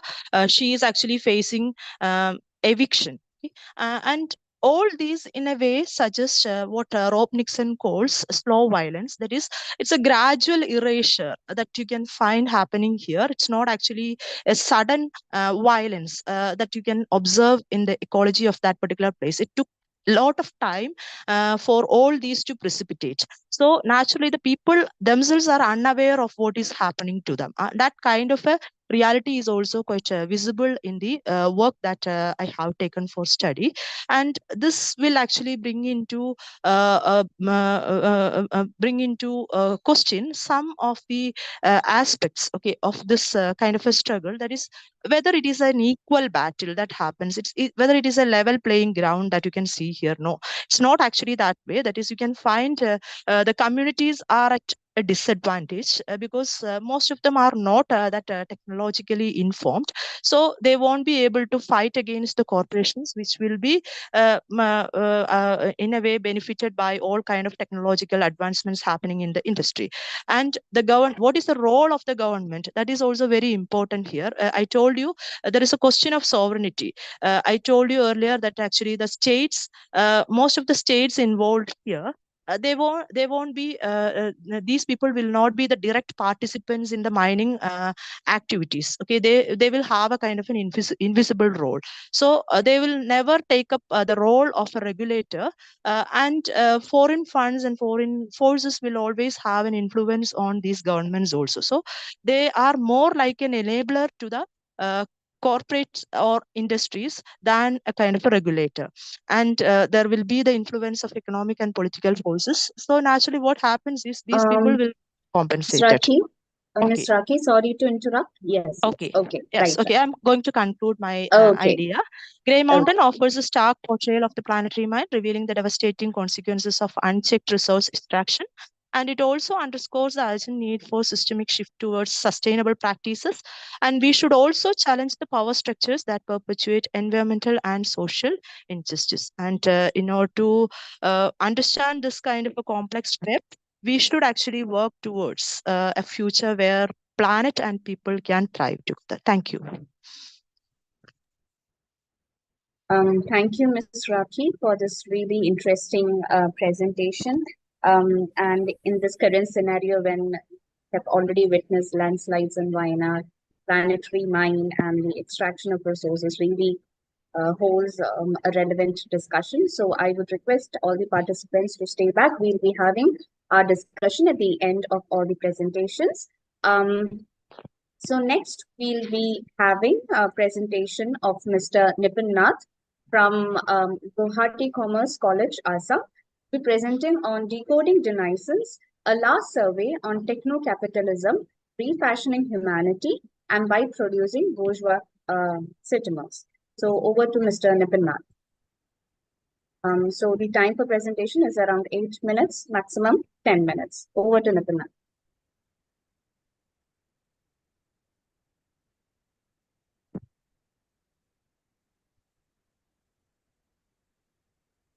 Mr. Nipin?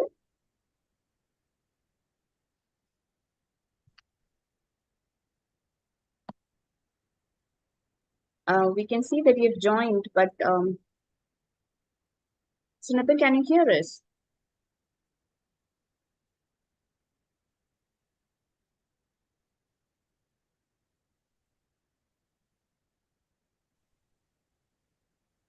Mr. Nipin Nath?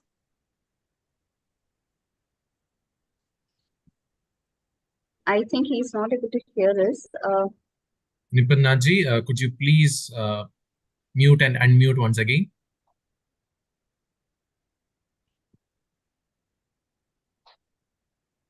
We are not audible. You are not audible to us.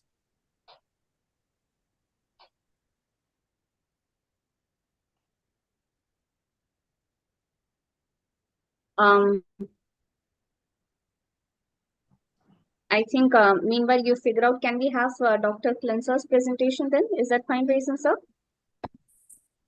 Yes, yes, ma'am. Good afternoon. Okay. Yes, Can I yes, make Dr. the Klensa. presentation? Just a minute. Let me give an introduction and then I'll be handing it. Yes. Meanwhile, as Mr. Nitin, resolves his technical glitch, we'll be going ahead with Dr. Klinza's presentation. Dr. Klinza Kurian from Acropolis Institute of Management Studies and Research, Indore. She'll be presenting on compendium of literary texts in the undergraduate classroom, an effective tool in teaching literature. Over to Dr. Klinza. Good afternoon, respected organizers. I'm Dr. Klinza Kurian, and I would like to make my presentation. I have shared my screen. Is it visible? Yes, it's visible now. Okay. Good afternoon once again. I have titled the paper as Compendium of Literary Texts in the Undergraduate. Basically, to give an introduction to my topic, I would like to say that in this age of teaching literature, Just a minute, Dr. Klinza, we are not able to see the slides. We can see your screen, but we are not able to see the slides. Okay, I have just shared my screen, ma'am. Here it is on downloads screen. Okay. Maybe you'll have to reshare your PPT screen. Okay.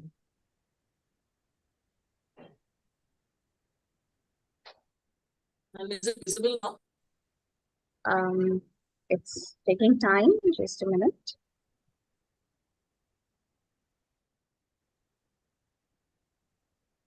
Yes, can you put it on presentation mode? Slideshow presentation mode. Slideshow. Is it yes. seen now? Okay. Yes. Types of text. That's what we are seeing now. Yeah. So sorry for the. I'll start all over again. I'm Dr. Klinza Kurian, and I would like to make a presentation on this particular topic. I've titled my paper Compendium of Literary Texts in the Undergraduate Classroom, an Effective Tool in Teaching Literature. Teaching literature of late has become a big challenge because students mostly they don't like to go into the intricacies of a text. They just like to have a summary of the same, then give handle the important points. They wouldn't like to go into a detailed explanation. So this is actually known as the paraphrastic approach in teaching literature. Now I have taken 3 points on which I would be analyzing my paper. The first one is literal comprehension, which is directly involving the interpretation of the text and in terms of specific information like the main aspects and the factual details. Secondly, interpretive comprehension, which is merely a juxtaposition of gathering information and making inferences. And thirdly, applied comprehension, which is an information-driven approach and is employed for the use of generating knowledge and construction of novel ideas. Now, I have just contrasted what is informational and literary learning. In informational learning, if you're just looking at this slide, when you're teaching a non-fiction text, it is just to the point and it just talks about important information, that is the facts. For instance, if you're teaching a literary text, we can look at the plot, we can look at the characterization, we can look at the main role that the characters are playing and the underlying message through which we can actually learn new information. But a literary text, if you're analyzing it up to the core, then, it will also involve non-fictional elements. It's generally a made-up story with a unique plot, and also the aspects of creative writing can come, and the ultimate aim of which is to be entertainment. Now, in the literary text, the answer is directly stated in the text. The students really did not have to go and dig into the secondary source information. They will just get it directly. And it just addresses the basic things like the 5 Ws and the 1 H that we're talking about: who, what, when, where, who did what kind of an action was merely being portrayed.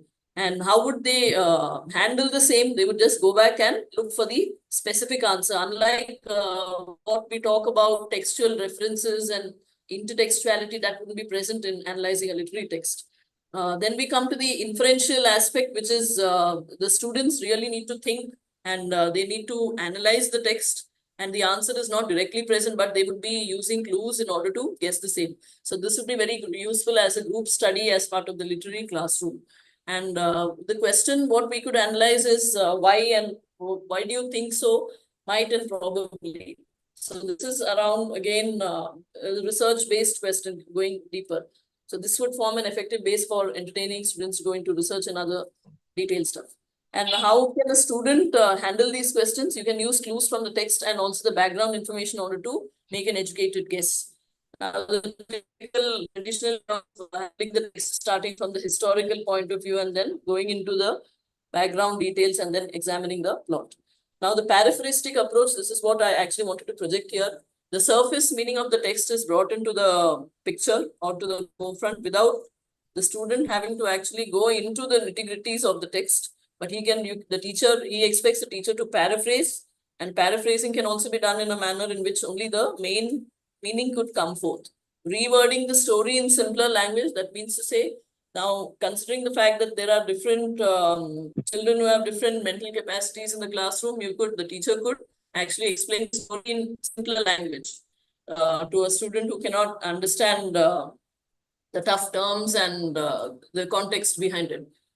Translating it into another language. Now, of late, the literary classroom has also come into, accepting other languages. Like, for example, like when I'm here teaching in Indore, we generally follow the, Hindi, or teach students in Hindi if they are not able to follow English.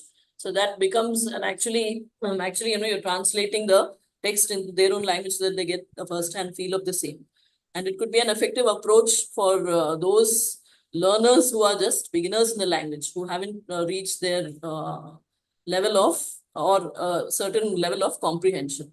Now, the paraphrastic approach, how can the teacher effectively explain the same? She can retell the text to students to help them understand.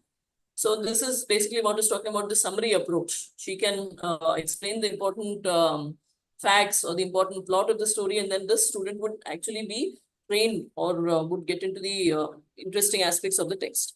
Use simple terms. This I had already explained in the previous slide. I said we could make the language much more simpler than when compared to probably the time when our professors were teaching. They would look at complex terms and we would try to understand the same.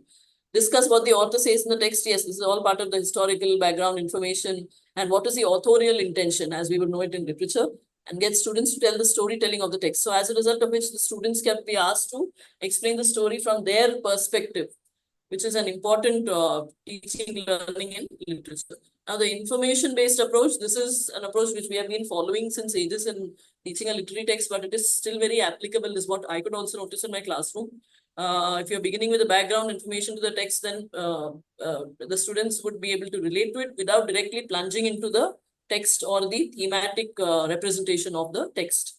So this could include history, historical background, and all that. Information-based approach, yes, literature itself is a reflection of life, mirror to life. So then it becomes a source of information. Now, teacher-centered activities in the classroom, yeah, the students would appreciate that also. They look up to the teacher as a role model in the literary classroom, even in the current days. And it describes the study of literature as aesthetically patterned artifact, endowed with the knowledge, human potential, philosophy, culture, morality, and humanities, according to the critic Gana Kumaran. He has stated this way back in 1992. It is still relevant. It becomes an aesthetic piece wherein, we are appreciating the finer aspects of the text. So the language-based approach, yes, this is of course aimed at helping the learners reach a certain level of proficiency, but this could only be catering to the students whose level of comprehension is a little bit more advanced than the others. Now, going into the critical aspects, I would say that Carter and Long, these critics have argued that it involves critical concepts, literary conventions, and meta-language. Meta-language is going beyond the use of language. For example, using, other modes of teaching, like, you can actually play this short videos in classrooms, or you can make them enact certain scenes through which they would be interested. So the students who are belonging to non-literature backgrounds could also be very interested in this. The students should be able to use such terms and concepts in talking and writing about literature. So this is what exactly Carter and Long also try to explain. The moral philosophical approach, yes, this is very effective in the literature of the 18th century, wherein Pope's Essay on Man, they talk about the didactic approach, wherein the role of, the good and the bad in society and religion and all that. Nathaniel Hawthorne's Scarlet Letter also could be an effective text which through which you could teach moral values in the literary classroom. Study of the effects of secret sin on a human soul. This is very, very relevant to all of us. And another one that we have, one poem of Robert Frost, Stopping Before Woods Over Snowy Evening. This also beautifully explains about how duty and responsibility take precedence over beauty and pleasure. So the current generation of students, they still appreciate beauty, aesthetics, but when it is delivered in a proper manner, like when you talk to them about their responsibilities and duties, and they really appreciate it without it getting monotonous. So these examples could be drawn from the real life when we are talking about this form. And J.K. Rowling's Harry Potter books, this is again, yes, it could actually aim at providing some knowledge against, on witchcraft, how it could be very dangerous and it is not suitable for children. The background of the study, I examined these three models, the language model, cultural model, and the personal growth model. All of these are very, very relevant to the study of literature in the modern day. The language model, as I had already explained, catering to the language requirements of different learners. Cultural model, yes, we base everything from our culture or, the culture that it is hinted in that particular work. The personal growth, yes, we are looking forward to improving our own quality of lives. And the language model, as I had already explained here, we could, the most effective ways we could use is prediction exercise. Like when the teacher is referring to a particular plot, she could actually go on and then after completing a certain aspect of the plot, she could ask the students to predict. Now, Dr. Klinzer, sorry to interrupt, but please wrap up within 2 minutes. Sure. Okay. So I will, this is my second last slide. I would just do an, overview of this. Show and tell the blurb writing using the title and cover design. We can ask the students to, guess what it is all about, like in order to bring some kind of, guessing work into the classroom. The movie poster and movie trailer, as I had already said, we can show short clippings, writing or epilogue, like you can ask the students to write a prequel to the, plot.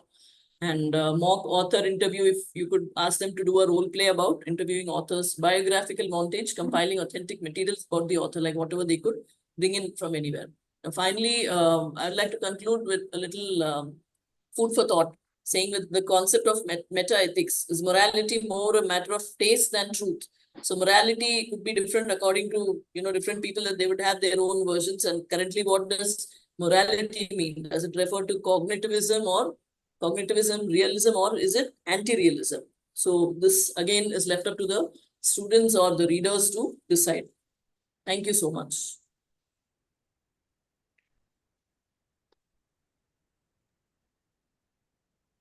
Thank you, Dr. Klinzer, for this presentation. I think as English literature teachers, we all battle with the question of how to teach literature to the as a common course and as well as to the students, where reading, definitely has also been affected at this stage. Okay, so we'll be taking up the questions at last. So now over to Mr. Nipin Nath. So Nipin Nath's presentation will be the last presentation, and after that we'll be opening the floor for discussion. So Nipin Nath.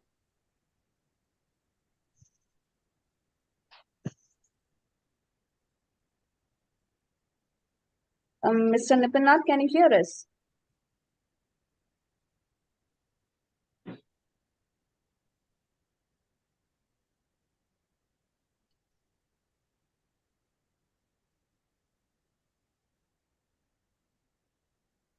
Mr. Nipin Nath?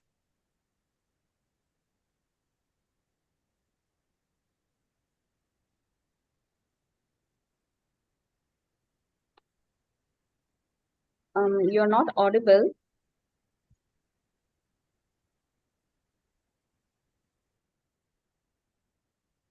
Were you able to resolve the technical glitch?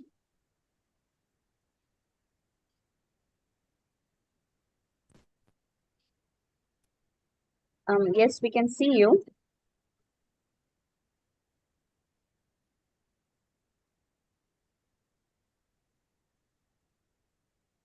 We can't hear you, Mr. Nipin.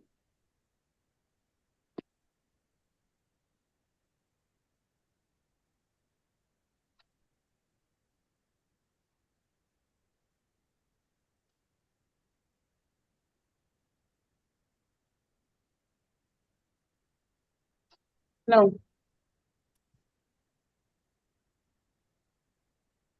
There is some audio problem. We are not able to hear you.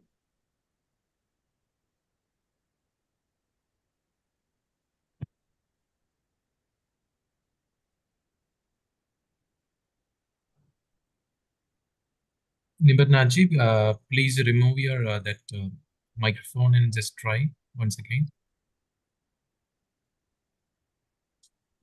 Just disconnect from your laptop or then try speaking.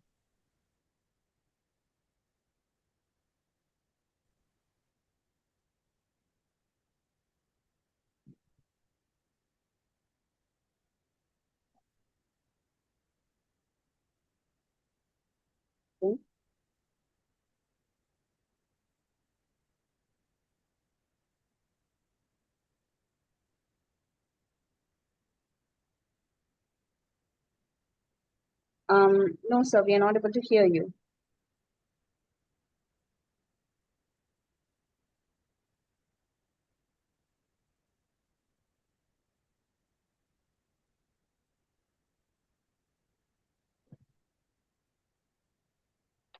I think Raisin said that then can we have the chair to open the floor for discussion until Mr.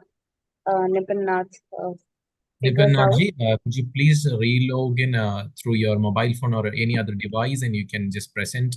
Meanwhile, we will have the discussion, and after that, you can present your paper. Just try with any other mobile or any other laptop. Please. Okay. Apu sir? Yes. Yes. So until Mr. Nipin Nath comes, we can have discussion over the two papers that we have had. So the floor is open for discussion. What to you, sir? Thank you, ma'am. Both the presentations were very fascinating ones. But I think there are several things that can be added into that also. Taking Miss Rakhi's presentation, she was discussing about the planetary mining.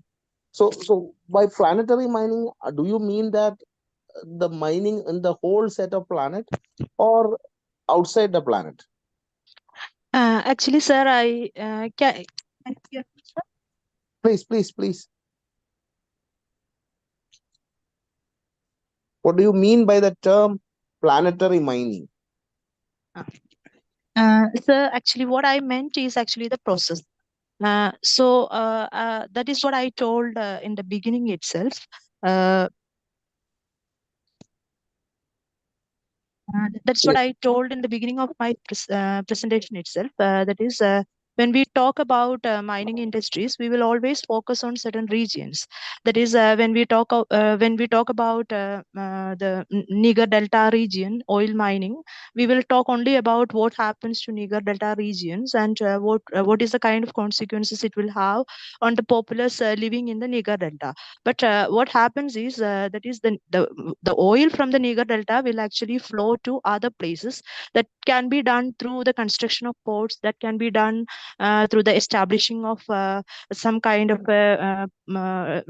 transportation system. That is, there can be pipes, there can be highways associated with, and that will range over different countries, different regions. So mining industry can no longer be looked upon as individual units, but rather it seems to have kind of a planetary nature to it. The entire process can be referred to as planetary process rather than something which happens to a particular region alone. That's what actually I meant by planetary mind.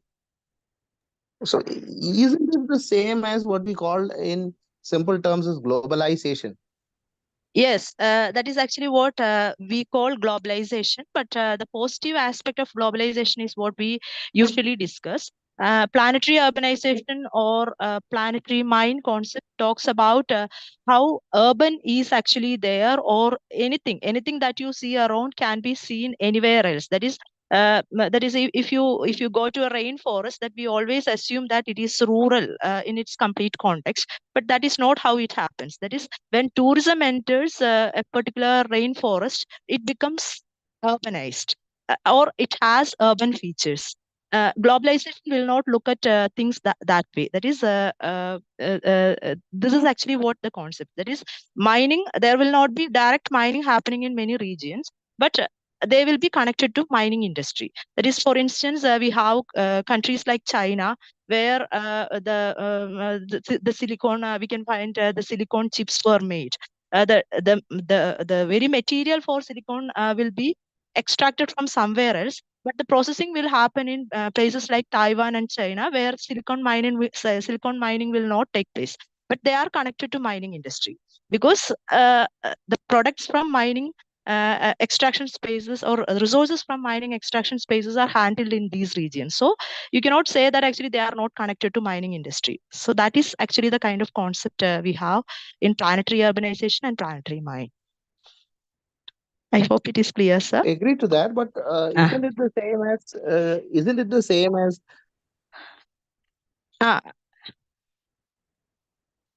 sir?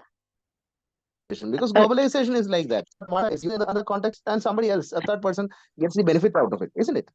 Yes, that is it. That is globalization is actually the same concept, but actually it is in a different context that we talk about it. That is, we won't actually talk about it in context of capitalism or environmental destruction, or this is actually planetary urbanization is actually talking more about the structures, infrastructures, and the amenities that will come up with globalization, and how it is actually going to urbanize the entire world, or how it is actually going to bring in this very idea of mining to everywhere. That is the kind of idea that it tries to put forward. This is actually rather an elaborate concept than globalization. Globalization is something connected to commerce alone, that will actually confine to the idea of commerce and how services and commodities can go global. But this actually goes a bit beyond that. It will talk about everything. That is, it will talk about environmental destruction. It will talk about infrastructure. It will talk about commerce, industries, everything. Everything associated with urbanization will come under planetary urbanization, and a corollary of that idea is what? Planetary mine. Ma'am, pardon my ignorance. Okay. My question still stands. Isn't all this a product of globalization? Yes. You cannot simply say that it is. No, it no, is, I didn't say that it is not a product. Let me complete. Let me complete. Okay. You just said that globalization stands only with commerce. Actually, isn't it wrong? Isn't it a wrong assumption? The tourism, the mining, the infrastructure development, all this happens as a byproduct of globalization, isn't it?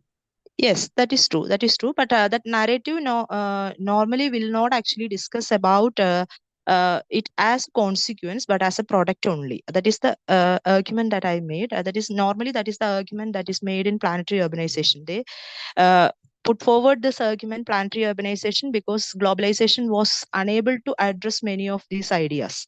That is especially the kind of consequences it will have. They will the idea or the proponents of the theory of globalization largely ignores the consequences part. So, to address that gap, that planetary urbanization as an idea was introduced.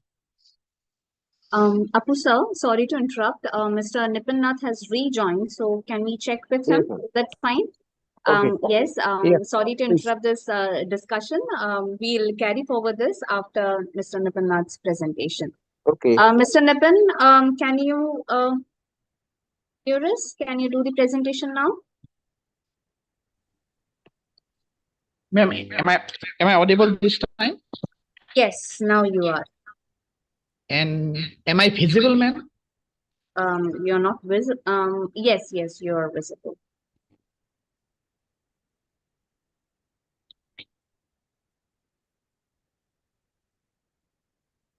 So Mr. Nipin, I would request you to restrict your presentation within 8 minutes so that we can open the forum for discussion. Okay? Yes, surely, ma'am.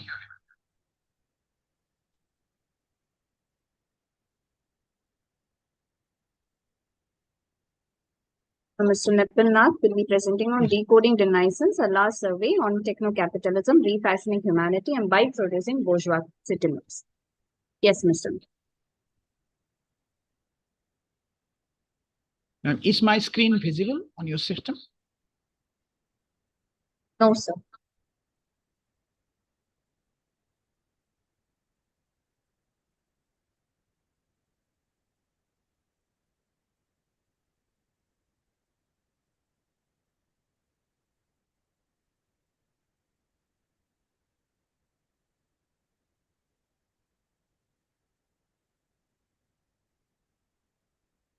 Is it visible now, ma'am?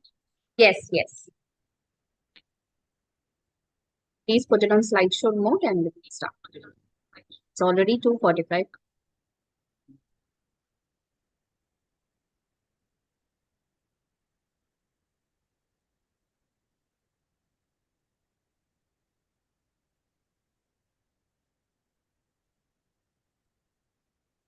Ma'am?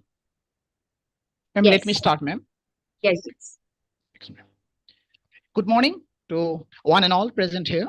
It is about decoding Renaissance, not exactly Renaissance, through a survey on how techno-capitalism, not simply capitalism, has been refashioning humanity and by producing certain citizens, not exactly citizens. Because we can see gradual fall of all Renaissance values, whether epistemology telling us about the sources of knowledge, maybe, or average human intelligence based on rationality and experience, or certain values around truths.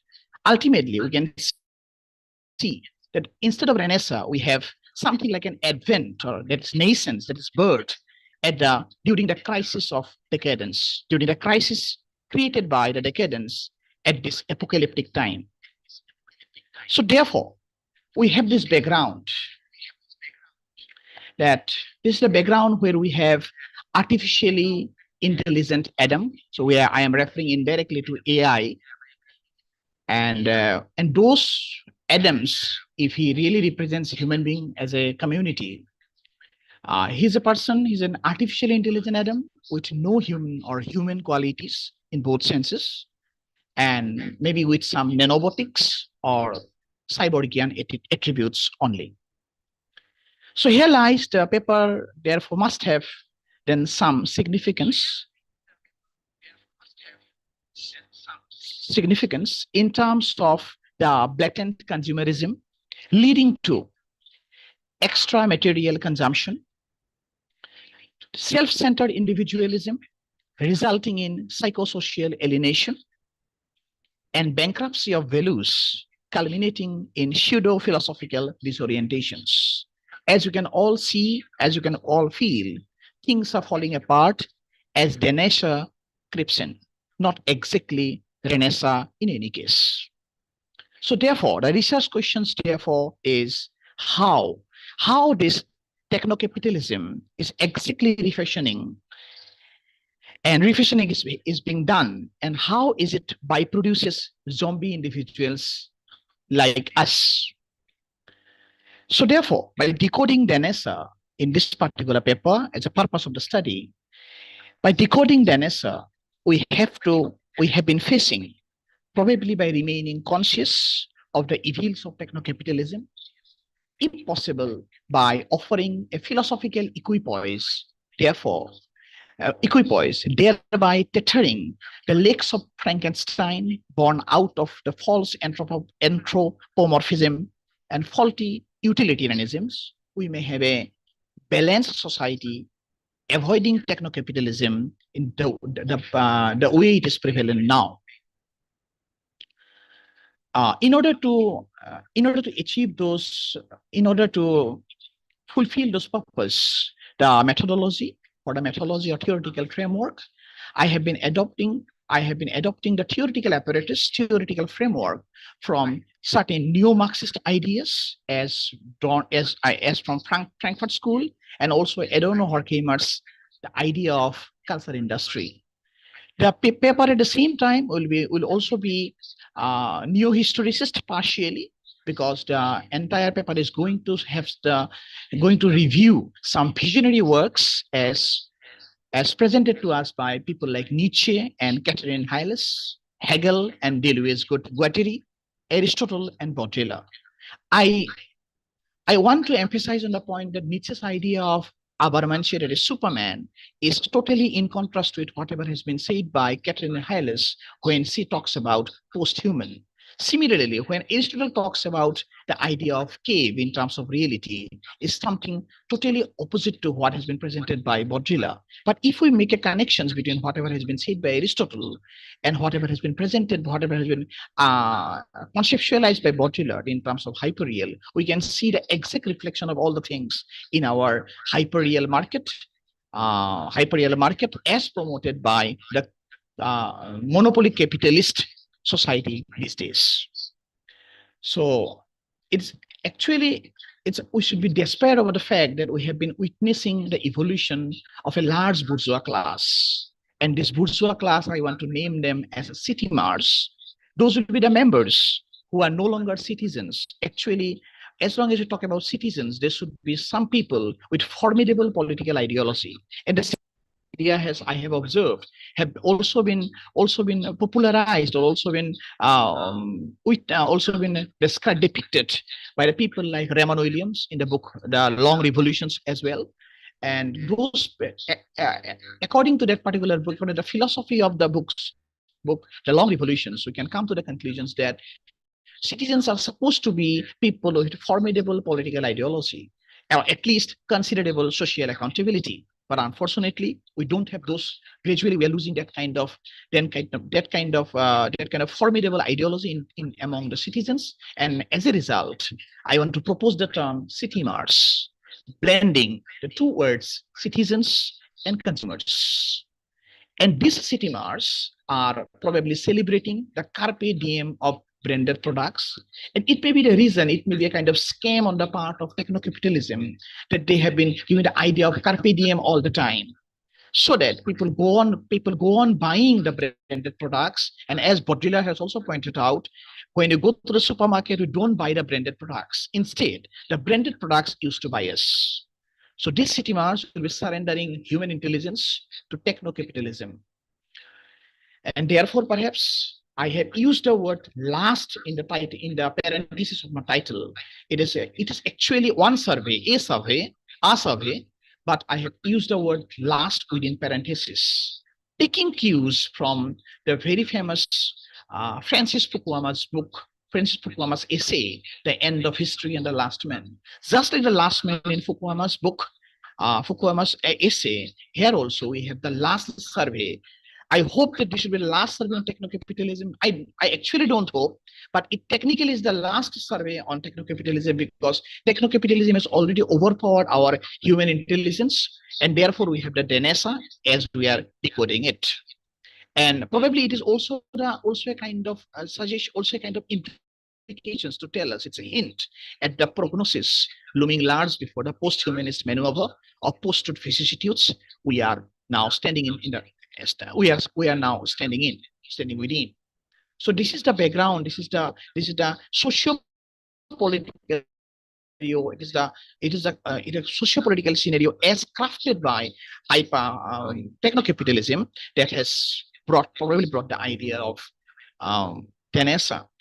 And when the moment you talk about DNESA, it's not simply that only in case of religion, only in case of literature, or only in case of post-truth it is affecting. At the same time, it is also affecting the historical. Nipanji, sorry to interrupt, yes, but please conclude within 2 minutes. Definitely, ma'am. So at the same time, psychological, since we have already referred to Deleuze and Guattari, we have the idea of sociological perspective definitely here, as the human beings are losing the touch with the social accountability. At the same time, it is philosophical. If we consider from the point of view of artificial intelligence, it is bionic also. So definitely the idea of Renaissance is not simply literary. It is at the same time, multidisciplinary, or we can say interdisciplinary. So therefore, the survey around this apocalyptic idea has to turn interdisciplinary for dialogues among philosophical, psychological, historical, commercial discourses till it questions nanobotics and despocracy. I've used the word despocracy deliberately in order to point out that it is supposed to be despotism plus democracy. And so thank you, ma'am. Thank you for the patient listening. Thank you, Nipanji, for this really interesting presentation and talking about how we turn into consumers and the idea of techno-capitalism. So over to Apu sir. we will have to wrap up the session at least by 3:05, sir, because 3 o'clock is the 3:15 we'll be having the next session. So over to Apu, sir, for opening the floor for comments and suggestions. Apu, sir. Okay. So again, back to our discussion. Now, I'll take, I think we have discussed something with Dr. Mrs. Raki. I'll use this opportunity to discuss some with Dr. Klinsa. Okay. Dr. Klinsa, you have discussed a number of ways of discussing or using English for teaching. Now, you said paraphrasing and other techniques. Isn't it the same as a recreation of the age-old grammar translation method? What is the new thing that is there? See, actually, the new thing is that, sir, the students of today's literary classroom, they do not want that same historical approach that we have always taught. They want that in between, we should intersperse things like, as I already mentioned, some video clips or, probably something to do with that preface writing is what I was talking about, They want to experiment with newer and newer forms. They don't just want it to be merely interactive or just talking about the plot, characterization and leaving it. Because considering the fact that, they get highly bored, the generation of the kids today, they are not that very tuned to a particular kind of an approach. Now, given the 50 minutes time that we have in a classroom, they want us to experiment with different approaches. So that is why I have, taken this relevant study, which is known as a paraphrastic approach. Okay, but to a certain extent, isn't it the same as the grammar translation? And how far is it relevant in the age of multiple intelligence?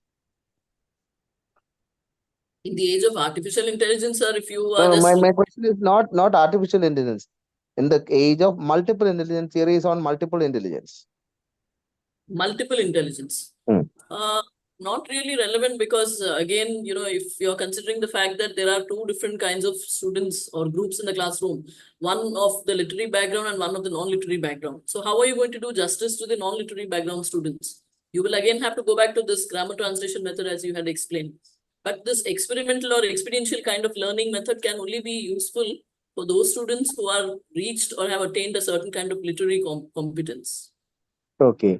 Now, what is your opinion about the other agencies like library, arts, and sports departments that are working inside the institutions? Won't they help in this work? To be very honest, sir, like the particular college that I am teaching, and they have a library, but no books of literary relevance here. They are really focusing on the English language. So, which means to say they don't ever get a finer understanding of the literary text.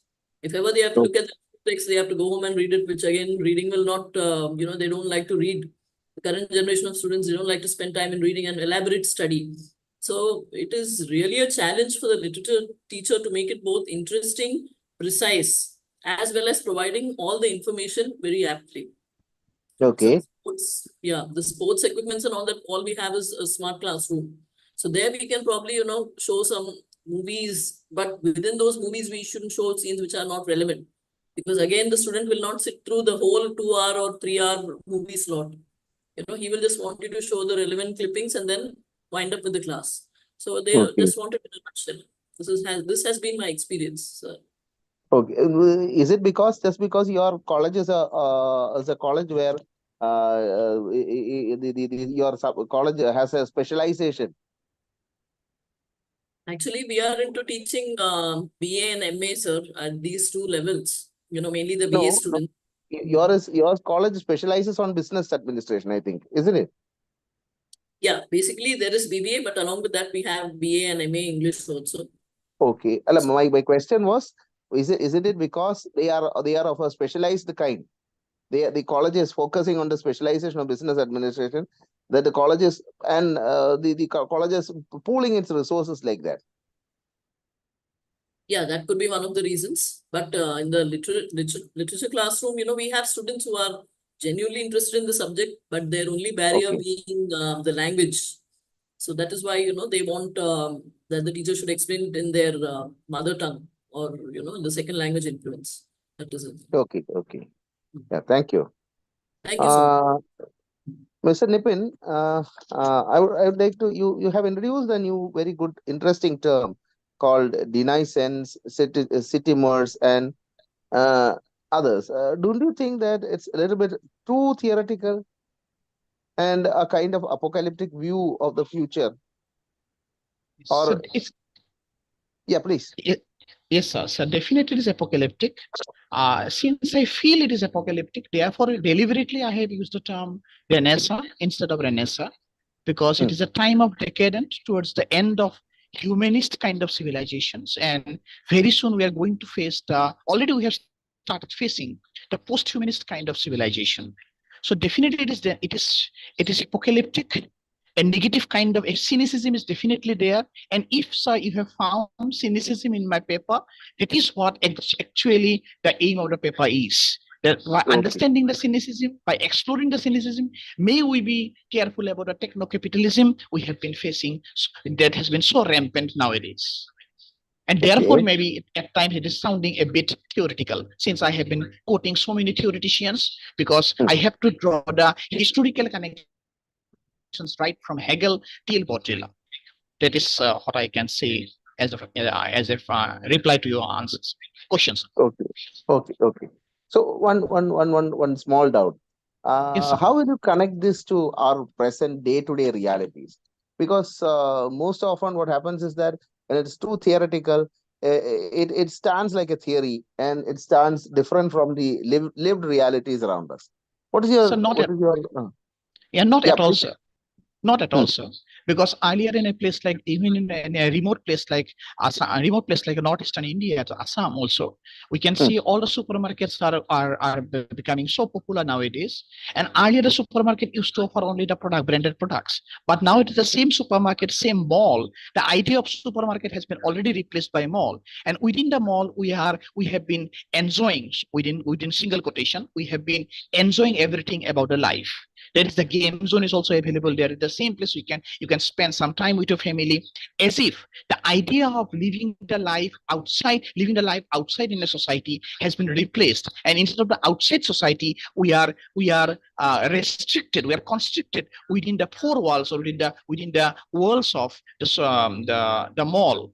That means the idea of individual as a social being, as a person having social contact, has been totally eliminated. And instead of that, he is given everything about the life, everything about the comfortable, the consumeristic life within the same idea, within the same framework of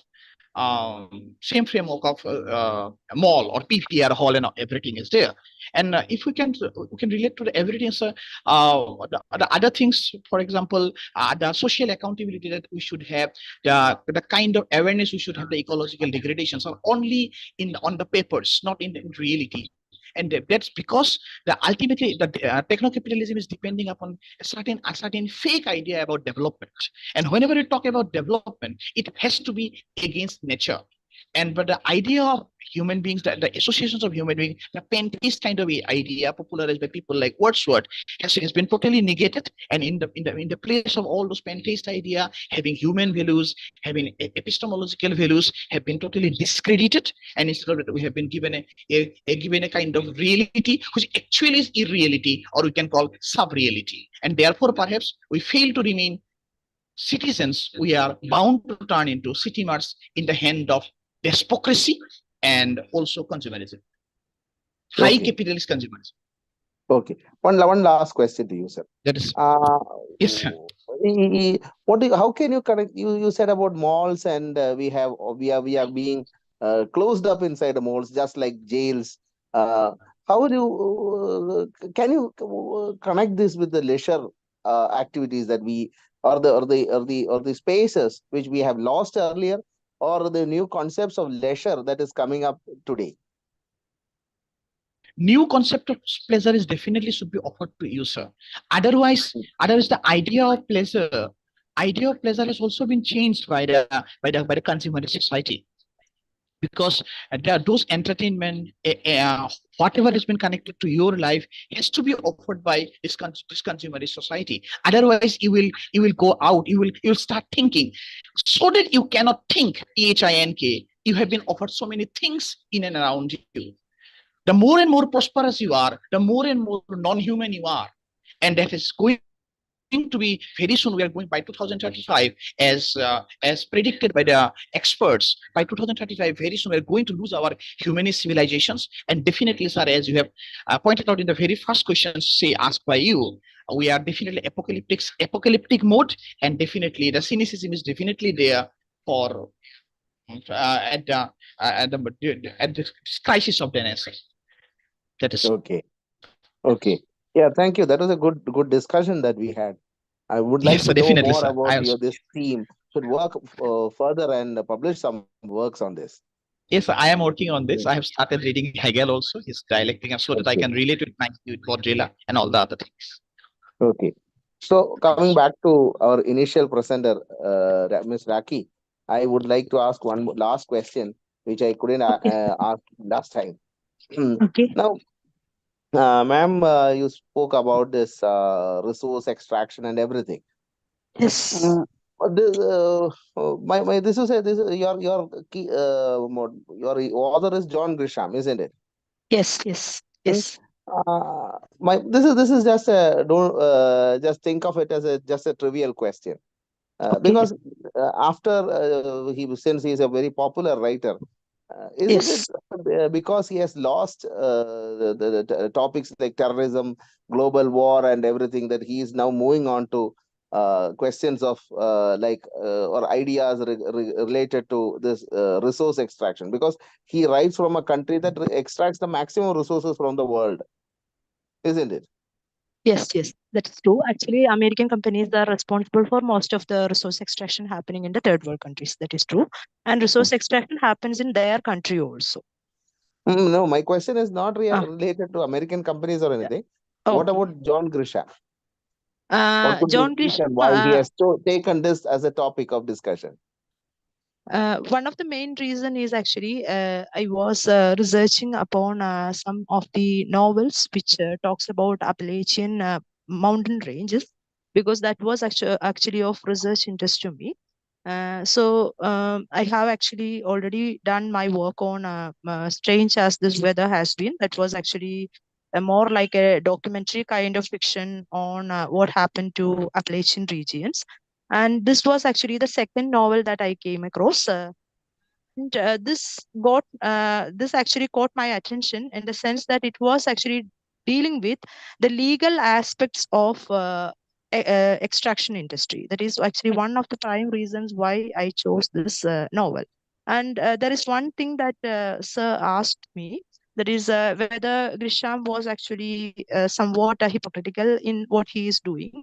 Maybe we can say that he is a popular novelist. So he wanted to talk about something that will invite the attention of the authors. And in one way, this is true in the sense that this is actually set in the background of 2000.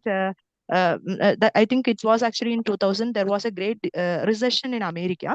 It was actually related to mining industry and its collapse. Okay? And I think he might have been inspired by that incident, and he might be talking about the consequences of that collapse.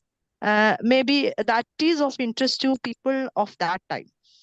Maybe that might be one reason why maybe he might have come up with that kind of a fiction, because the people were discussing about mining industry at that point of time, especially during this 2000s. Okay, that is the time when people were talking about West Virginia, Appalachian Mountains, what was happening to Appalachian Mountains. So it was of robust interest to writers across the world. People were talking about it. People were writing articles on it. Maybe he might have been inspired by this upsurge of research interest in the area. So he might have taken his resource from that. Okay. I agree with you. Okay. Well, one very last question. Sir, we are at 3:10. Okay. Yeah. Okay. Yeah. Okay. Yeah. One last question. Yes. Have you ever thought of an Indian what? I don't know what name I can call him. There is an activist in India who recently passed away in jail because he spoke against the mining industry that is led by the government. Have you Yes, yes. when you go for appellation, did you check with the Indian side? Actually, I was working. My PhD thesis actually is on one Indian writer, Amitav Ghosh. Actually, I was working on Hungry Tide. Okay, that is one work I selected for my PhD thesis. That I worked on that. But there are other works also. There are other works like the one you have mentioned. I think there is an extraction industry reference in Mahanadi. There is actually another novel that I worked on. There is extraction industry references in Mahanadi. There are works which I worked on, but this was actually, I told you, this caught my interest because I was working on Appalachian Mountains at one point of time in my research. So this caught my attention and I worked on it. Anyway, I will actually go through the material that you have referred to. I will try to find out something about it and will later on write a paper on it. Thank you. Okay. Thank you, ma'am. Okay. So I think we have come to the end of the questions, ma'am. Yes. Okay. Thank you, Apu sir, for joining us. I would like to thank all the presenters who have presented the good papers. And I also like to thank the participants who have been present in the session. We'll be beginning the next session soon at 3:50. And due to the shortage of time, we are really not able to take questions from the public. So please do excuse us. I think we will go for a very short break and we'll be joining at 3:50 for the keynote address in this room. So thanks again. I would like to thank all of you for your time here. Okay? And a special thanks to Apusa who has been chair for the session and giving us thought-provoking questions. Thank you, sir. Thank you, ma'am. Thank you. Thank you, everybody. Hari Om.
Professor Eugenia, have you joined this? Yes. Hi, nice to Yeah. see you, Dr. Aizon. Yeah, how are you? Good morning. Good morning. Yeah, I think it's it's really good nice morning to there, have right? you. Or Yes, it's 5:30. it's good morning. Yeah. It is good morning. Yeah. We will just start within 2 minutes, ma'am. Yeah, sure. We are waiting for our participants to join. So within 2 minutes, we'll start the session. Thank you so much. Mhm.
taking a moment to wish all the very best to all the presenters who have put forward their amazing presentations and who are yet to present their presentations.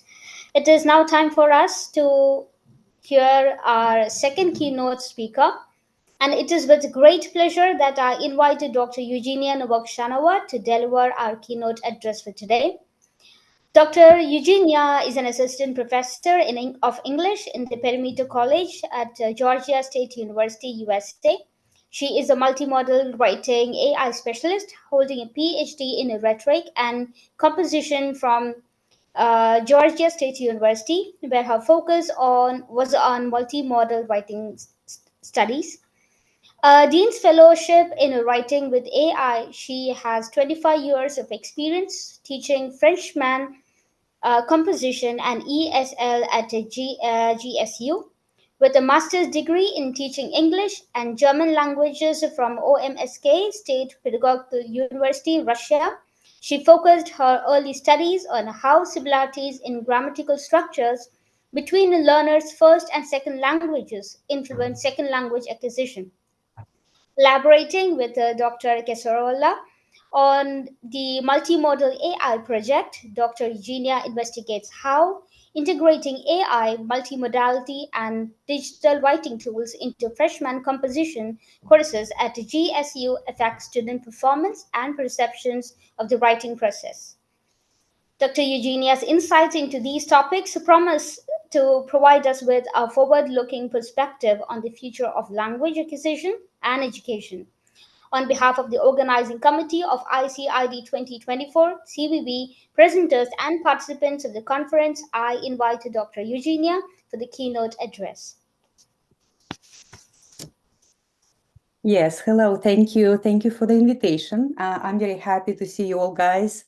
And it is 5:47 in Atlanta, and I'm very glad to see you all. So my presentation will be very practical, as the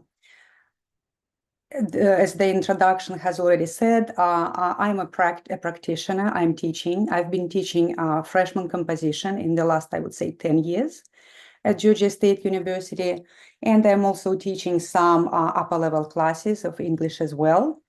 All of those classes require some research, but this is mostly like a literature research. So we do want our students to utilize different advanced research tools and then write research papers, and that's my main area of interest. Since I did my PhD in English, I also an ABD in linguistics. So I did my PhD in English just a year ago after AI has been already developed. And I do some research. I do research the effects of multimodality and AI on student performance. So I do a lot of research. So I'm a researcher, but from a practical side. So I do research. I'm doing the classroom-based research. So I was asked to do a very practical presentation on how to utilize AI research tools in contemporary research, and a little bit of how we use that in teaching writing. So again, my presentation will be very practical, and I will share my screen with you. I hope I will be able to do that. Okay, give me 1 second.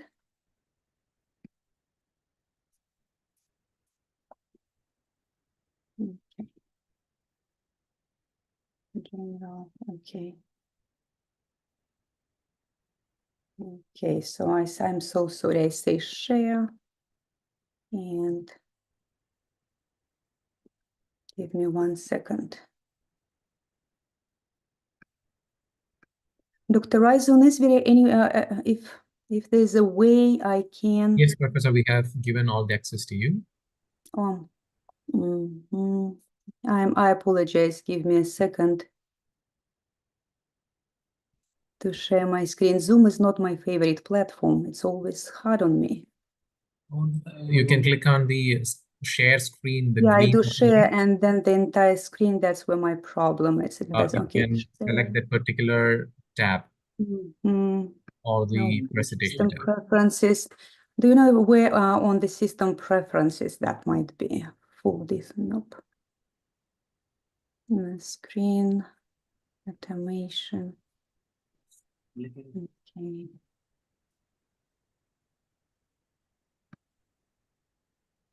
Okay. One tab will be there, and towards the It says entire screen. different tabs will be there. Whiteboard, iPhone, another 3 to 4 tabs may be there, or one. I'm clicking on that and it doesn't. Or you really... can share that entire screen. You can click on the screen and click on the share button. Share. Right. Yeah, I apologize. It sends me to the open system settings, and that's where I'm stuck.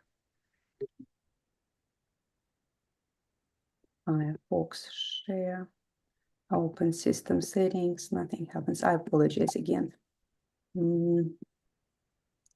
Okay, let me quickly, but I did want to share the entire screen because my presentation is more of show and tell, where I will not just share the PowerPoint, but I wanted to bring you through the entire research process using these different AI tools. Share your screen.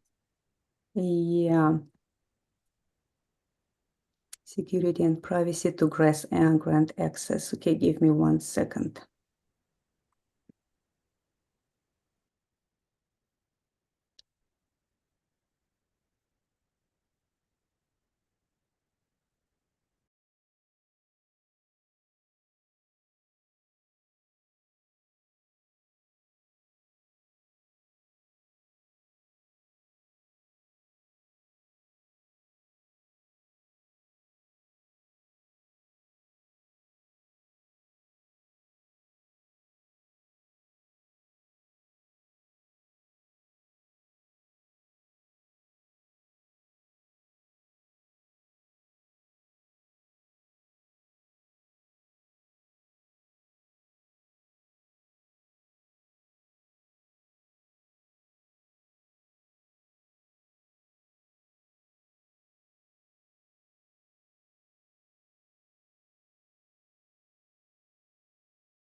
Professor, is it sold?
The presenters, professor will be back in just 2 minutes. Kindly wait in the room.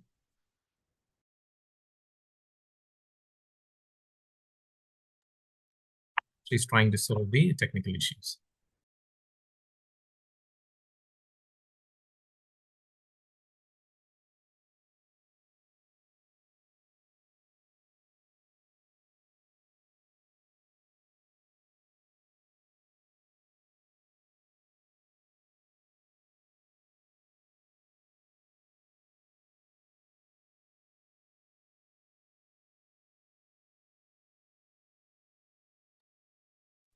You're on mute, Professor. You're on mute, Professor.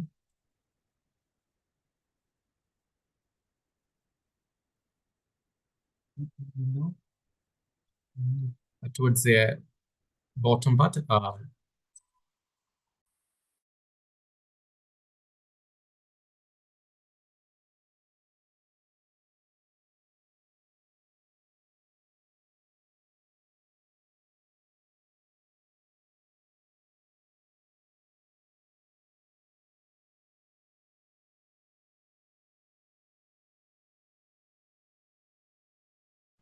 Yes. Okay. Okay.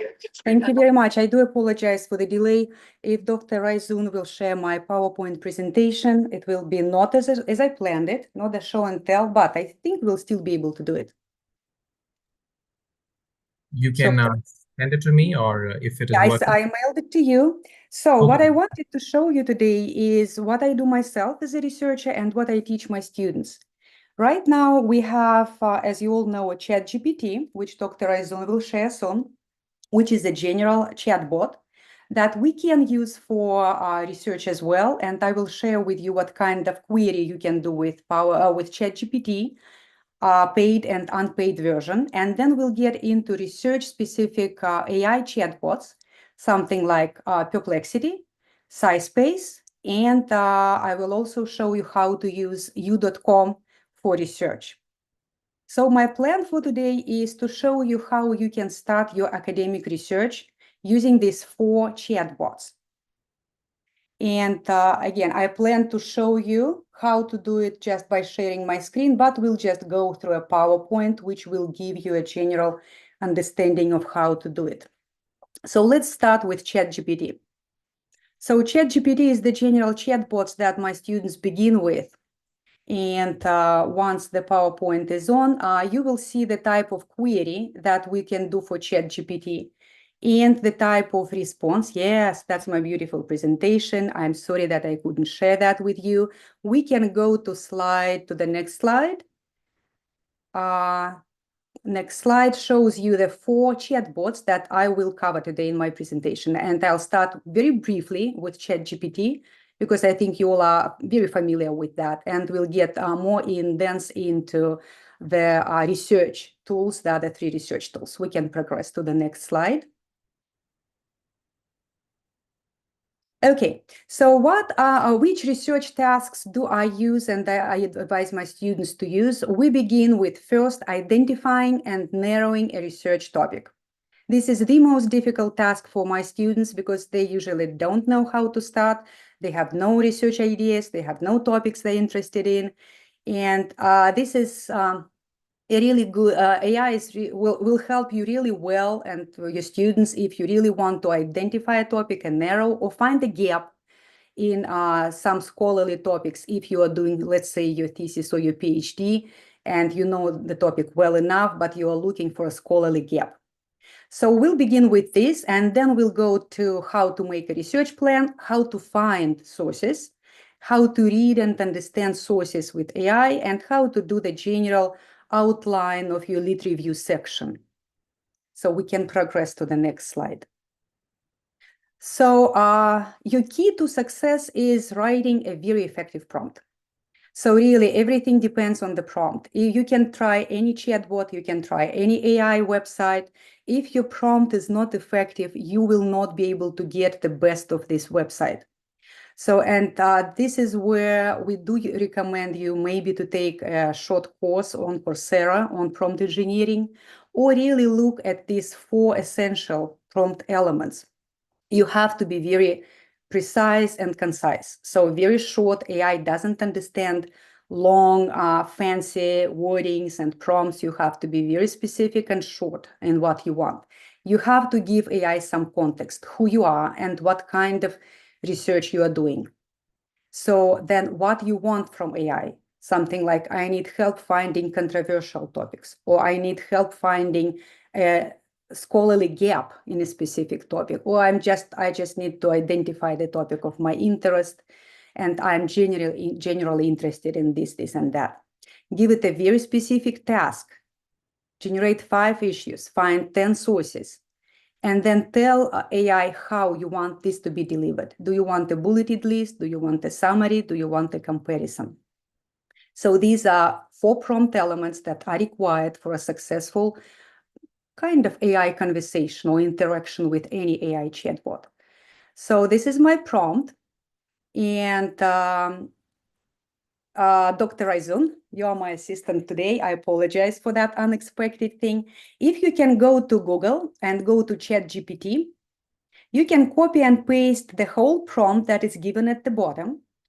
I'm a freshman composition student working on a lit review type of research. I need to find controversial topics about multimodal writing and composition studies, generate 5 controversial issues, and create a bulleted list with sources. If you can share your screen and type in this prompt in ChatGPT, you will see the type of query that you'll get. Or you can move to the next slide and it will be a frozen view of the responses. It's more fun though if you really show that in real action. If that doesn't work, just progress to the next slide and I will comment on that. I need some time, Professor. Yeah, but again, you can just progress to the next slide. I apologize. We are very creative here and we appreciate your patience with me. Okay, so this is the usual query that you get from ChatGPT. I asked it of 5 controversial issues in the topic of multimodal writing. And it did give me a list of 5 issues. And since I'm kind of an expert in this topic, I know that the responses are very, very accurate and they're foundational. So the foundational studies, it also gave me, as you can see, some foundational researchers for each of these controversial issues. Then, of course, you know that you can continue. You can say, I like the second topic, assessment challenges. Give me 5 narrow controversies within that topic. And you can continue that query and you will get more and more specific until you get to a very specific topic. If you are a researcher or if you are doing your PhD, you then can ask it for a gap or to show you 2 sides of the issue, the controversies. And ChatGPT will really give you a pretty good summary with very specific sources. And based on my experience, it does give you very precise, very correct foundational sources that you can begin with. But that's pretty much it for unpaid ChatGPT version. You will not probably get, you will not be able to find the source itself. You will not be able to correctly summarize the source. It's really a good chatbot to get started. You can go ahead and ask for 5 sources, or let's say 5 articles by, let's say, Takayoshi, the first source and self, and it will give you a list. But it's probably all that you will get from ChatGPT at this point. That is why we do want to share with you 3 specific research chatbots. And if we progress to the next slide, so the first and probably the simplest will be Perplexity. Next slide. Perplexity AI. If you just type it in your Google search, so you will easily find that Perplexity AI. I've been using these 3 research sites for the last 1 year, and they all were free in the beginning. However, now they all tightened up. They all are becoming paid with giving less and less free versions. Perplexity is still free. Perplexity can give you a free, regular kind of subscription. But if you want to go pro, it will give you 5 responses per day or 5 queries per day, and then you have to pay for that. Perplexity is also good for the same things that we just did in ChatGPT. You can identify a topic, you can narrow your topic here. And you can see my prompt in the beginning. I am a student working on a research paper for freshman composition. I need your help to find the current issue to do with AI and education. Different from ChatGPT, you can see that your query generated here is not just the list of controversies, but Perplexity will also give you some specific articles that you can see on top. There are some pros and cons here. The con is that, as you can see, the articles are not scholarly. So it will give you Reddit, it will give you videos, it will give you all types of sources. Not necessarily scholarly sources like ChatGPT did. To control that, you do have an option, and again, I apologize that I cannot share my screen. So I practiced yesterday and it worked, but okay, it didn't. So you do have an option to choose just the scholarly version, and then it will give you some scholarly sources. Unfortunately, based on my experience, it doesn't give you as precise foundational sources as ChatGPT does. So you do have to use your common sense and your knowledge and to see if this is really, check the date, check the relevance. Perplexity is not catching that well at this point. Maybe its data pool is not that big as for ChatGPT. That's why the quality of sources here, for my liking, is not as good as for ChatGPT. What is Perplexity good for? It is really good for if you want just to know about the topic. Let's say I want to learn about volcanoes. So can you tell me how volcanoes erupt? And then Perplexity will pull up all kinds of sources, references, and give you like a summary answer to your question with some citations. It is good for general types of query, and maybe just to narrow a research topic. You need to play with that. I strongly recommend you to play with a free version of that, because it is fun. There are a lot of tutorials, there are a lot of videos. Perplexity now can interpret graphs and charts. Unfortunately, again, I can't show you, but you do need to be in the pro mode, where you just upload your image, a graph, and it will give you a very detailed, really good, very quality type explanation of that is on the chart. But that's the pro mode. We do use Perplexity just because it's free to help my students get started on their research, but I usually don't recommend them to go with the sources that Perplexity recommends. My favorite, and from what I know so far, the most complete, is the next AI tool, which is the SciSpace. Next slide, please. SciSpace. SciSpace, which is also typeset.io. This is probably so far the most powerful research AI chatbot. So it does everything. And again, I can show that to you. So what it does, if you go to SciSpace, you cannot do this query of how to find a topic, how to narrow a topic here. This is more of a co-pilot that helps you read your research paper. Very often, this is the most difficult task once students identify their papers, the density of the paper. They don't understand some terms. Again, I apologize that I can't show that, but you can easily do that if you just go to scispace.com, and it will redirect you to typeset.io. And you can upload a PDF of your paper here. And then if you see on the right, on the left side, you will have your article. And on the right side, as you can see on the screen, you have a co-pilot feature. What you can do, you can highlight certain parts, and it will prompt you to explain that part. It will give you additional sources and references that will talk about that same part, that you can really then go and read and learn about the thing that wasn't clear to you, if it was, let's say, a specific term or a specific concept. On the right, you can see some different options: explain an abstract, summarize the introduction. If it's a book, I uploaded a book here to practice yesterday before my presentation. So you can ask for a summary of a specific chapter, let's say chapter 5, without really going to that chapter.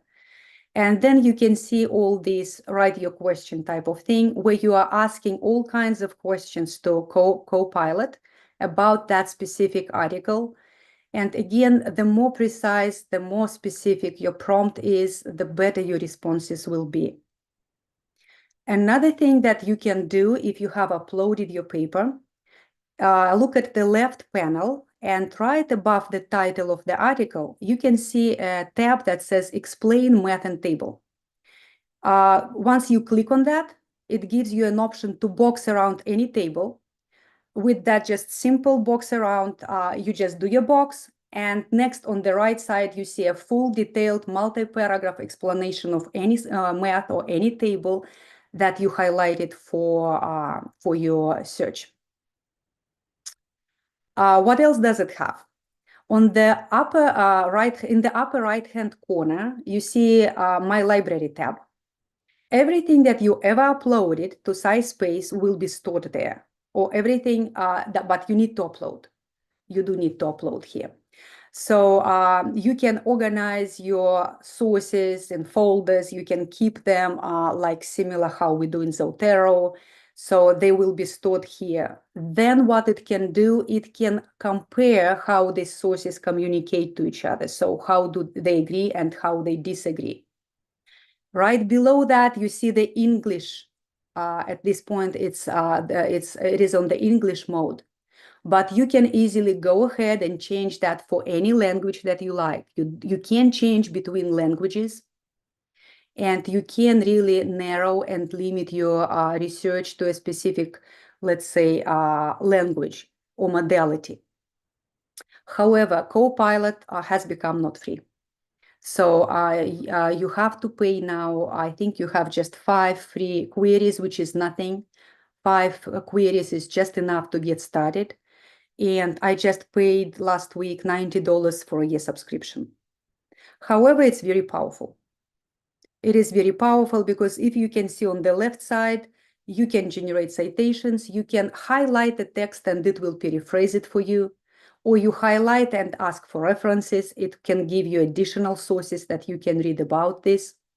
So again, I'm very sorry that I can't show that to you.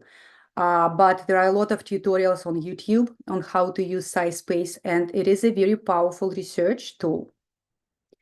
However, when it comes to, let me show you the last one, and then I will probably give you my summary, conclusion for that. Can we progress to the next slide?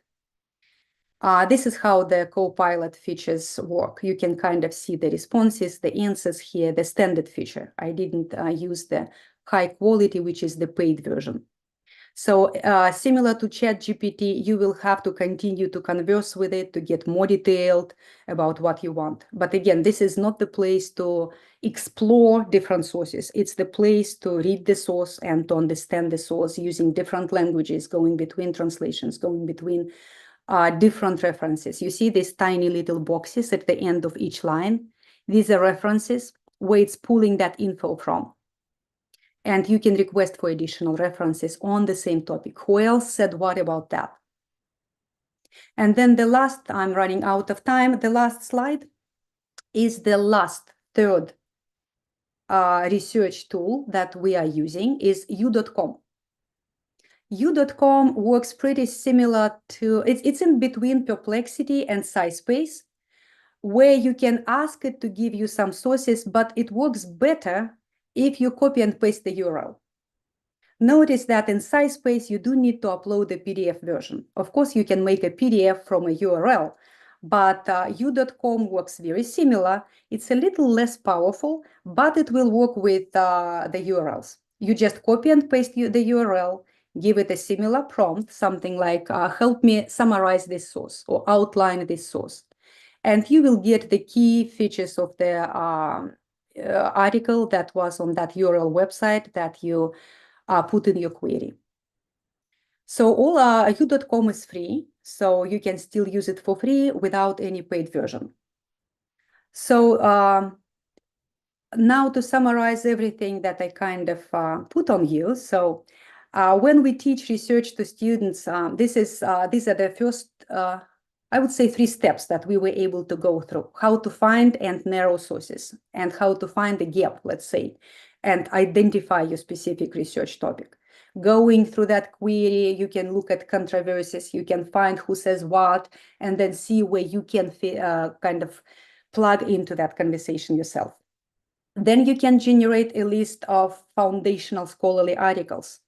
That just a list. You will not be able to find them. You still have to go through your database search to physically find these sources, but it will give you a list, a comprehensive list. Then you can use SciSpace to go in depth and read about these sources. After that, all you need is just generate your paper, and ChatGPT is really good to generate the outline. So you can say, these are my sources, feed it to ChatGPT and ask it to help you generate the sections or the outline of your lit review paper based on the sources provided. So it will give you a very basic structure that is really good to start with. And that's where usually my students pick up, and that's where they begin to write on their own, to synthesize and analyze the sources that they're pulling in. However, these three research AI platforms are very, very powerful. And one teaching goal that I have is to share that with students so that they know about that, they start using that, and they utilize it in their different types of research. So for any kind of class, or even just to find out about the concept, where it can give you a summary with references, where you can see who says what, and if it's reliable, if it's credible information or not, fact checking. And second, as students begin to use it, they become more and more proficient users of that. And the more you use it, of course, the better your prompts become, the better your output becomes, and it does help a lot to start a research process. That's what I wanted to share with you, and I appreciate your attention, your coming, and I do apologize for technical difficulties. I guess I'm open to questions.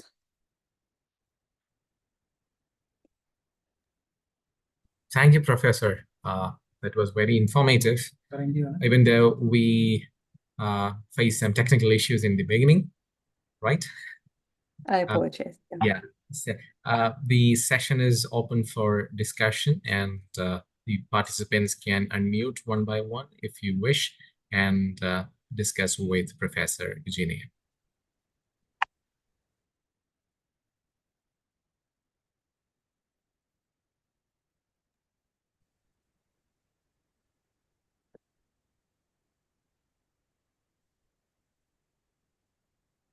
I guess there are no questions. I would like to just discuss one. Yeah, there is one question: how much AI can use in writing? How can we include AI in our writing? I think he is discussing about the academic writing. How far we can use AI? It's difficult. It's a very difficult question because students use it, and students use it unethically. So I'm teaching in two modalities, online and face-to-face, and face-to-face is, of course, a little easier to control. Online is very difficult to control, and half of your students, if you're teaching writing these days, be prepared that half of your students on the first writing assignment will just copy and paste the ChatGPT generated text. That's why we have to know and be, as teachers, how it looks like, be able to recognize it. And what I do and what we do with Dr. Casorla, we teach students how to ethically use AI, as I just shared with you. So we also teach about disclaimers. We also teach how anything that you did, even generated the outline, has to be disclaimed that you did use AI in the process. And we did change our assessment strategy completely. Like I just finished revising my grading rubrics to accommodate for that students' unethical use of AI.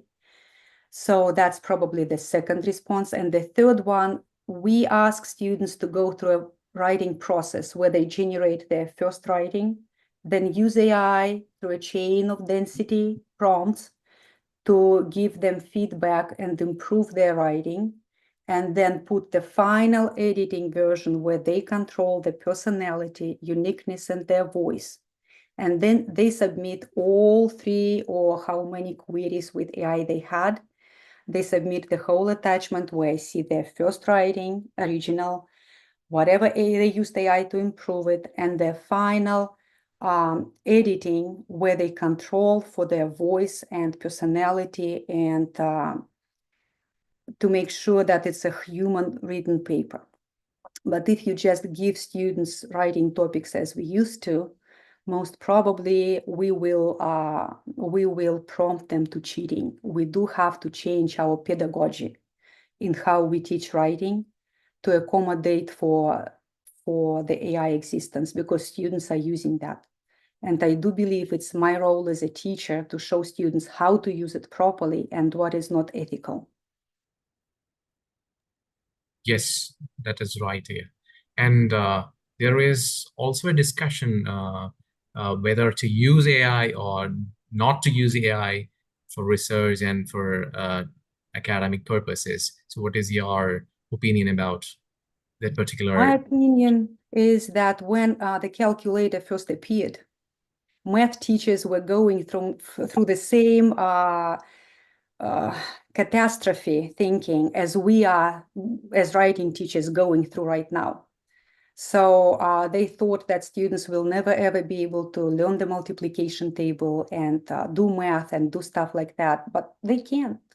Time shows that we just need to be able to teach them how to do it properly and maybe control it at the final exam stage. Like, you know, that in the US, students are not allowed to use calculators at the SAT exam. So they just use, I think, very basic one with just multiplication thing. I honestly think that AI is here to stay. I wish it wasn't. My life would be so much easier.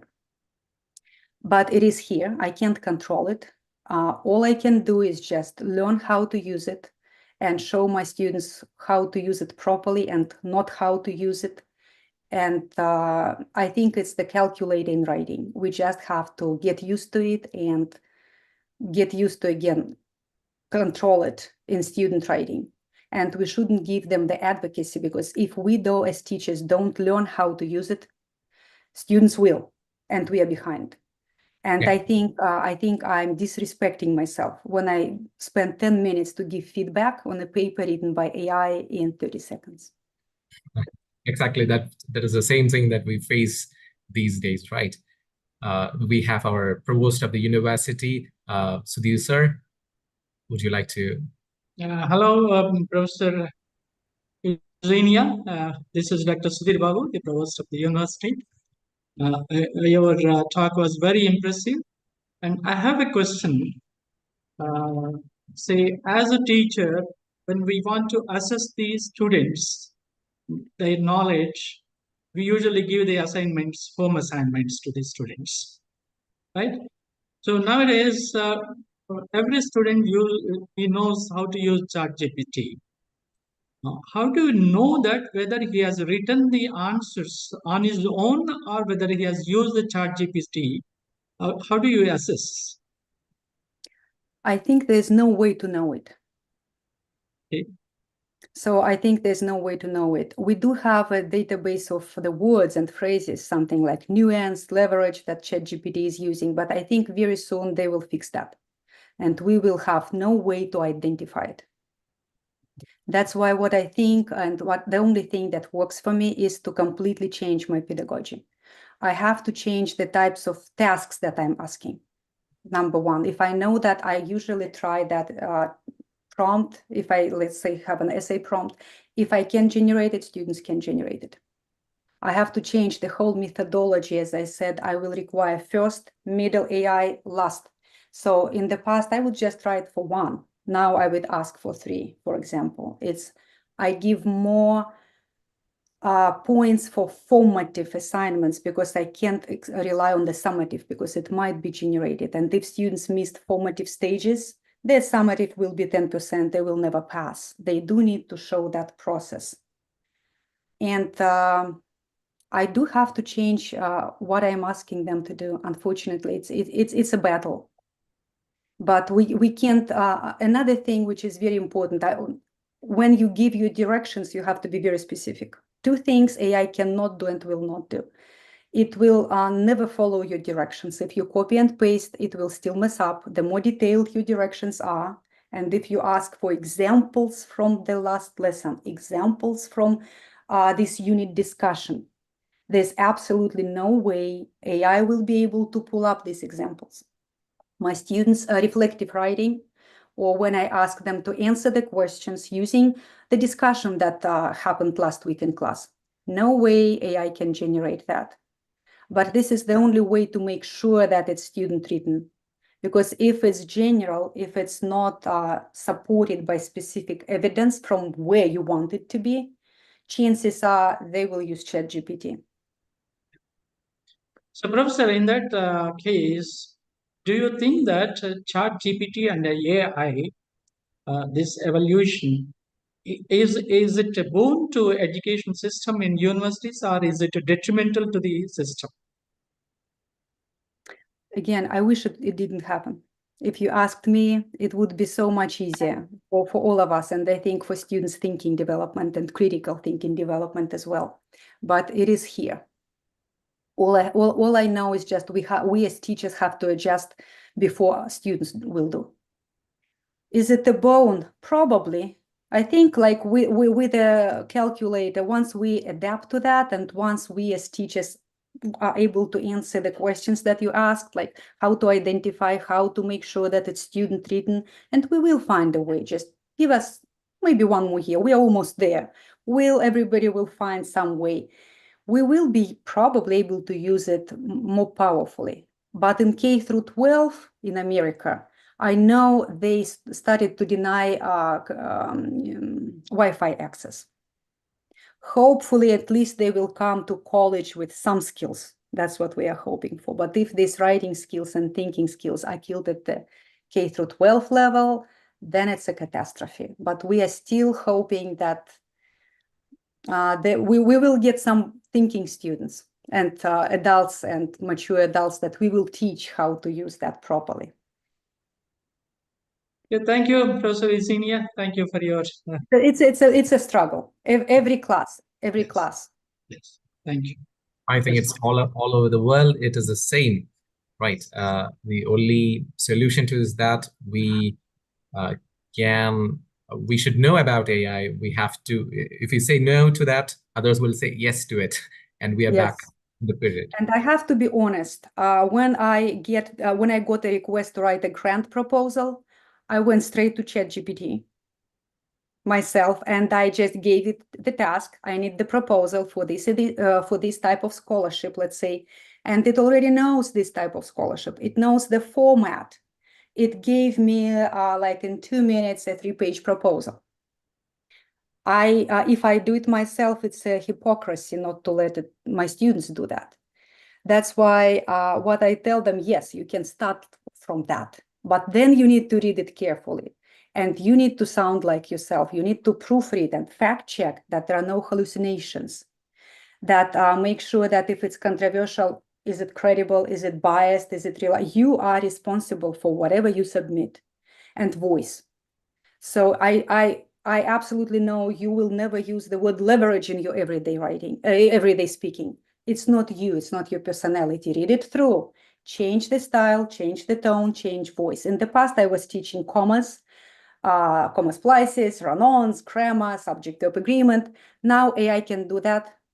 And I focus on style, tone, voice, fact-checking, and I just need to refocus what I am teaching them.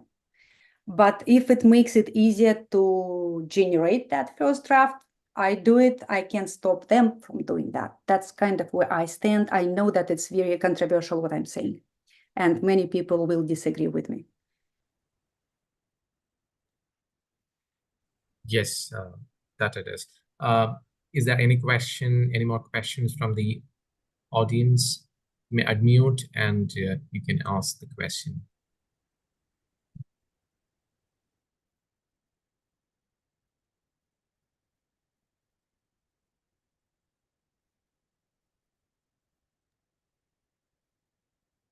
Thank you, Professor. Thank you for joining us today. I know that it's early morning there, even though you accepted to join. As very less people know, we conducted towards the, I think last week or 2 weeks back, so that even though it was the last moment, you accepted my request to join the conference. I'm so grateful and so honored to have you here. And I believe that it was very informative for the audience and the presenters here. Thank you so much for joining us. See you later.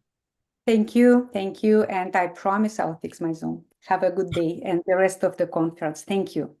Thank you. Thank you.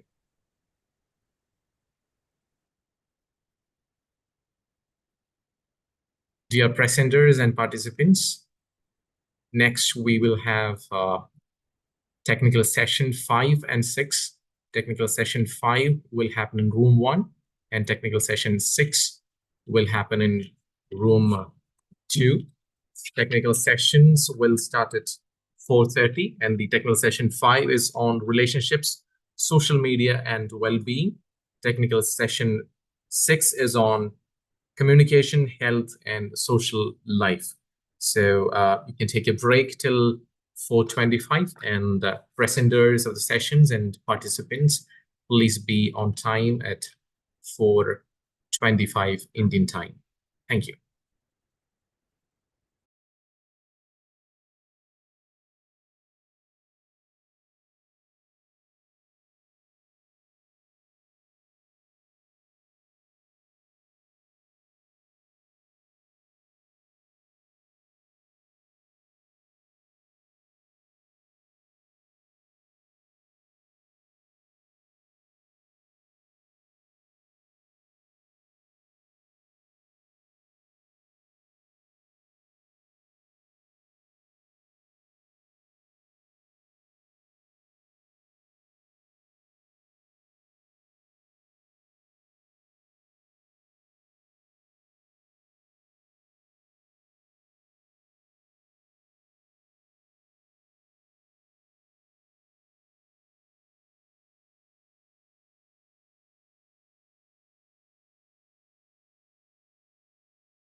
Sir, can you hear me?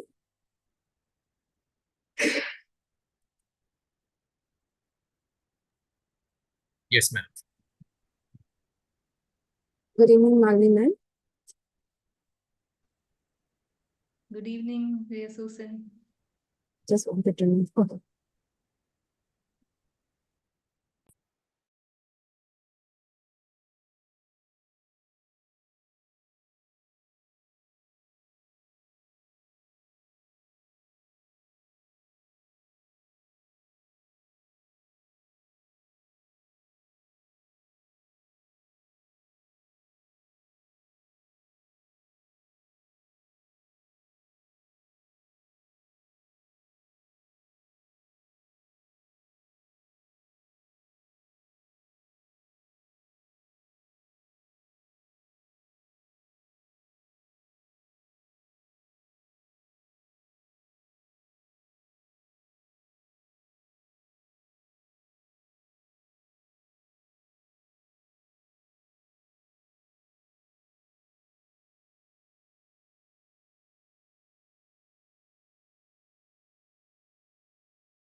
Dr. Susan, ma'am, Dr. Malini, ma'am.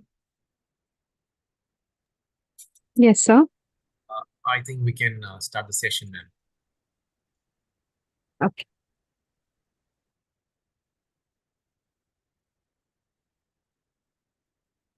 Hari Om. Good evening, esteemed participants, presenters, and guests.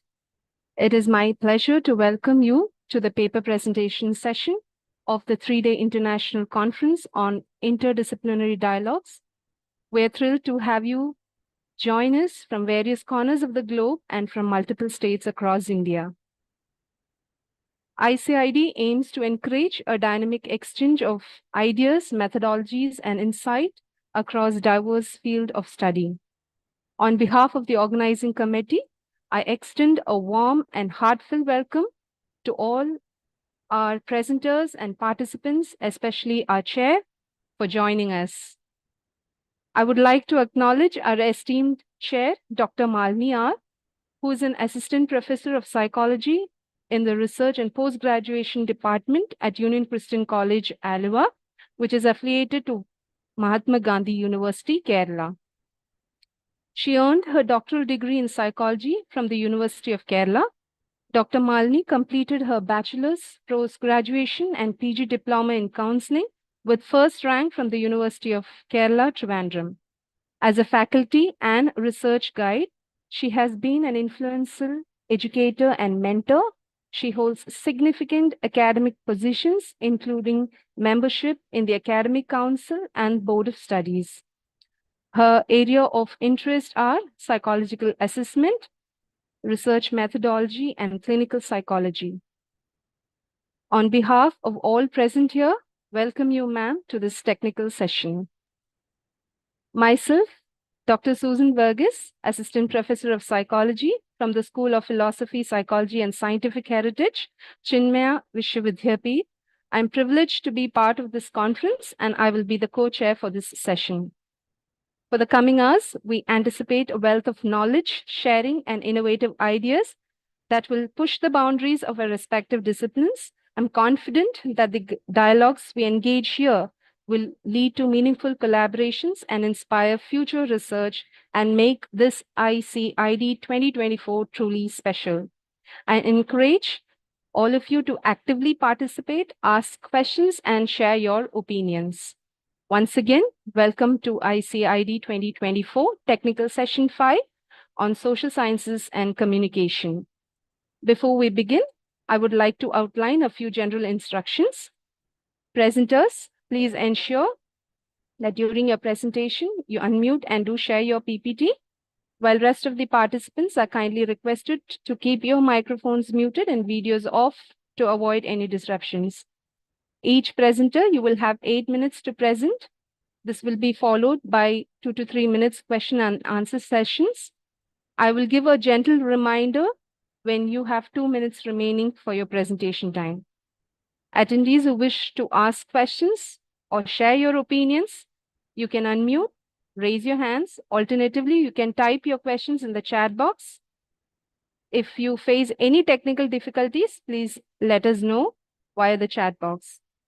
We request everyone to maintain a respectful and professional atmosphere during the session. Let us make this an inclusive and supportive environment for all the presenters. With these instructions, let us move to our first presenter. I now call upon Mr. Shrikant Tekumala and Dr. Saraswati Raju Iyer from Acharya Nagarjuna University, and they will be presenting on industrial social work, an integral pillar of indigenous social work, exposing underemployment as malice. Over to you, Mr. Shrikant.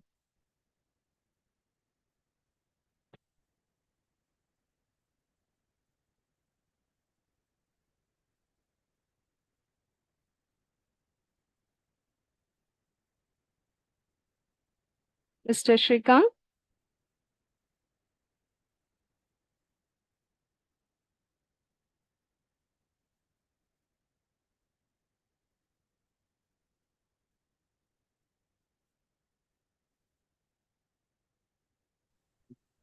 Good afternoon, ma'am.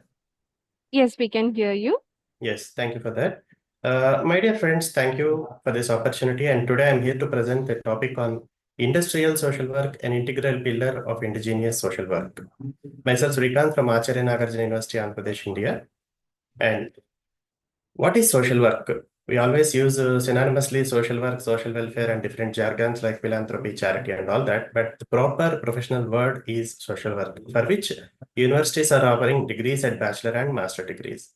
By the end of this session, I can say that you will take away the different scenarios where social work services are rendered and difference between industrial social work and other social work settings, issues and challenges faced by industrial social worker on a day-to-day basis, and the major finding of mine, the underemployment, a novel, troublesome issue that I'm going to discuss as part of research finding. And this is a comprehensive picture I would like to present under the umbrella of indigenous social work. Individual level social work is presented mainly to the individuals with the different vulnerabilities. It can be children, youth, women, and any other individual. So this is mainly on a one-to-one basis, whereas the institutional social work in the next pillar is happening through a community or a self-care home or a shelter home. That can be a hospital or a hospice, orphanage, or even a school when students are going to be facing the stress or tremendous pressure, even the parents of students at different times. And the industrial social work, the topic of the day. If you see, the MBA HRs are qualified to become a HR in industry, and equally honored people are MA social work or MSW people, and they are going to take care of traditional parameters like safety, health, and environment.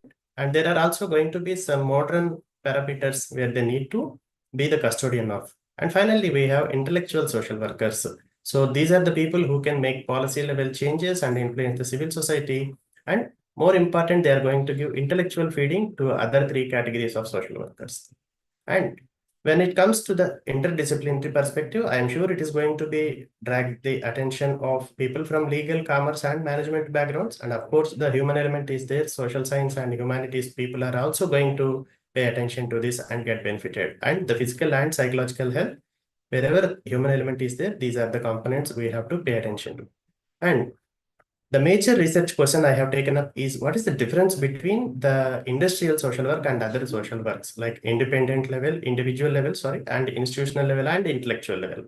If you observe the scenario, the industry is always profit driven. So the welfare component is sometimes backseated. This is one major challenge and difference. And other challenges are like industry is always under high pressure. Prioritizing issues is always a challenge. And there is a resistance, not only from the stakeholders, even from the management and promoters many at times. And personalities are going to be varied and challenging.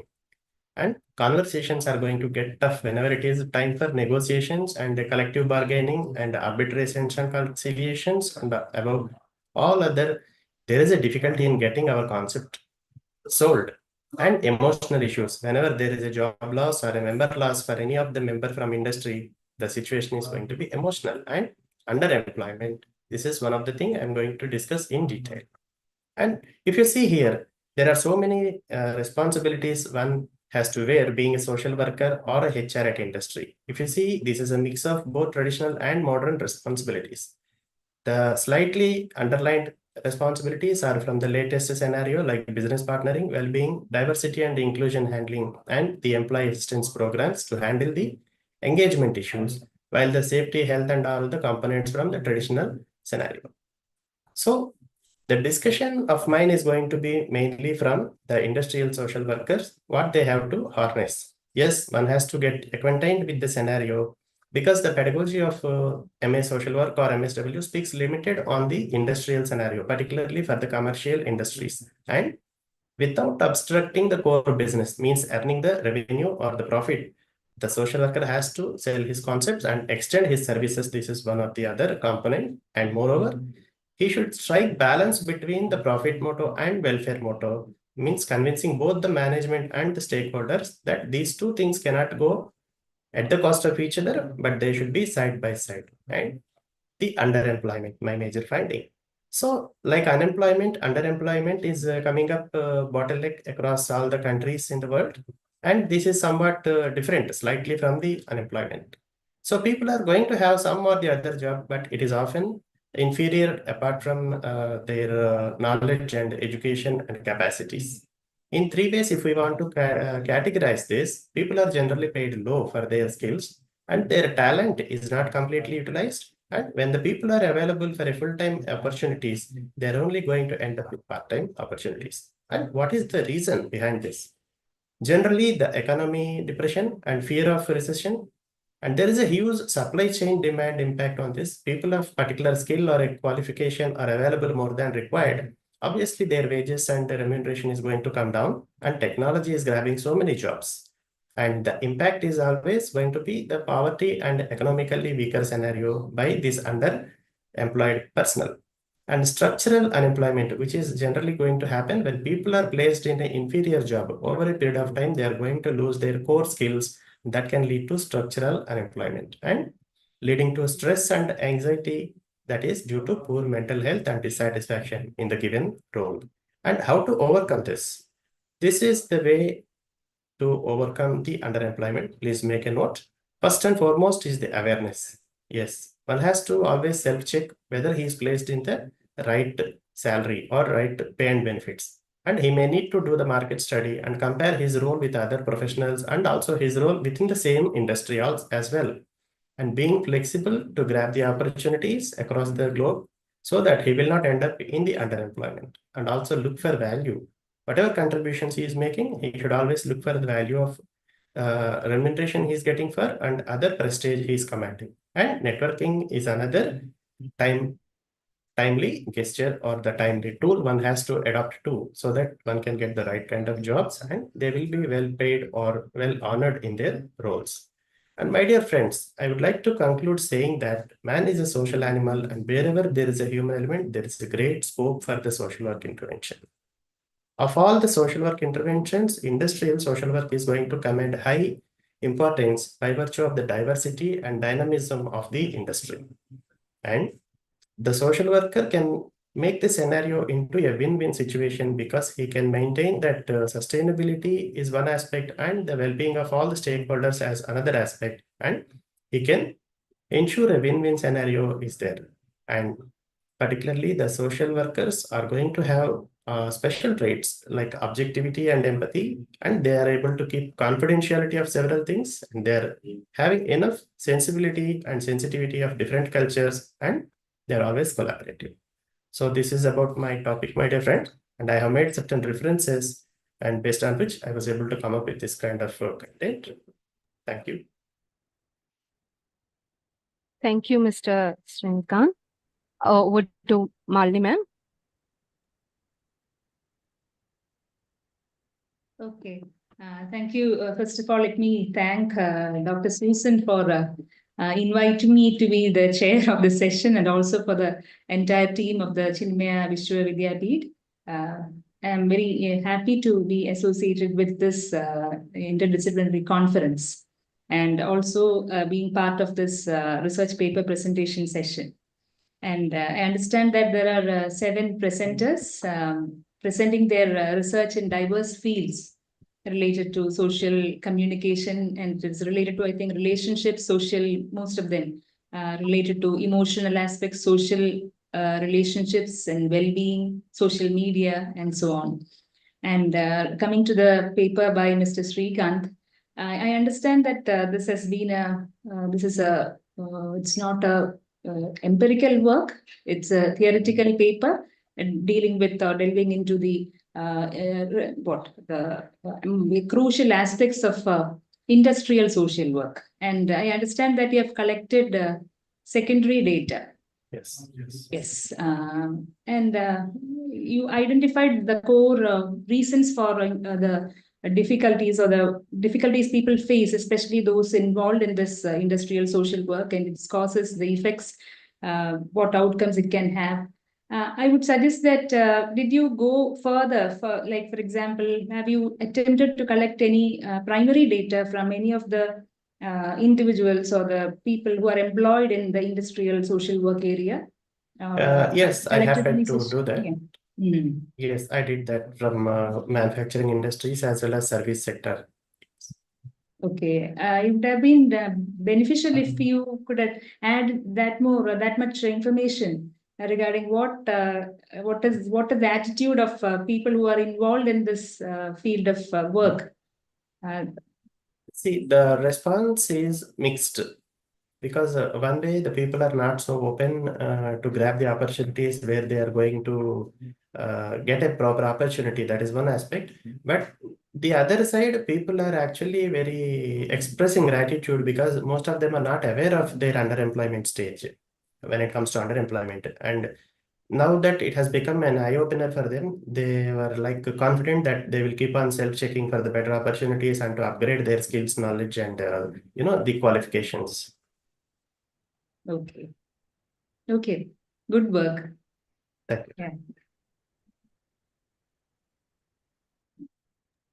Yes. Dr. Susan? Is there any other questions from our presenters?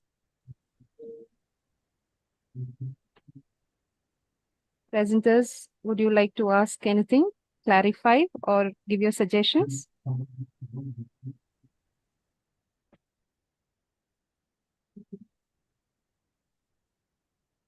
Okay, I think there's no more questions. Thank you, Srikanth, for that wonderful presentation. Thank you. I now call upon Ms. Maria Brownie, University of Malaya, Malaysia, and she will be presenting on the relationship between health communication inequalities on social media and the development of health protective behavior. Over to you, Maria. Hello, can you hear me? Yes, you're audible. Okay, perfect.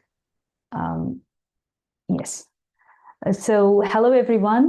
My research is about the relationship between health communication inequalities on social media and the development of health protective behaviors. Before I go into the presentation, I would just like to ask a couple of questions, just food for your thought. First off, during the COVID-19 pandemic, what was your major source of health information? It could be newspapers, books, radios, it could be internet, social media, so on and so forth. Secondly, have you ever adopted a health behavior based on the information you received from these media sources? It could be hand washing or disinfection or using sanitizers, etc. If yes, this research could be interesting to you because it delves deep into the power of media and how it influences our psychological process of developing a health protective behavior. So first of all, my research is basically on the field of health communication, especially in epidemiology, infectious diseases. So let's look at the role of social media in the history of epidemics. So the first study on the role of social media during pandemics dates back to 2009, which was the H1N1 outbreak.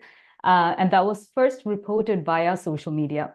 As you can see, social media also played an instrumental role during the MERS, Ebola, and Zika virus outbreak till the COVID-19 pandemic, which is considered as the largest global health emergency in the era of social media.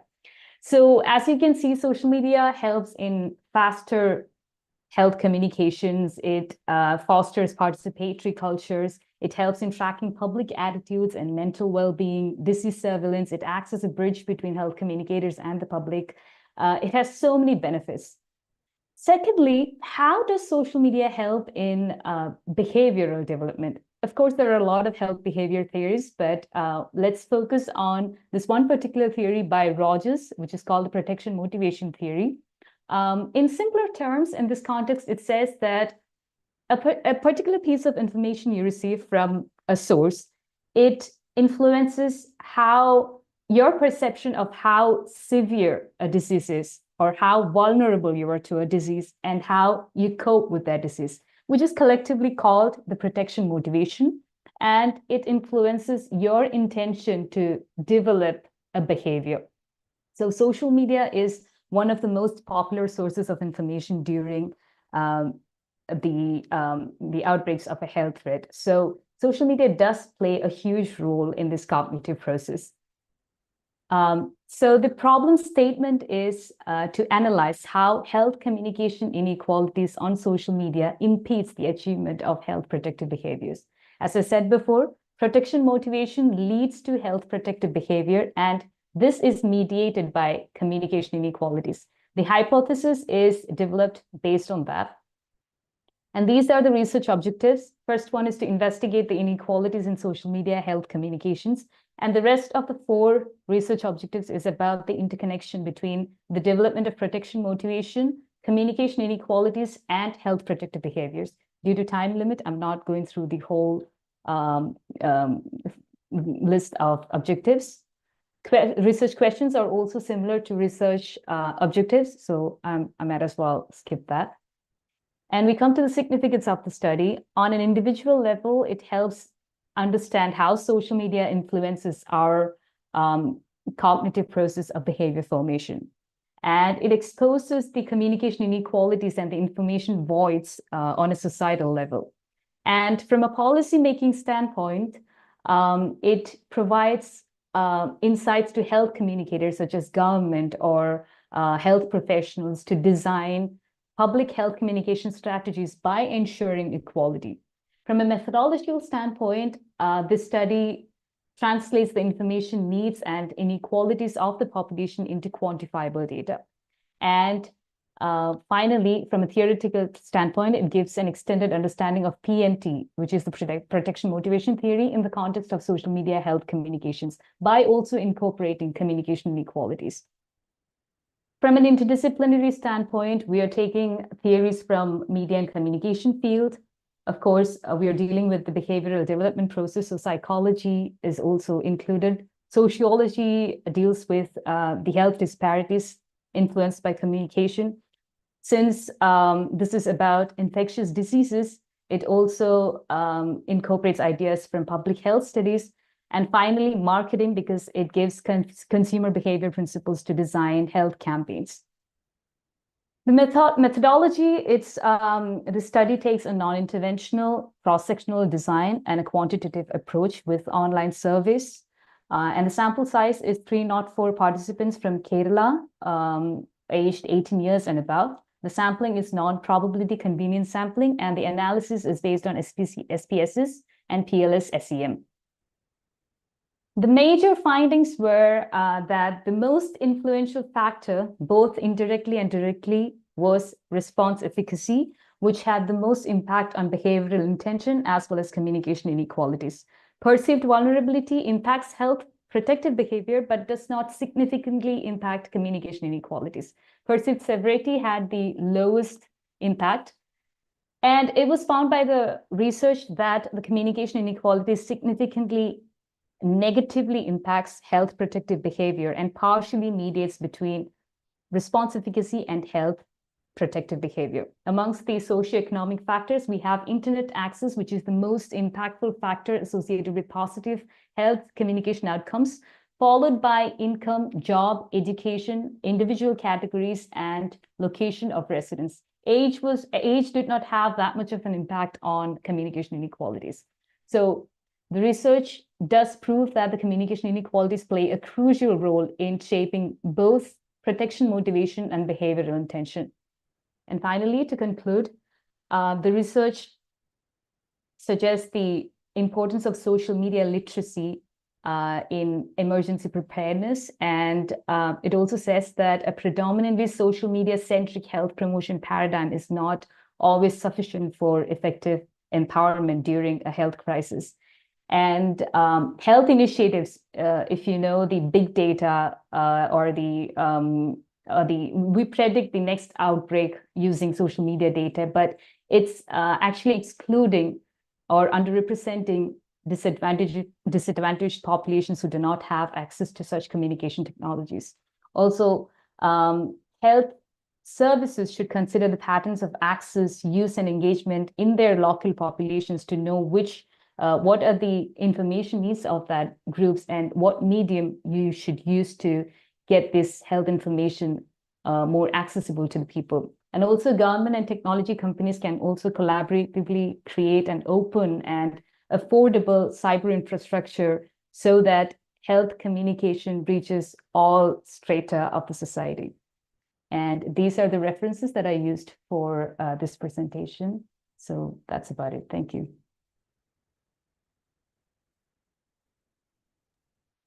Thank you, Maria,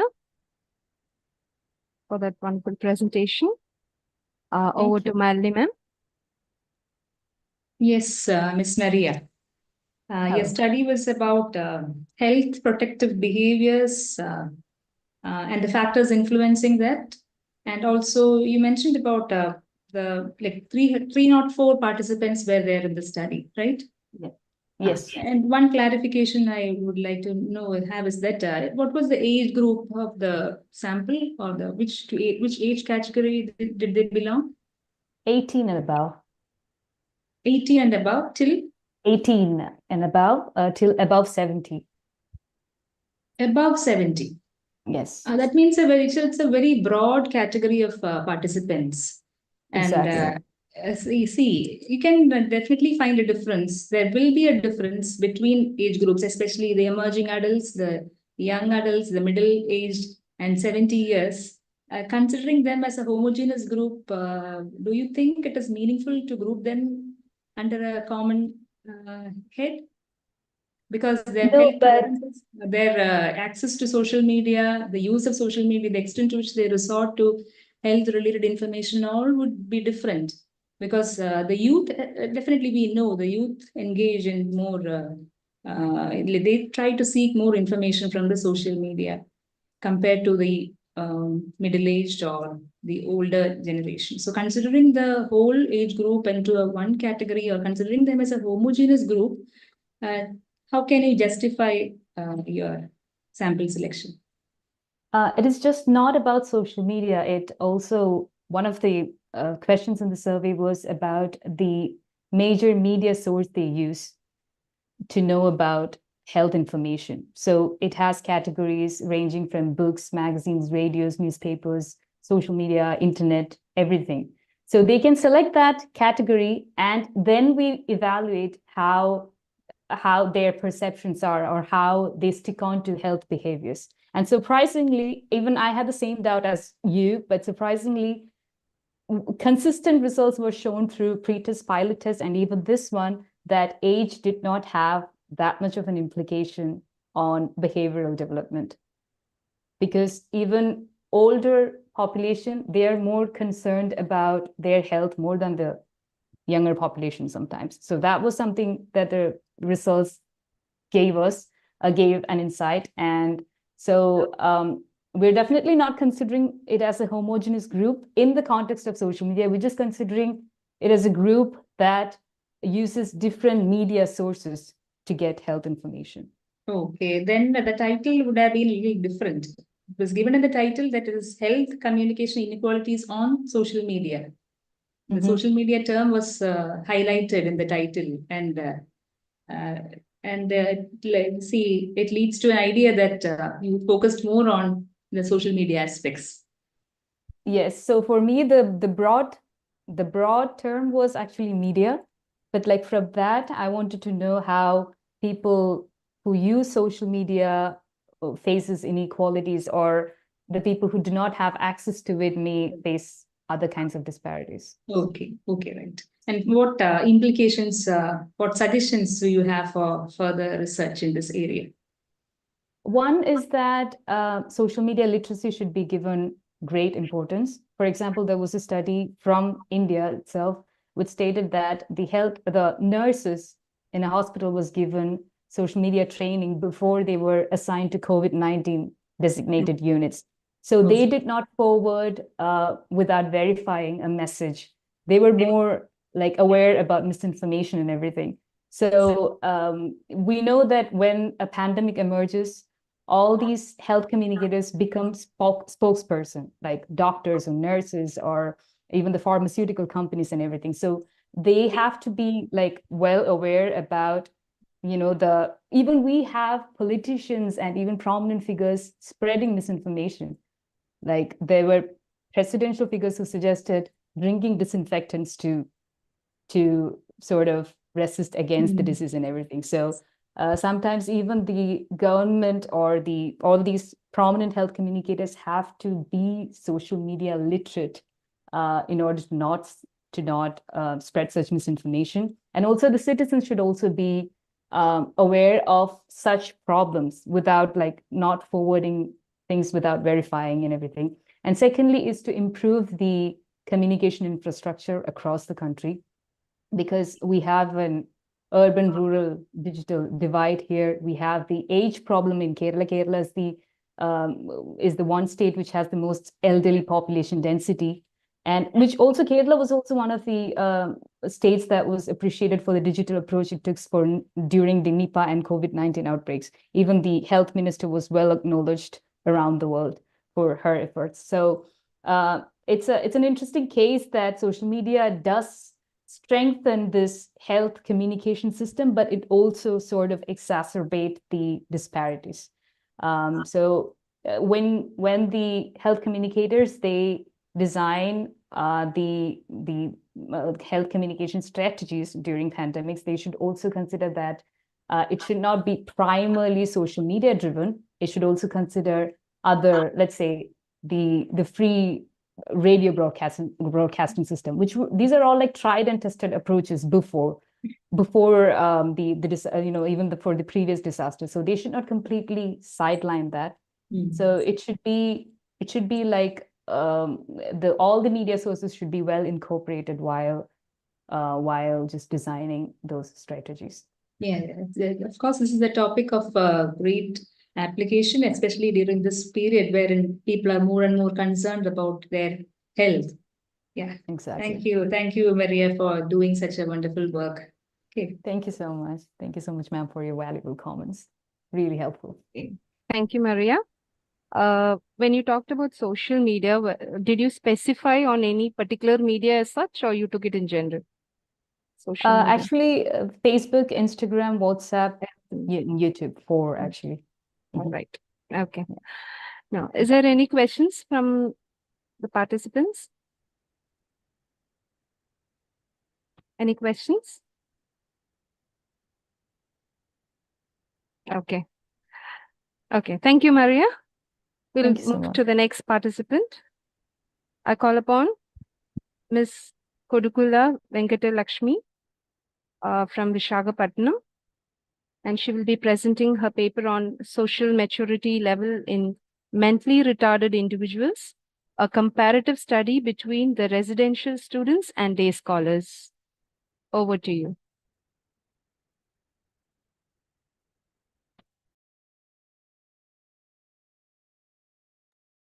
Good afternoon, ma'am. Am I audible? Hello? Yes, you are. Yes, you are. Yes. Yes. First of all, I'd like to thank Chinmaya Vishwa Vidyapeeth University for giving me this opportunity. I am Kodukula Venkatalakshmi Prudvila, working as a rehabilitation psychologist in Lebenship, the Association of Mentally Disabled. So the title I have chosen is Social Maturity Level. Ma'am, is it mandatory that I should start my video? Okay.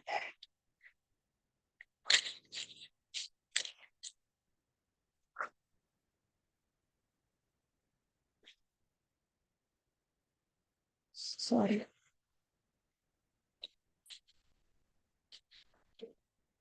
Okay.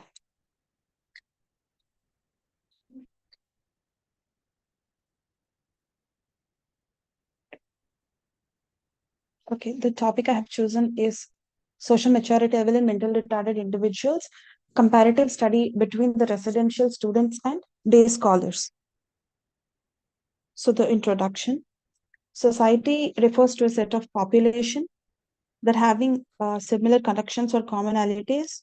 So what maturity is, maturity in a person is attained when an individual is psychologically and socially adapting to society and tries to act individually, apparently. So individuals to form a society or to be a part of society face constant struggle for their existence.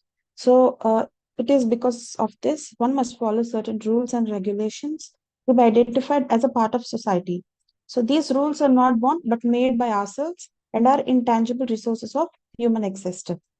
So even in Abraham Maslow's theory of needs hierarchy, social needs include love, acceptance, and belongingness, which enhances the emotional relationships that drive human behavior. So So especially I have taken intellectually disabled people because these are the most vulnerable section in our society that are deprived of social maturation.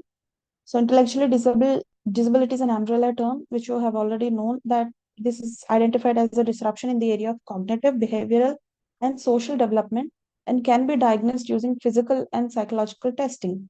Intellectual disability in a broad way is a neurodevelopmental disorder that hinders the functions of cognitive and adaptive behaviors.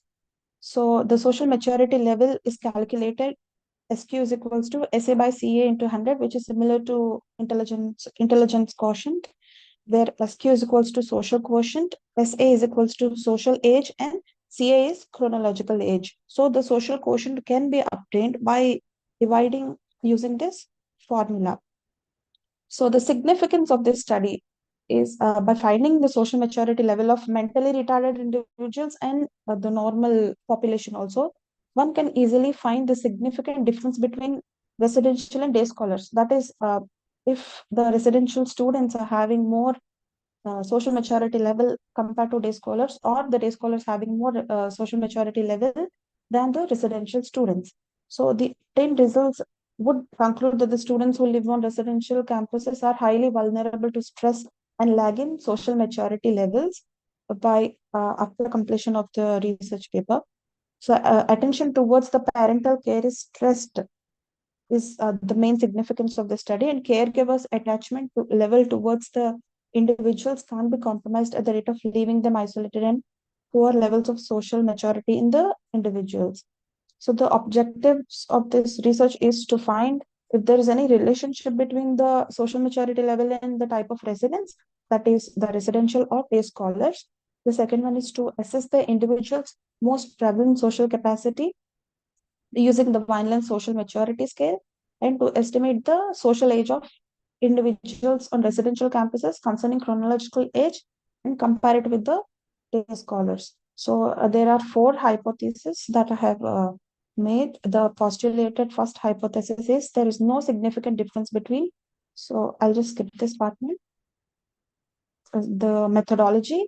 The research is carried out on 200 mentally retarded individuals and sorry, I have not mentioned here, mentally retarded individuals and normal population of ages between 5 and 15, in which N is equals to 100 are males and N is equals to 100 are females. The stratified random sampling method is used to collect the data. The data is collected from special schools in Visakhapatnam district. The subjects are assessed to find the levels of social maturity using Vineland social maturity scales. So the Vineland's VSMS consists of 89 items. It can be used for clinical population also, but the criteria is below 15 years of age should be categorized. The statistical method I have used is a student's t-test and point biserial correlation coefficient between the artificially dichotomous variance, that is residential and day scholars. It is categorized as artificial dichotomy and social maturity level, which is a continuous variable.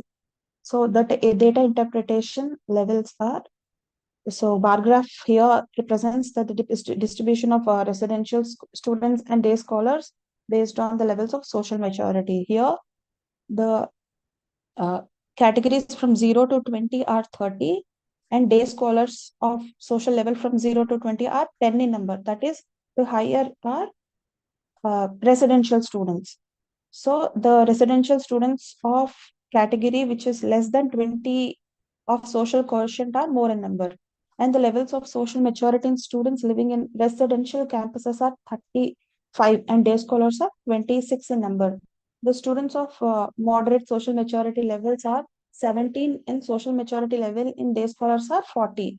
So 10 members residential campuses have mild problems, and 15 members of day scholar have mild problems related to social adaptability or social maturity levels. So here 3 out of 100 students in residential campuses and 9 out of 100 day scholars fall under borderline social maturity level.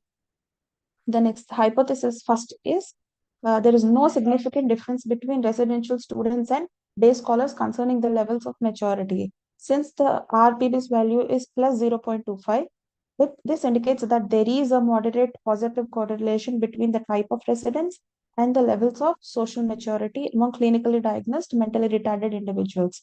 So the p-value for two-tailed test is 0.0035. Since the p-value is less than 0.05, null hypothesis here is rejected and alternate hypothesis is accepted, and has proven that there is a significant difference between the residential students and day scholars related to the social maturity levels. The hypothesis second is there's no significant difference between male residential students and male day scholars concerning the factors associated with social maturity levels. Here also the alternate hypothesis is accepted and the null hypothesis is rejected, since there is a significant difference, which is p-value is less than 0.0405 at a 5% significance level. The result shows that there is a significant difference between the male residential students and male day scholars. The mean value of social maturity of male day scholars is higher than. Sorry to interrupt. Yes. Will you wrap it fast? Yes, ma'am. Sure. Also, the third hypothesis that there is no significant difference between female residential students and day scholars. So here also the null hypothesis is rejected and alternate hypothesis is accepted, stating that there is a significant difference between the male residential, since the p-value is less than 0.05. So the last hypothesis, there is no significant difference between the severity of mental retardation with that of social maturity level. Here the p-value is greater than 0.05, and hence the hypothesis is accepted that there is no significant difference and both males and females are equally show the social maturity levels. So the limitations of the study is that only 6 special schools in Visakhapatnam were selected. Samples are irrespectively collected regarding the mental retardation levels, such as mild, moderate, severe, and profound. All they are categorized. This is one of the limitations, and scoring can be extended by interpretation of profile analysis, that there is self-help groups, such type of levels. So what I would like to conclude after this research is the social maturity levels of clinically diagnosed mentally retarded individuals residing in residential students have lesser social maturity level as compared to the day scholars, and males and females are equally exhibiting the social maturity levels, and students who live with their parents, lack of these factors results in the social maladaptation or social adjustment levels. The study found that the male day scholars exhibit high social maturity levels compared to residential campuses. So here are the references that I have mentioned, and thank you, ma'am. Okay, thank you. Over to Malini, ma'am. Yes, this was a good study by Ms. Venkata Lakshmi. Right.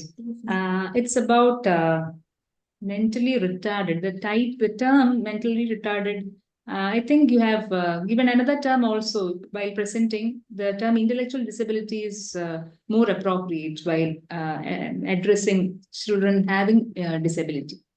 So Yes, the term, yeah, it's better to make use of that term if you're planning to get it published as part of research presentation. It's better to change that term as intellectually disabled or children with intellectual disability. That is better.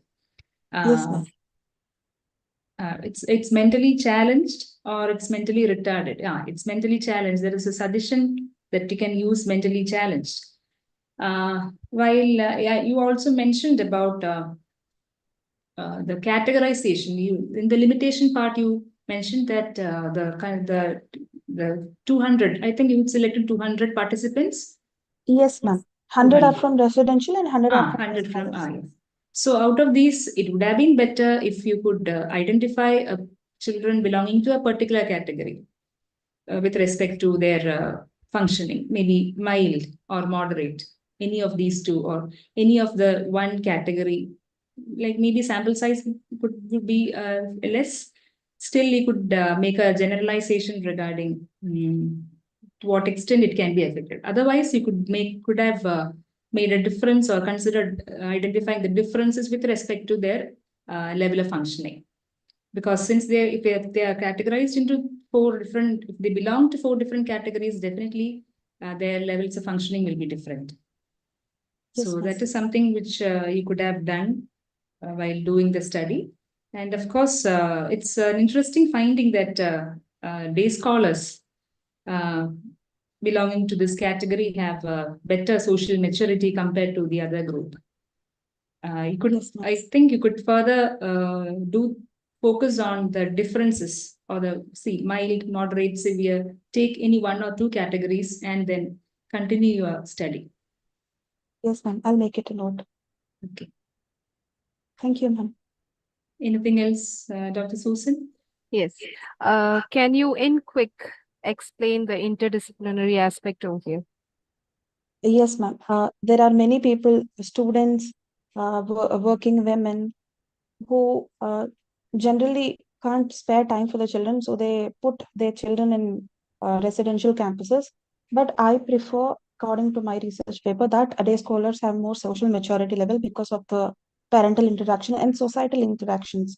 As I've mentioned earlier, that as a part of society, we have to follow certain rules and regulations. So it is better that day scholars are have more social maturity level, and residential campuses, especially in intellectual disability, people should be considered, and the parents should be note that at least once in a while it is better to visit their children, even if they join them in the residential campuses. Okay. That's it. Okay. Thank you so much. Thank you so much.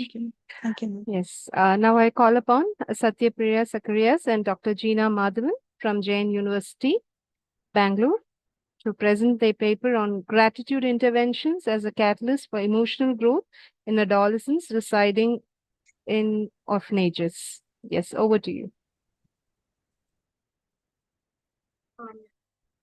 Is my screen present, ma'am?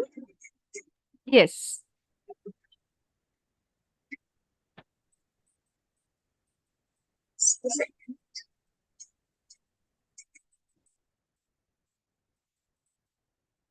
So, good evening, everyone. This is the title of our study, Gratitude Intervention as a Catalyst for Emotional Growth in Adolescents Residing in Orphanages. So, the purpose of the study was, I implemented a module based on gratitude. So, many interventions were given to the participants, and participants were adolescents from orphanages. And the intervention was focused on whether it can improve emotional growth in adolescents of orphanages who are residing in orphanages. So the importance of the study is basically it is rooted in positive psychology. Positive psychology based gratitude interventions were used, and this focuses on enhancing well-being and fostering positive emotions. A scale called SPAIN was used, where it measures positive affect, negative affect, and overall balance between these two. So the main results shows that there is a significant increase in positive emotions, there is a decrease in negative emotions, and there was an improved affect balance. And when we analyze gender, there was not much difference between the effect of the intervention between males and females. This study can be used in not only orphanages or vulnerable among a vulnerable population, but it can be used in adolescents in general also. And for further researchers, they can look into the long-term impact and effectiveness, because that is one of the limitations of my study right now. Coming to significance, as already mentioned, it validates that gratitude intervention promote emotional growth. Regardless of gender, this can be implemented, and this contributes to the body of research in positive psychology, which in turn can be helpful in developing similar mental health interventions for adolescents. Again, in similar environment or in general population too. And all the activities, all the interventions that I used are practical and cost-effective, thus can be implemented again. And also even the administratives can implement it again with the adolescents of the institution, of different institutions, and make them practice it in their daily life, so that they'll have a long-term improvement in their emotional management. So these were my research questions. How do different gratitude intervention affect positive effect among adolescents? Do different gratitude intervention lead to significant decrease in negative effect? Do gratitude intervention result in an improvement of overall effect balance? And is there a gender difference in the impact of various gratitude interventions? Coming to research design, as I mentioned earlier, I used a scale called Scale of Positive and Negative Experience. In short form, it's called SPALE. And it was a quasi-experimental study with 20 adolescents in the age group 13 to 18. And a convenient sampling method was implemented. Both pre-test and post-test was taken, but there was no control group, and that is one another limitation of my study. So for the intervention, it was conducted over 4 weeks, one session per week. Homeworks were assigned for the participants. The main activities that I used were heartfelt message of gratitude, engaging in gratitude box, gifting a gratitude box, participating in gratitude conversation, and making a gratitude flower to record their life's blessings. These activities were repeated sometimes, and throughout the intervention period, homeworks were given. That was journaling 3 good things every day. Coming to analysis, the descriptive analysis, right now I'm showing descriptive analysis, and it is showing an increase in all the mean scores. Spain P, that is positive affect, it has increased from 19.0 to 22.65. Spain N has decreased from 14. Spain N is negative affect. It has decreased from 14.85 to 13.35. And Spain B has also increased significantly from 4.15 to 9.3. A paired t-test was done. Explanations in the coming slide. So as far as the findings are considered, there is a significant increase in positive effect with a t-value of 6.70 and p-value less than 0.001. Significant decrease in negative effect, significant improvement in effect balance. And the gratitude intervention was effective in enhancing positive emotion, reducing negative emotion, and hypotheses were accepted. And the result of independent t-test showed that there was no significant difference between male and female participants in the impact of the program. Coming to conclusion, the findings go along with other literatures in the field. So there was one study by Bono et al. In 2020, which shows that gratitude intervention forms as a shield for adolescents against stress and enhance resilience. Another study shows that practicing gratitude increase happiness, optimism, energy, helpfulness, and decrease the level of depression and stress. It also showed that there is a result of greater life satisfaction, less envy, depression, and materialism. And there was another interesting study on this only based on listing blessings. And listing blessings in that study research showed that there was more optimism, higher life satisfaction, less negative effect.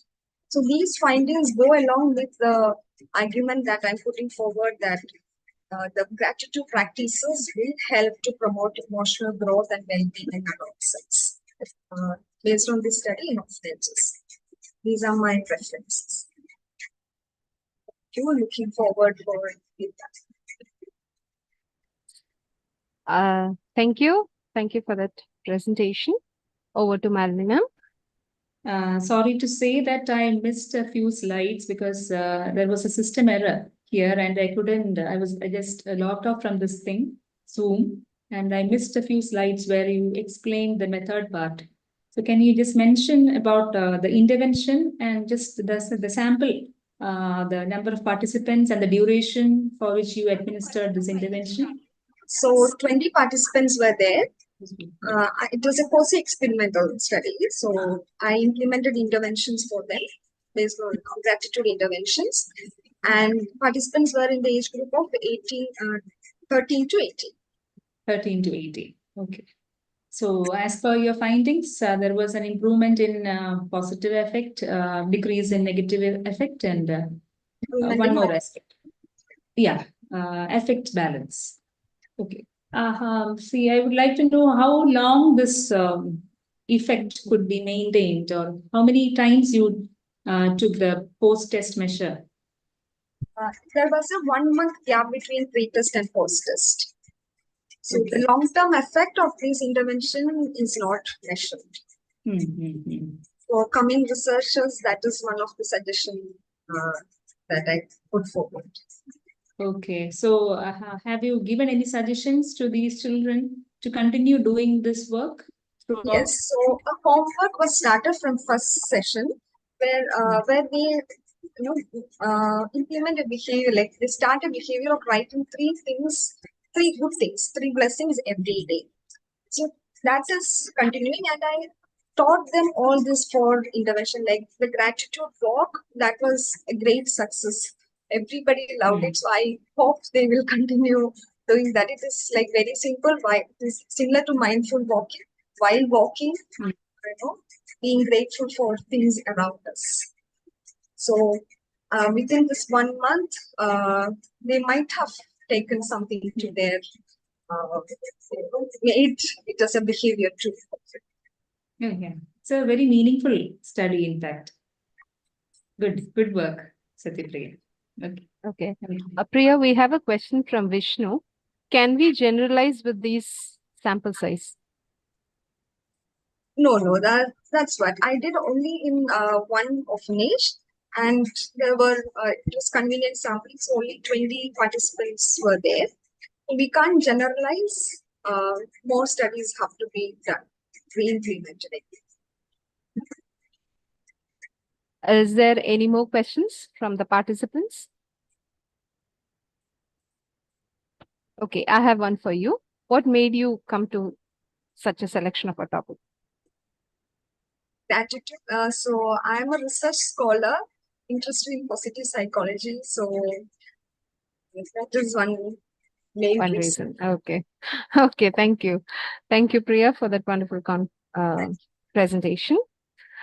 Okay, next we have Dr. Deepthi Vijayan, Ms. Shruti Rose, and Ms. Christy Thomas from Christu Jayanti College, Bangalore. And they will be presenting on emotional abuse and relationship satisfaction in intimate relationship. Over to you, Satyapriya. Okay, I hope I'm audible. Yes, you are. Thank you. Yes. Yeah. Okay. Very good evening to the chair and co-chair of the session and all my fellow presenters and all other people in the audience. A warm good evening to one and all present here. So here our topic is emotional abuse and relationship satisfaction in intimate partner relationship among young adults. This is our topic. And the background of our study. So basically, intimate partner violence, we hear through news, different platforms, social media platform and news channels, we get to hear a lot about these kind of problems and issues. So intimate partner violence refers to the violence against one partner, regardless of gender. I would like to highlight that by the other in the marriage or any other intimate or dating relationship. So intimate partner violence can take many forms. So it's not just physical. So it can be sexual in nature, emotional in nature. So different forms of intimate partner violence is present. Emotional abuse within romantic relationship represent a pervasive yet often overlooked form of interpersonal mistreatment. We tend to focus on physical aspects of intimate partner violence a lot than emotional abuse aspect or emotional aspect of it, with profound implication because emotional aspect or psychological abuse is also a very important aspect which has a profound implication on the well-being of people who are involved.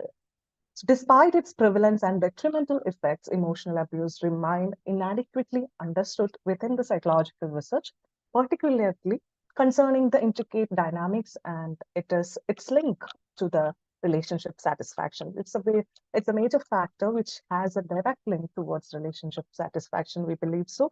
And this study seeks to address the gap by examining the relationship between emotional abuse and relationship satisfaction within the context of romantic relationship. So we just tried to, I would like to give you a brief idea about it. I have already mentioned what is emotional abuse. It's a non-physical form of abuse. We sometimes call it as, according to APA, we sometimes refer it as psychological abuse as well.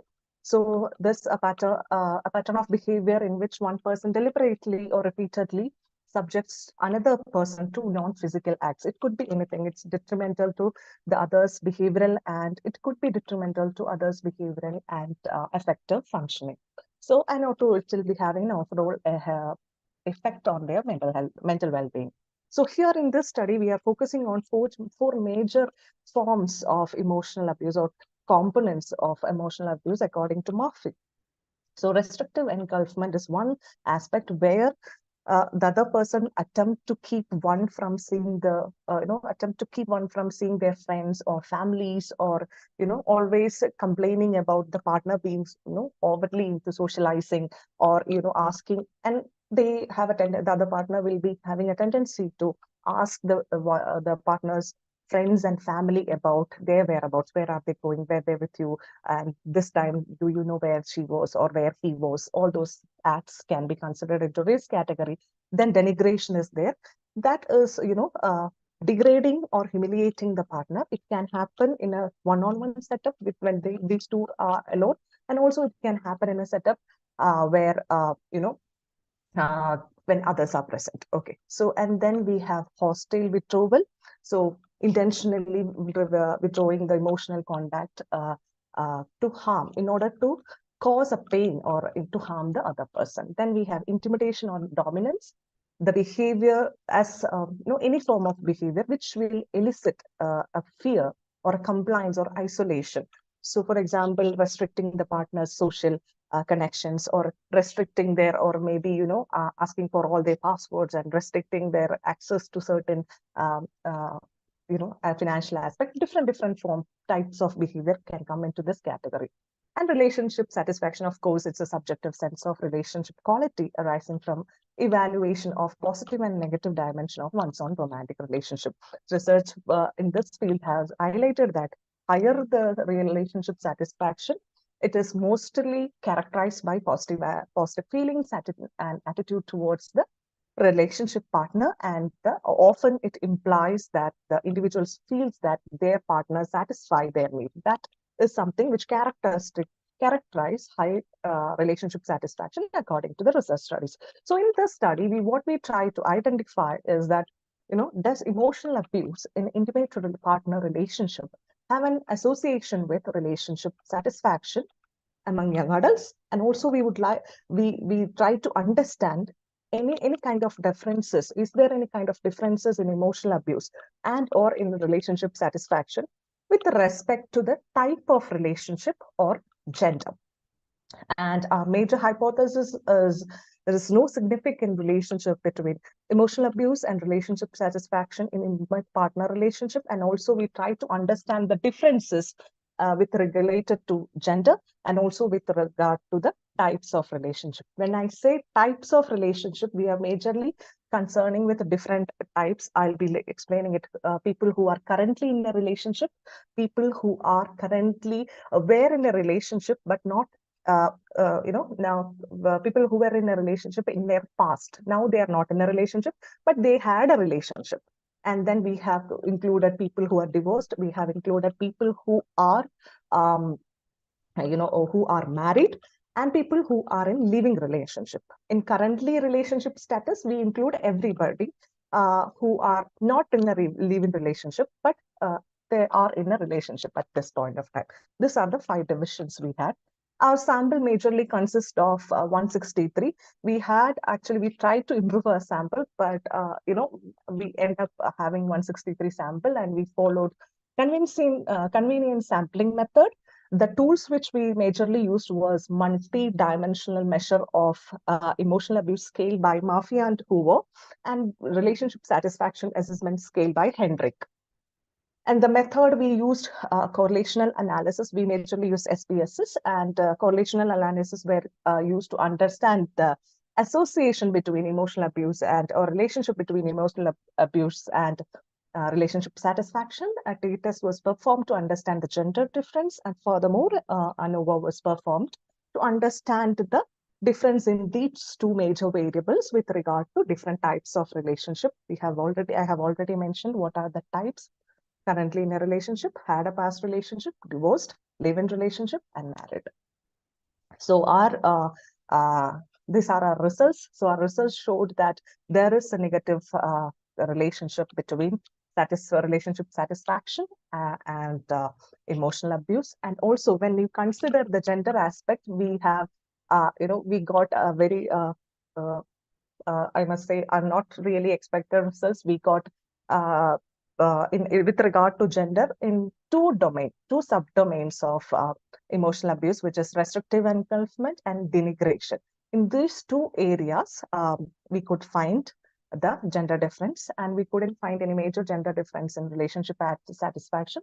In overall emotional abuse as well, there is a considerable gender difference.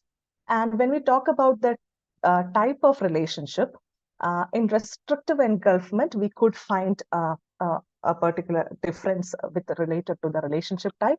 Denigration, we could find denigration also we could find Excuse the me? relation. Sorry Hello? to interrupt. Sorry to interrupt. Will you please wrap up your study? Sure, ma'am. It's time. So basically, yes. So ANOVA of our ANOVA could give us an understanding that mean differences in emotional abuse, restrictive engulfment, denigration, hostile withdrawal, and relationship satisfaction had significant differences. So when we talk about the interdisciplinary perspective, we can actually using an interdisciplinary perspective, we can integrate insights from different fields of psychology, sociology, communication studies, and public health to develop strategies, intervention to support the people who are affected. And also effective intervention can be used in promoting awareness or also helping to restore people to build healthy relationship and also prevention aspect as well. Thank you. Thank you. Over to Malini ma'am. Okay, Dr. Deepthi. Your study is about emotional abuse and relationship satisfaction. And regarding the instruments, tools used for the study, the emotional abuse, the scales used, was it standardized in Indian context, or did you select any foreign tool? This particular tool was used in Indian population in multiple studies before as well.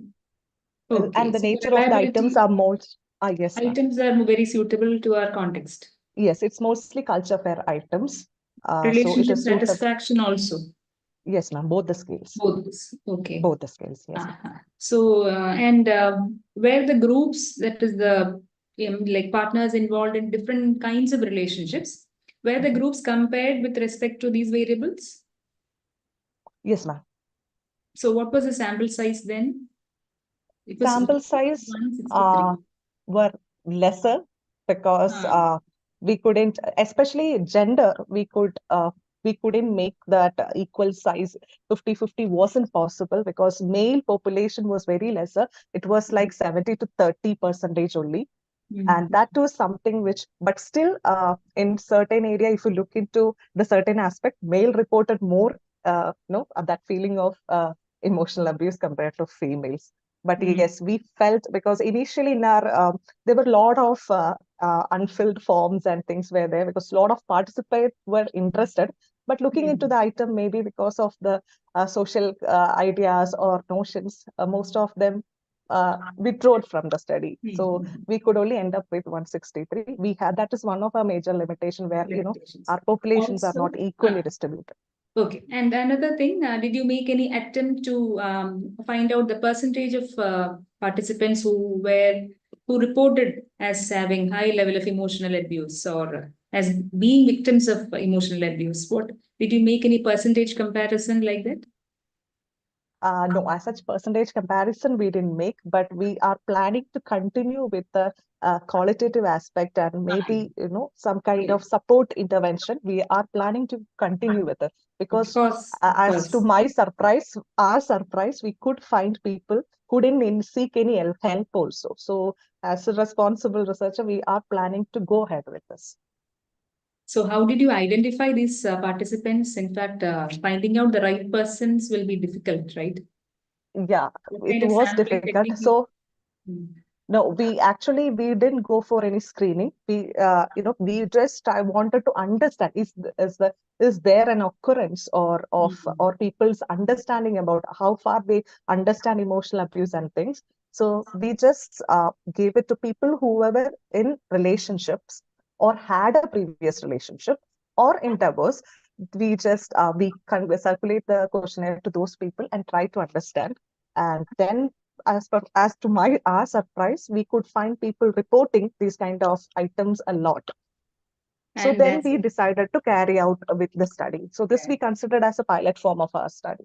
Of course, adding the qualitative part is very important. That too, because that is a very sensitive area. Relationship satisfaction. People may have many things to address as far as emotional abuse and their satisfaction are concerned. So you could definitely add the qualitative part further if you plan to continue. Okay, thank you. Yes, ma'am. Thank you, ma'am. Thank you for your valuable suggestions. Thank you, Dr. Deepthi. Is there anyone who have any questions to ask from the audience? Any questions from the audience? Okay. Thank you, Dr. Deepthi. Thank you for your valuable time. Thank you. Yes. Now I call upon Ms. Febi Prasad and Ms. Nayan Thomas and Nivedita from Christu Jayanti College, Bangalore, and they will be presenting their paper on the mediating role of emotional regulation on the relationship between impulsivity and decision-making among young adults.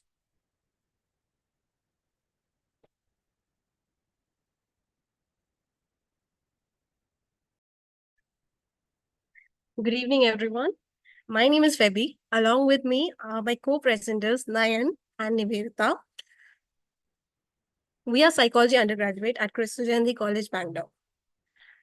Have you ever made a decision in the heat of the moment only to regret it later? What if the way we manage our emotions could change how impulsive we are and ultimately the choice we make?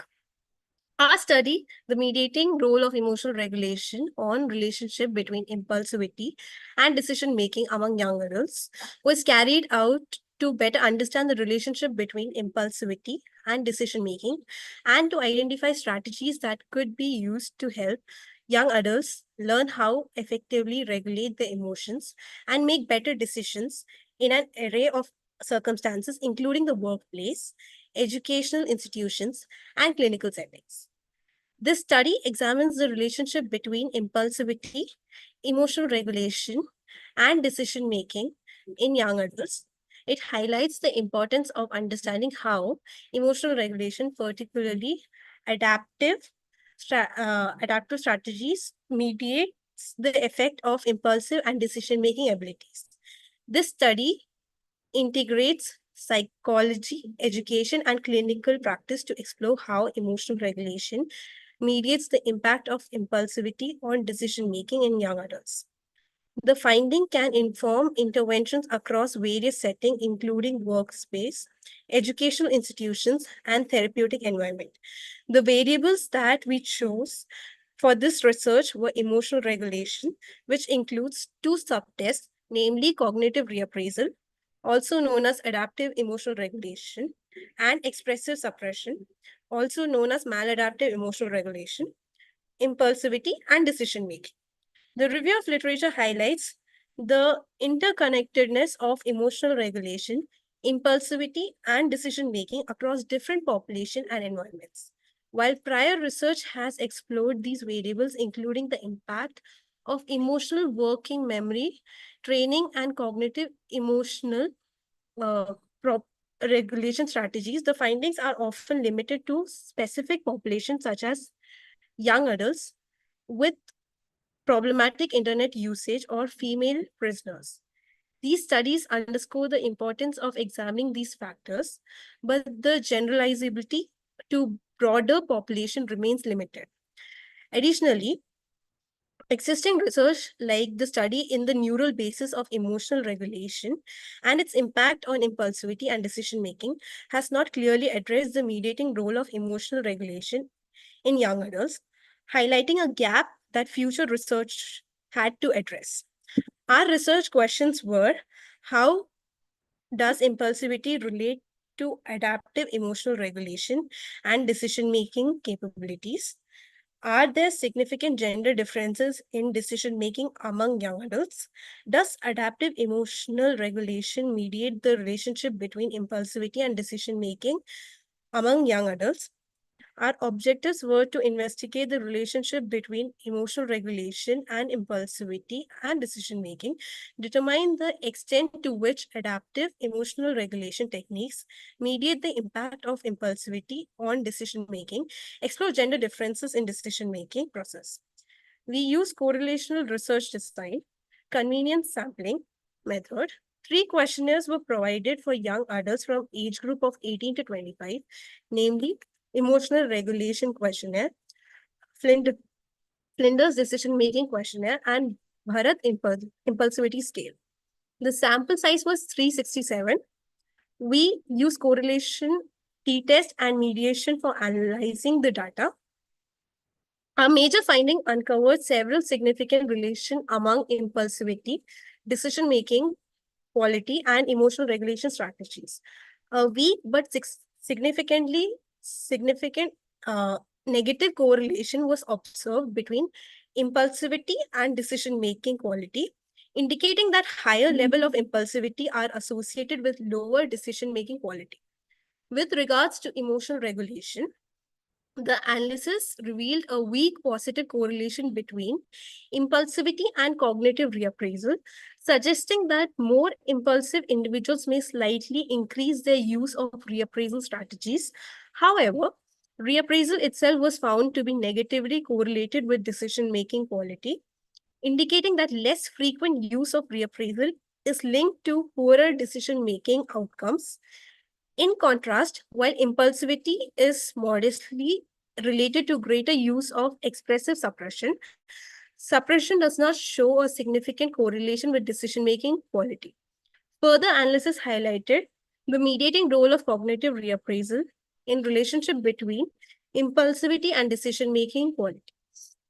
Impulsivity negatively impacts decision-making through both direct and indirect pathways. The indirect pathways showed the higher impulsivity leads to lower decision-making quality by reducing the likelihood of engaging in effective reappraisal. Nonetheless, impulsivity continued to directly impair decision-making quality even after accounting for reappraisal. Additionally, the study found no statistically significant difference in impulsivity, suppression, or reappraisal scores between male and females. However, a significant difference was observed in decision-making quality, with the groups showing better outcomes. Overall, our findings emphasize the impulsivity determinantly affect decision-making quality, a relation that is particularly mediated by cognitive reappraisal. Notably, gender does not appear to significantly influence these variables. The study concludes that impulsivity is a significant negative predictor of decision-making quality among the young adults, with higher impulsive associated with the poor decision-making outcomes. This relationship is partially mediated by cognitive reappraisal, and impulsive individuals tend to use reappraisal strategies less effectively, further impairing this decision-making. Although a weak positive correlation was found between impulsivity and the use of cognitive reappraisal, reappraisal itself is a negatively correlated with decision-making quality. Expressive suppression, while modesty related to impulsivity, does not significantly impact decision-making quality. Finally, gender does not appear to significantly influence impulsivity, reappraisal, suppression, or decision-making quality. Thank you. And the results and explanation are available in our presentation. If required, we can present it. Thank you. Okay, thank you. Over to Madhya ma'am. Ms. Feby and team, the findings, I think the last slide was not completely visible. I just could see the implication slide and it was there. And she was explaining the findings. However, it would have been better if the results were, or the findings were given on a separate slide. However, this study is about the mediating role of emotional regulation. Feby, I would like to know, ultimately, after conducting this study, what conclusion could you reach? Like, what are the factors that influence decision-making as far as young adults are concerned? Is it emotional regulation, or is it impulsivity, or any other variable that you find significant? Ma'am, I'm sorry for the technical glitch that happened. Okay. This is the conclusion that we came up. The study concludes that the impulsivity is a significant negative predictor of decision-making quality among young adults, with higher impulsivity associated with poor decision-making outcomes. This relationship is particularly mediated by cognitive reappraisal, where impulsive individuals tend to use reappraisal strategies less effectively, further impairing their decision-making. Although a weak positive correlation was found between the impulsivity and the use of cognitive reappraisal itself, is negatively correlated with decision-making quality. That's it. Okay, so which other variable, apart from emotional regulation, could there be any other variable which could act as a potential variable in influencing decision-making? Like, for example, are there any other personality variables involved?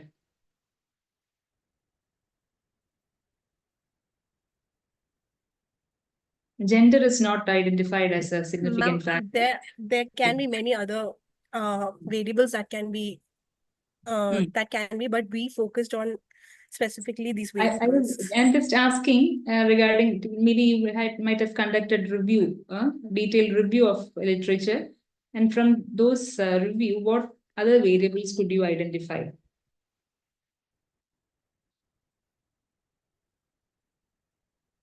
Just to find out what all aspects you have covered. Stress, anxiety, coping,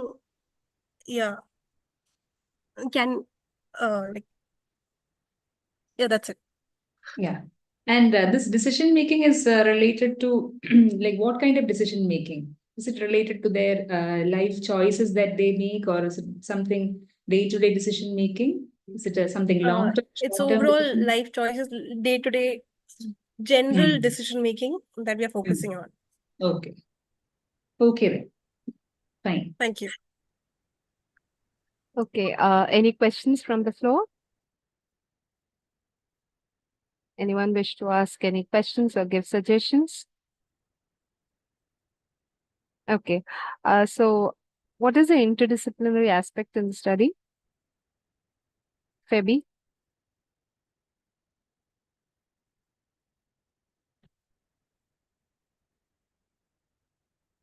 Feby, are you? Neurosciences.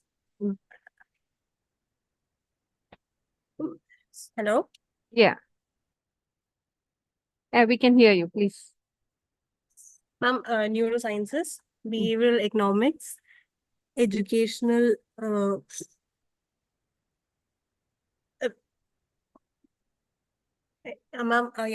neurosciences, behavioral economics, educational institutions and workplaces, psychiatric care. Yeah, that's it. Okay. Okay, so thank you, Feby, for that presentation. Yes. Okay. Now I call upon Ms. Vijaya and Dr. Padma Mishra, Swami Vivekananda University, Meerut, present their paper on effect of social media on self-image and purchase of cosmetics.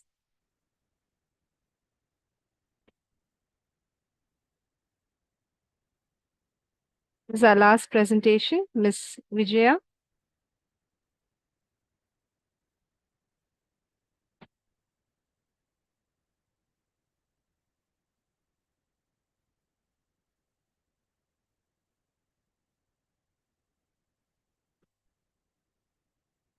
Ms. Vijaya or Dr. Padma.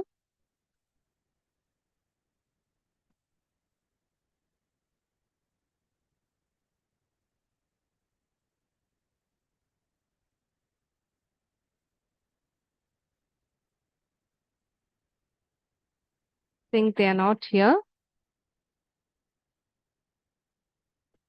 Okay, Malini ma'am, would you like to give your final conclusion about the presentations? Okay, Dr. Susan. So what about the final presenter? Yeah. He has not They're, joined. they're not responding. So if at all they join, we'll let them in.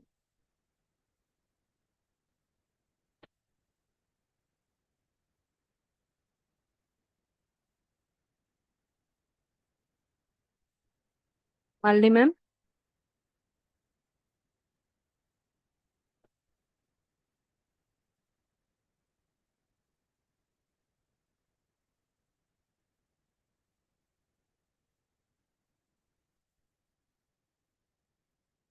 Okay, there's some technical error from her point also. We'll just wait for her.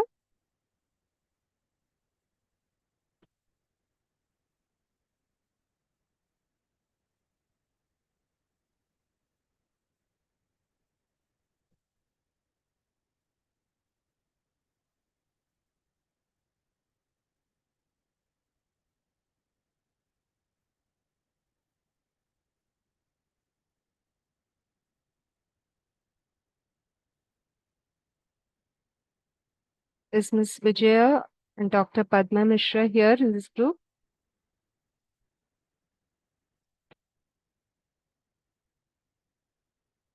Yes, Malini ma'am. Sorry again for the It's okay. interruption. So we had all the 6 presentations. The last one was about social media and would have been a good presentation, I suppose. Actually, the entire conference is interdisciplinary in nature, right? So I think the organizers had taken a great effort in trying to find out the interdisciplinary aspect in every research paper. They ensure that the presenters provide appropriate perspectives regarding the interdisciplinary perspective regarding their studies. So the research conducted in different areas, especially related to social relationships and communication and well-being, are very much like research oriented. Some of the papers were definitely research oriented, and the participants, of course, they took a great effort, I suppose, in conducting the study as well as presenting it in a very specific standard pattern. The objectives were clearly stated in most of the studies, along with the hypothesis and the method. Also, they tried to explain it in a meaningful way. And the implications were also discussed. Overall, I find the entire process to be meaningful. And of course, in future also, we need, society needs such broadening of our perspectives is what we require. And I think we have been able to satisfy or at least deal with that aspect also. So thank you, everyone. Thank you all presenters. I wish that you further continue doing research focusing on this interdisciplinary perspective. Thank you. Yes. Thank you, ma'am. We have a question from Vishnu. Can we present theoretical paper? What is recommended usually?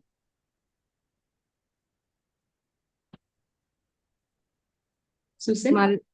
We have a question from Vishnu. Like, can we present theoretical paper? What is recommended usually?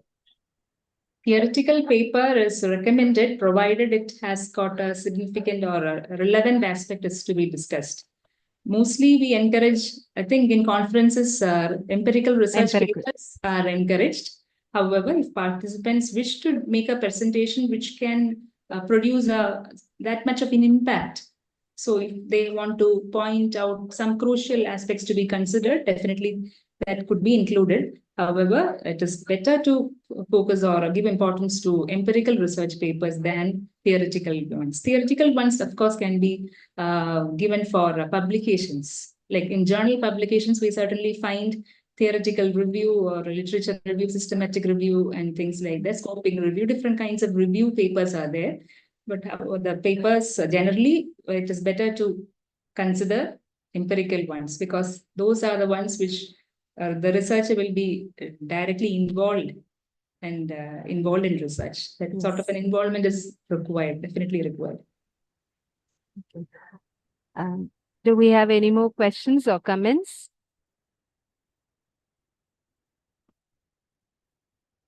Presenters, participants, if you have any comments or contributions. Participants can also come ask questions. Ask questions, or they can provide feedback. Contribute. Yes. Okay. Okay. We have a comment from Vishnu. Thank you, ma'am. Nice presentations and good organization. Thank you, Vishnu, for that comment. Okay. So if you don't have any more, I shall conclude the session. A big thanks to all our presenters for their insightful and engaging presentation. We've had an opportunity to explore a wide range of ideas and research today, each contributing to the interdisciplinary dialogues at this conference as it aims to. From the organizing committee and CVV, we extend our gratitude to all participants for your thoughtful questions and active engagement throughout the session. Your participation is what makes this discussion so valuable and impactful. Special thanks to our dear chair, Dr. Malini, for spending your valuable time for us and for all the support and the feedback. Thank you so much, ma'am. Please remember to join us for the upcoming sessions and keynote lectures, which promise to be equally enriching. Once again, thank you for being the part of ICID 2024, and we look forward to seeing you in the next sessions. We have the feedback form, which is provided in the chat box. Please remember to fill in the feedback form also. Thank you so much. Have a great evening. Thank you. Thank you, Malini ma'am. Thank you, ma'am.